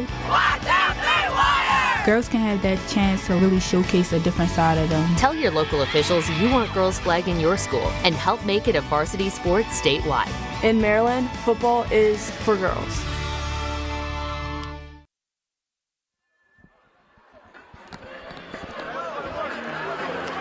There's the Charger huddle. And yes, they do have a nice 24-point lead. But they just got stopped in the red zone for the second time. And it's something they're going to want to piece together. Well, I think if you're looking for a positive and you recognize that you were able to, not do what you wanted to do offensively. Unfortunately, you had the short punt. You give them the ball in the red zone, but you stuffed it. What do you do now? Now let's go ahead and see if you can sustain a drive and get down a football field for points on the board. That's the goal. That's the mindset. If you're sitting there, you're the Bayhawks. And now the Bayhawks from deep in their own territory. That's what the reward you get when you play goal line offense. And they're going back into the wishbone. I love it. Power run and a power tackle. Oof. Sean Watts. Honestly, that was as textbook of a tackle as it got. I mean, low man wins on that one. And Sean Watts, he packs a wallop. Number 14 is not happy right now. Elijah Lucas. Not. He's feeling it. He tackled him right in the thighs, in the quadricep. He's still limping a little bit.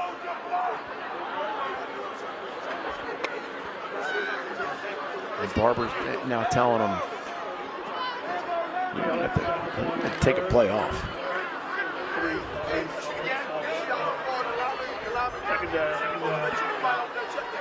And the Bayhawks get to the line. They now have quarterback Dante Avery, the freshman, in running the wishbone with Zachariah Barber playing the fullback role. And a little trouble on the snap, and that's going to bring about all kinds of chaos. Mother of perfect. Barber was the quarterback and running around. I think he had a better chance of making a positive play, even if it didn't necessarily work out for the first play call, but the extending of the play and possibly getting it down the field was his forte. Advancing the ball, or is matriculated down the field, coach, yeah. The Chiefs coach, Hank Stram. His name escaped me for a moment. Yes, the legendary Hank Stram. Yes, always had the piece of paper in his hand. As the Bayhawks break the huddle.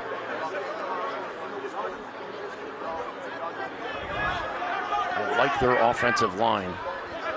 Jaden Robinson, Jaden Brown, Dante Harrison, Jaden Williams.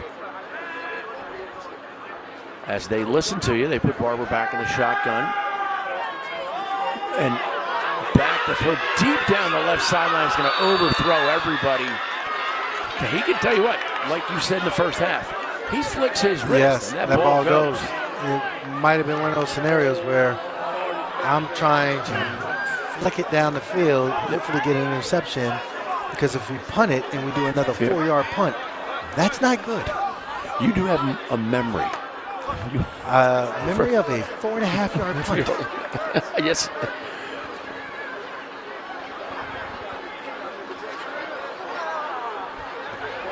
Bayhawks still sitting on a 0, Street Academy. Chargers up 24-0 late third quarter. And they're now back to punt. This time it's going to be number 17 is in there. Unrostered 17. Yes, had the great pass break up early in the game for an interception as well. And we have pre-snap flag. You ever seen Neighbors? We can't digress yet. No, we cannot. Carmen D. John Domenico, there on the screen. As we get ready for another attempt at the punt with 55.9 seconds to go.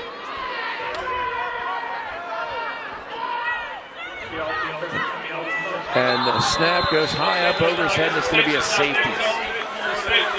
The clock did run. Yes, it did. Safety goes.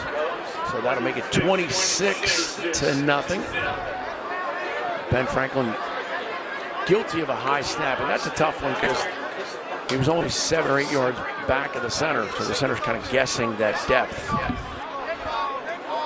Yeah, those are the things where you got to, as a coach, practice it to make sure that in the game situation you're prepared for it. And that's where that third aspect, offense, defense, special teams, there's got to be a commitment to it. And on Tuesdays, for 10 minutes, you got to practice 8-yard snaps, 12-yard snaps, 15. The normals assumed is 15, yes. 14 or 15. So if anything short of that, you got to practice it. You got to drill it into them. And they'll get a free kick. And now Mr. Barber has the ball.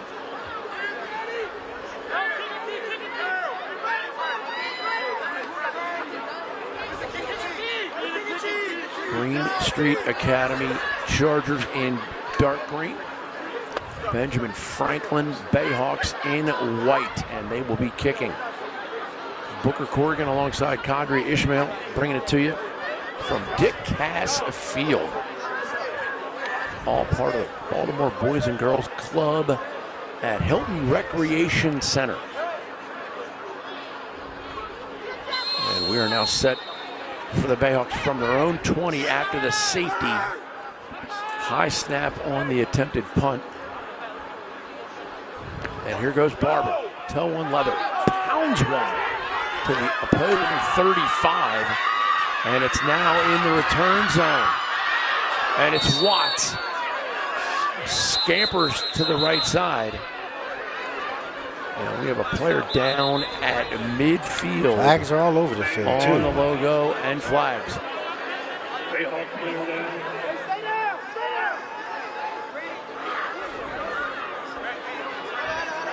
And an illegal block.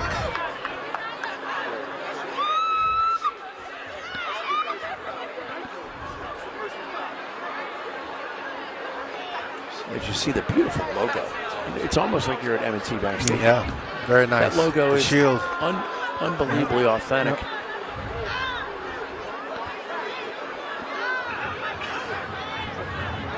We're going to step away. 42 seconds to go, third quarter. In Maryland, girls flag football is on the rise. With leadership from the Ravens, the sport was offered at more than 50 high schools last fall, and these girls are just getting started. I love the sport now. I never thought I'd grow up becoming a football player. Girls can have that chance to really showcase a different side of them. Tell your local officials you want girls flag in your school and help make it a varsity sport statewide. In Maryland, football is for girls. Take a look at this team, the chosen ones. They've trained for years to be here. You can see their drive, their passion, their focus, and now they're ready to take the field. They're MedStar Health, trusted medical team of the Ravens for more than 20 years. And for every training camp, every practice, and every game, they're the team your team chooses every time. MedStar Health, it's how we treat people. It's the biggest deal in breakfast, Dunkin's $6 meal deal. You get a medium iced or hot coffee, bacon, egg, and cheese, and 6 toasty hash browns. Dunkin's $6 meal deal is back. At Corrigan Sports Enterprises, we don't just host events, we transform visions into victories. From the very first spark of an idea to the roar of the crowd on the big day, we're with you every step of the way. Corrigan Sports Enterprises, taking events from conception to fruition.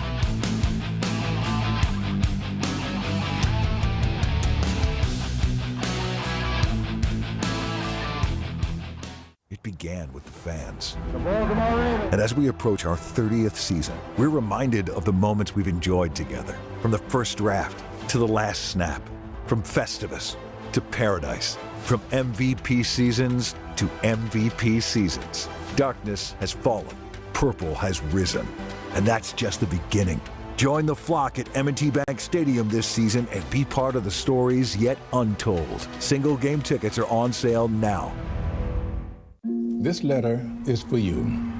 From what I hear, you're supposed to be the next Tom Brady. You're not the next Tom Brady. You're the next you. Compare yourself to nobody but the kid in the mirror. The one who knows that who you are today is just a piece of who you're going to become. Sincerely, Tom. You wrote this. Yeah. Live out your dreams, man.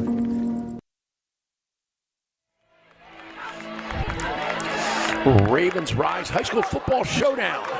Green Street Academy against Benjamin Franklin. The injured player is off the field. Booker Corrigan, Kadri Ishmael bringing it to you from Dick Cassfield. And here's the kick and the free kick, and just the guy got popped in the middle of the field. And that is Chauncey Stanley, the freshman.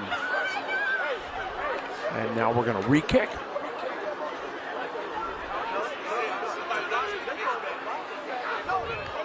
Zachariah Barber. Actually, while the player was down, I saw Zachariah Barber go over and make 5 funnel cakes for people in the stands. Okay. He does it all. There He you checked go. your tire pressure. He said your, Yes, he did. your passenger side's left.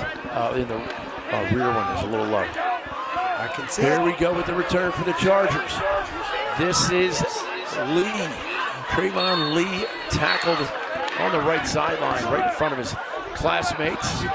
They're fired up for him. Great run by Lee. And now we get whistles as there's another player down.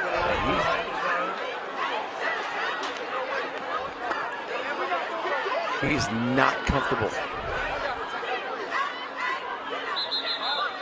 And that is number 24, Jameer Wilson, also a freshman. I don't know if we have a replay of that or not. Did see where. We will cue something up.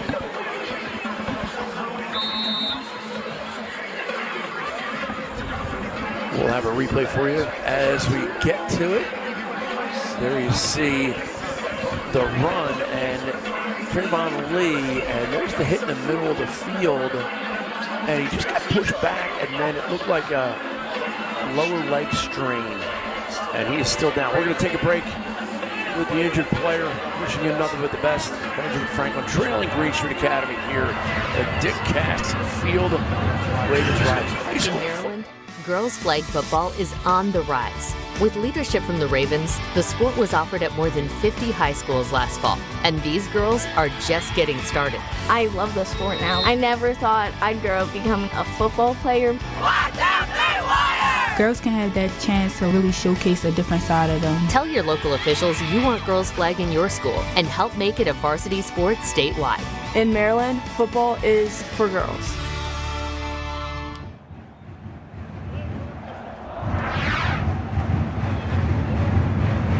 At Corrigan Sports Enterprises, we don't just host events, we transform visions into victories.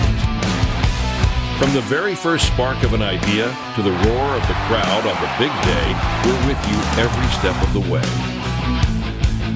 Corrigan Sports Enterprises, taking events from conception to fruition.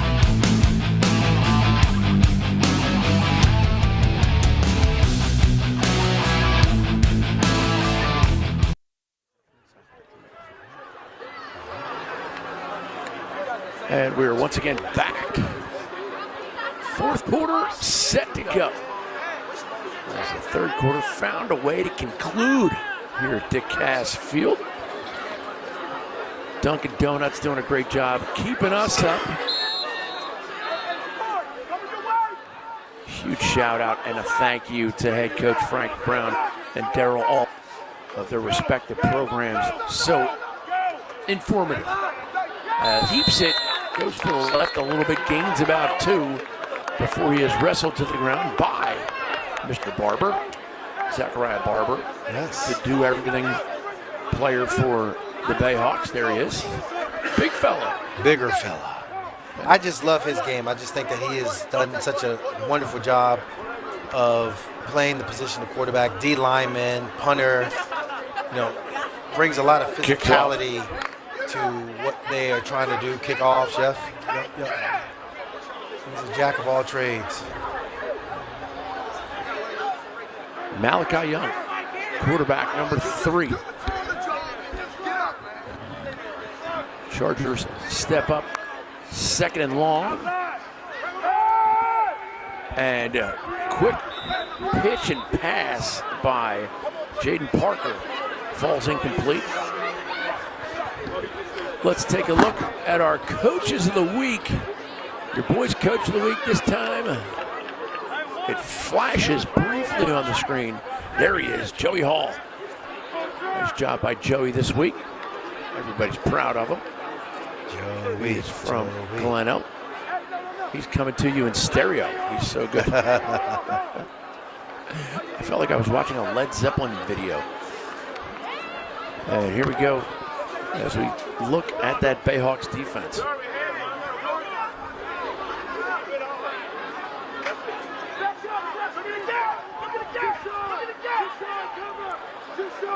Malachi Young has Parker to his left. Shotgun, quick throw, deflected at the line, and that will fall incomplete.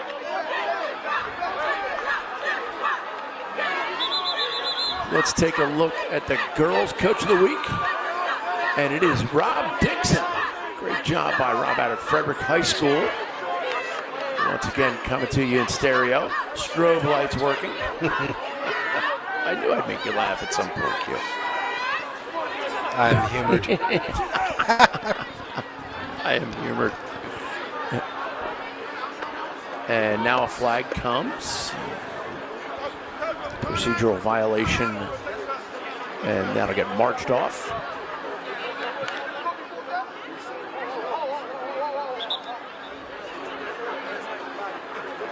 "26 unanswered points by Green Street Academy as here on the Ravens Rise. Thank you so much to our friends Adam Riddell, Shamar Gray, and everybody on their staff. They were here at 12 o'clock setting up, and they might be here at 12 o'clock breaking down. Yes, indeed.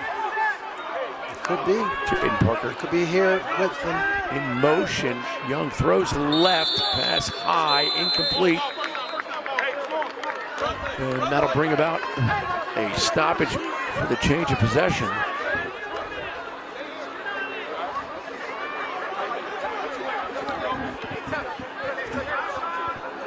Green Street putting a nice season together, as are the Bayhawks from Ben Franklin.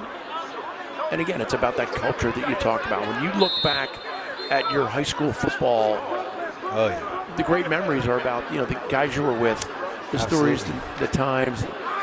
Sometimes you won games, sometimes you lost, but you always responded in a positive way, and you have lifelong friendships because of it. Yes, absolutely.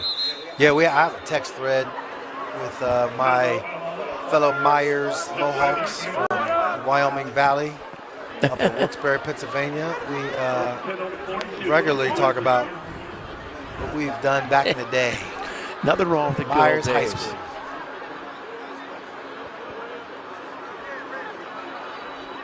$26-0. We'll step away for just the 30. Ravens rise.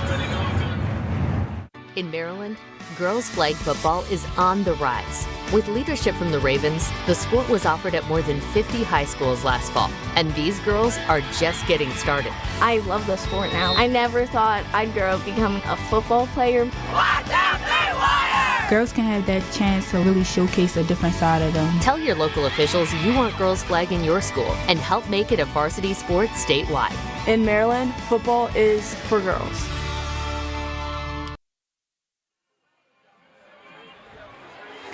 Ravens girls flag. You just saw the ad. Such a high level of competition. It is fabulous.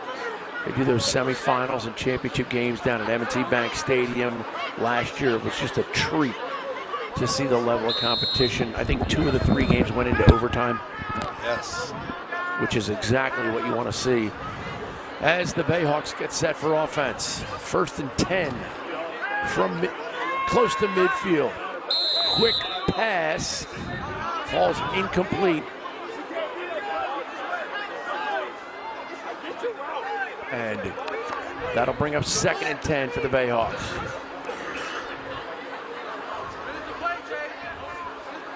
Bayhawks, Frank Brown, their head coach, doing such a great job. Darryl Alt, his counterpart for the Green Street Academy Chargers. Yes.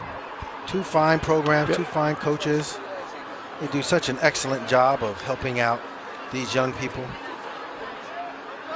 Putting together a fine program, both sides. Tayshawn Bagley doing a great job on the interior line tonight, as is so many of those defenders. We get a little opportunity to get over midfield and right by the yard stripe. I don't know if it's a first down or not. And we're right on the line, Q. Yes. It is. They're marching them. They are. You had good. Actually, you had a better view of that than I did, and you're half a yard over. Yep. I could just see it. You gotta see it right on the angle. What a great catch. Excellent video work right here.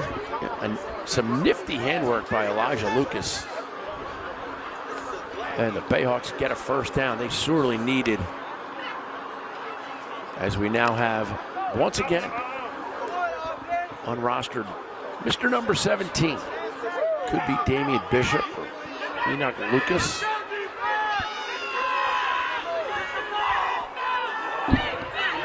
And they're in the shotgun. Now we have whistles before the snap. And that will stop the clock as they take the time to march off that penalty. And that'll bring up 1st and 15 now.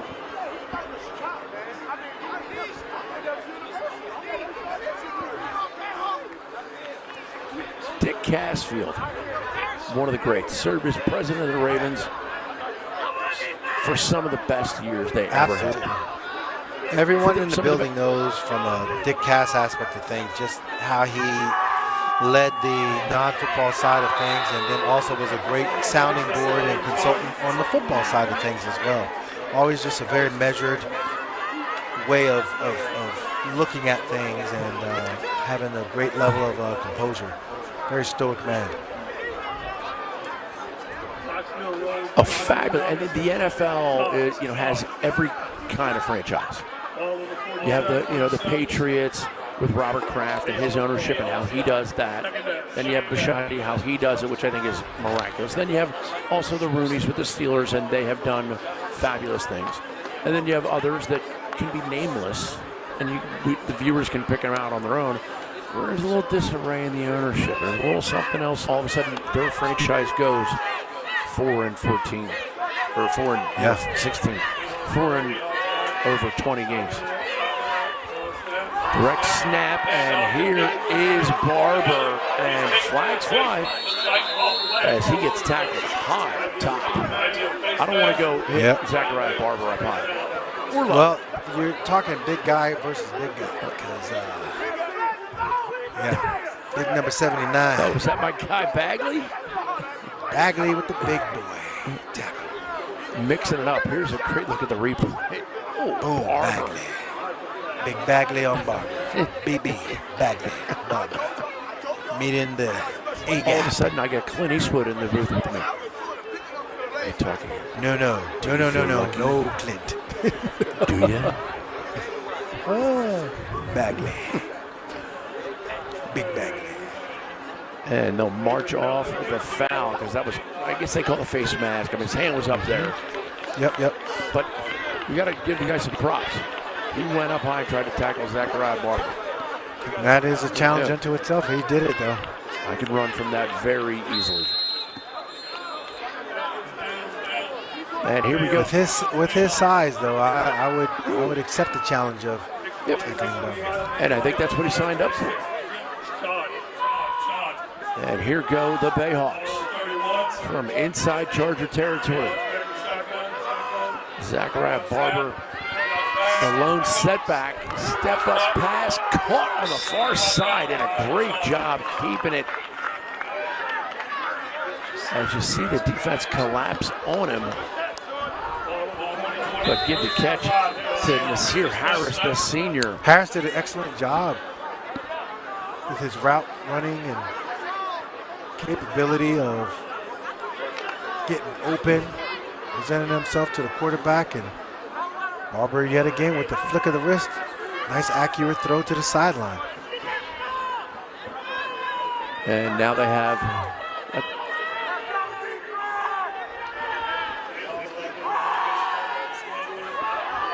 and a nice power drive to the left side. And here,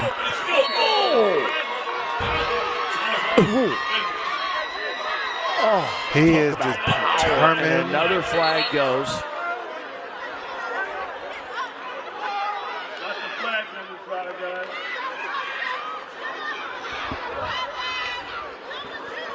And that was a punishing way to end a run, but he's going to get called with unsportsmanlike.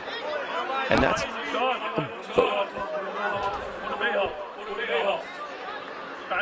he may not sure. Did the ref point the wrong way? No, the referee pointed the correct direction, and I thought the penalty was on. The clock is going, and the play is going, and they are advancing the ball into the red zone. And now you see Zachariah Barber, number 2, as the ball's on the 4-yard line. They bring Harrison Avery into the huddle. Yeah, and no, there's Barber, a replay of it. Barber just wouldn't go down. I don't see anything there that was. Yeah, he kind of stepped over him. Shotgun snap, quick throw, and it gets deflected badly as he was releasing it. And now we have the injured quarterback. Again, I'd love to give his whole family huge credit, but we just don't have number 17's name. And he quickly jogs off. He was shaking up, got a little stinger. And he wants more. He went from hurting on the turf to coach. Well, just showing his toughness. Yeah. He recognized, he got hit. Well, he did get hit as soon as he released the ball. But he shook it off. Probably got a little stinger. There you see him on the ground, not comfortable.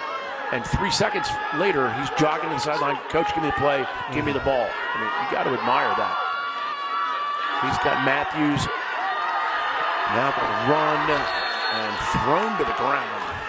You know, it's interesting because when he gets to the line of scrimmage, and if he can get to the line of scrimmage untouched, he's so difficult to bring down. But you also got to credit the Chargers defensive front for breaking through the offensive line and not allowing him to get any momentum. That was a great tackle. I'm curious to see the will of each offensive line, D-line, like who wants it more. Yeah. We've seen a great display with the skill guys, but now let's see what the Bayhawks want to do or what the Chargers want to do. Who wants it more? I want a shutout, or am I going to go ahead and get on the board? And here's the drop back, sack, ball comes out. I don't know if that was a flag or his turnover sandbag. Oh, he's pointing first. Yeah. He is pointing the other direction. That was the sandbag that they throw. That's exactly right. And so this is just poor blocking. I mean, that is, if you're the offensive lineman, you're like, man, all I got to do is just hold up, and it was more of an Ole type of a scenario block. And now whistles blow on the far side as the Bayhawks are making some mass substitutions here, getting some guys in. The Chargers doing the same thing as we are long in the tooth here at Dick Cass Field. 26-0 Green Street Academy over Ben Franklin. And you see Zachariah Barber finally getting to play. He gets it down off. Here's Malachi Young, shotgun. Quick handoff, straight up the center of the field. And grinding for every yard is Mr. Sean Watts. And make no mistake about it, he's getting a lot of votes for MedStar Player of the Game. Oh, absolutely. Absolutely. He has my vote locked up already. There's nothing that anyone else can do to change my tone and your mindset. That dude has shown up in a big way tonight. What a great night at Dick Cashfield. 2:09 to go and running, 26-0. Bayhawks can't get off that 0. And the Chargers run another play as they're looking to just pound it, and deep down the sideline on the far side with the speed to go, and just barely tackled at the end. Sean Watts breaks another one.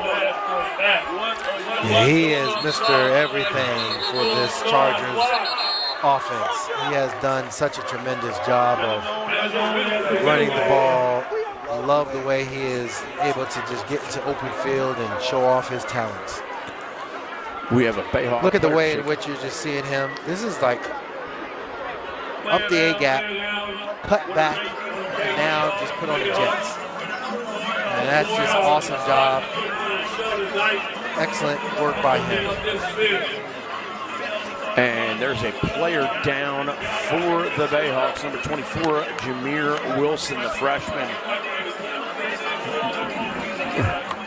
And we will step away just quickly. Ravens Rise High School Football Showdown. And Dick Cashfield really showing out. Thank you so much to the Ravens. In Maryland, girls flag football is on the rise. With leadership from the Ravens, the sport was offered at more than 50 high schools last fall, and these girls are just getting started. I love the sport now. I never thought I'd grow up becoming a football player. Girls can have that chance to really showcase a different side of them. Tell your local officials you want girls flag in your school and help make it a varsity sport statewide. In Maryland, football is for girls. Take a look at this team, the chosen ones. They've trained for years to be here. You can see their drive, their passion, their focus, and now they're ready to take the field. They're MedStar Health, trusted medical team of the Ravens for more than 20 years. And for every training camp, every practice, and every game, they're the team your team chooses every time. MedStar Health, it's how we treat people. It's the biggest deal in breakfast, Dunkin's $6 meal deal. You get a medium iced or hot coffee, bacon, egg, and cheese, and 6 toasty hash browns. Dunkin's $6 meal deal is back. At Corrigan Sports Enterprises, we don't just host events, we transform visions into victories. From the very first spark of an idea to the roar of the crowd on the big day, we're with you every step of the way. Corrigan Sports Enterprises, taking events from conception to fruition.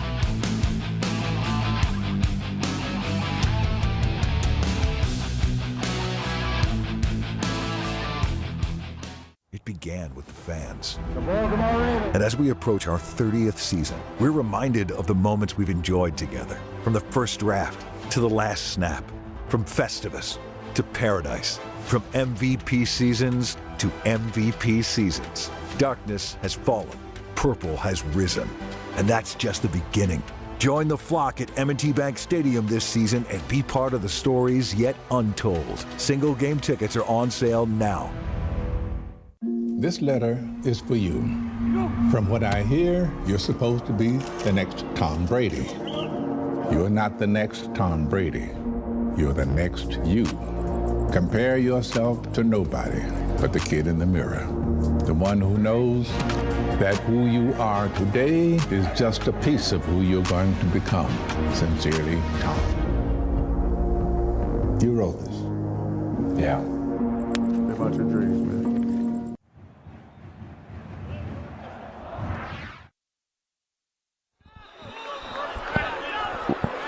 1 minute and 33 seconds to go here in the fourth quarter. Chargers once again driving after a great run by Sean Watts. And as we talked about earlier, Kadri, he is accumulating votes and ballots for your MedStar Player of the Game. That is for sure. Number 8 in green has made the difference tonight in a lot of ways, offensively and defensively. And he is now the setback behind J.D. Parker as Malachi Young hands it off to Watts. And he scampers forward for about 3.5. As the clock continues to tick, tick, tick. On what was a great occasion for the community, for the schools, for the Ravens. Yes, absolutely. No, this has been awesome. I think overall, just a beautiful night, beautiful opportunity to show off this incredible facility. It's just awesome all the way around. And here come the Chargers. On offense, but it's been their defense that has really put the stamp on this one. Malachi Young, number 3, pitches it out quick. Parker looks to accelerate in, and he does score. But there is a flag on the play that's holding against the offense. And that will...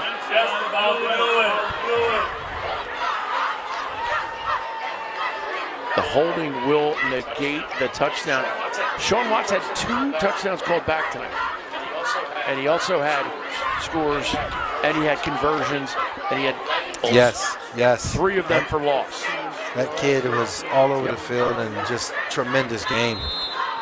And the clock will wind, and that'll do it from what is a great opening night occasion for Dick Cass Field here at the Baltimore Ravens Boys and Girls Club at Hilton Recreation Center. They're giving them now 1 untimed down. And Malachi Young will step up and take a knee, and that'll do it. Respectfully, all the teams are set. And that'll do it. Yes, indeed. And a win for Green Street Academy.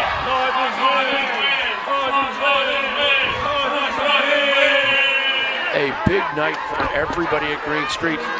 Big night for the Benjamin Franklin Bayhawks.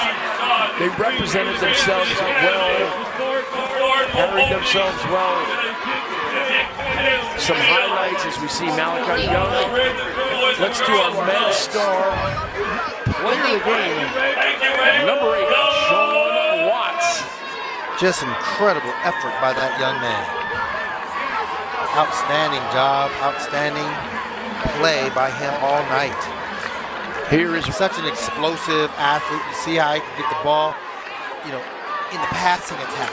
And you see how he gets the ball, get to the edge, and the acceleration. Just beautiful effort by him. Getting the ball down the football field, getting it into the end zone. He was Mr. Do-It-All tonight. He certainly was. Tailback, straight up the middle, make a guy miss in a hole, and then to close the game out, takes the ball all the way down to the opposing team's red zone, and they're able to run out the clock. What a great night. You see him shaking hands. Q, we had a beautiful night. We had Torrey Smith in the booth with us. Awesome time. Beautiful facility. Dick Cass, former team president, named the field and the facility after him. What a great, beautiful night to showcase this awesome facility. And these 2 teams, what a fine job by both of these teams. And the Chargers found a way to take it home. For the great Kadri Ishmael, I'm Booker Corrigan reminding you, you only get 1 shot at today.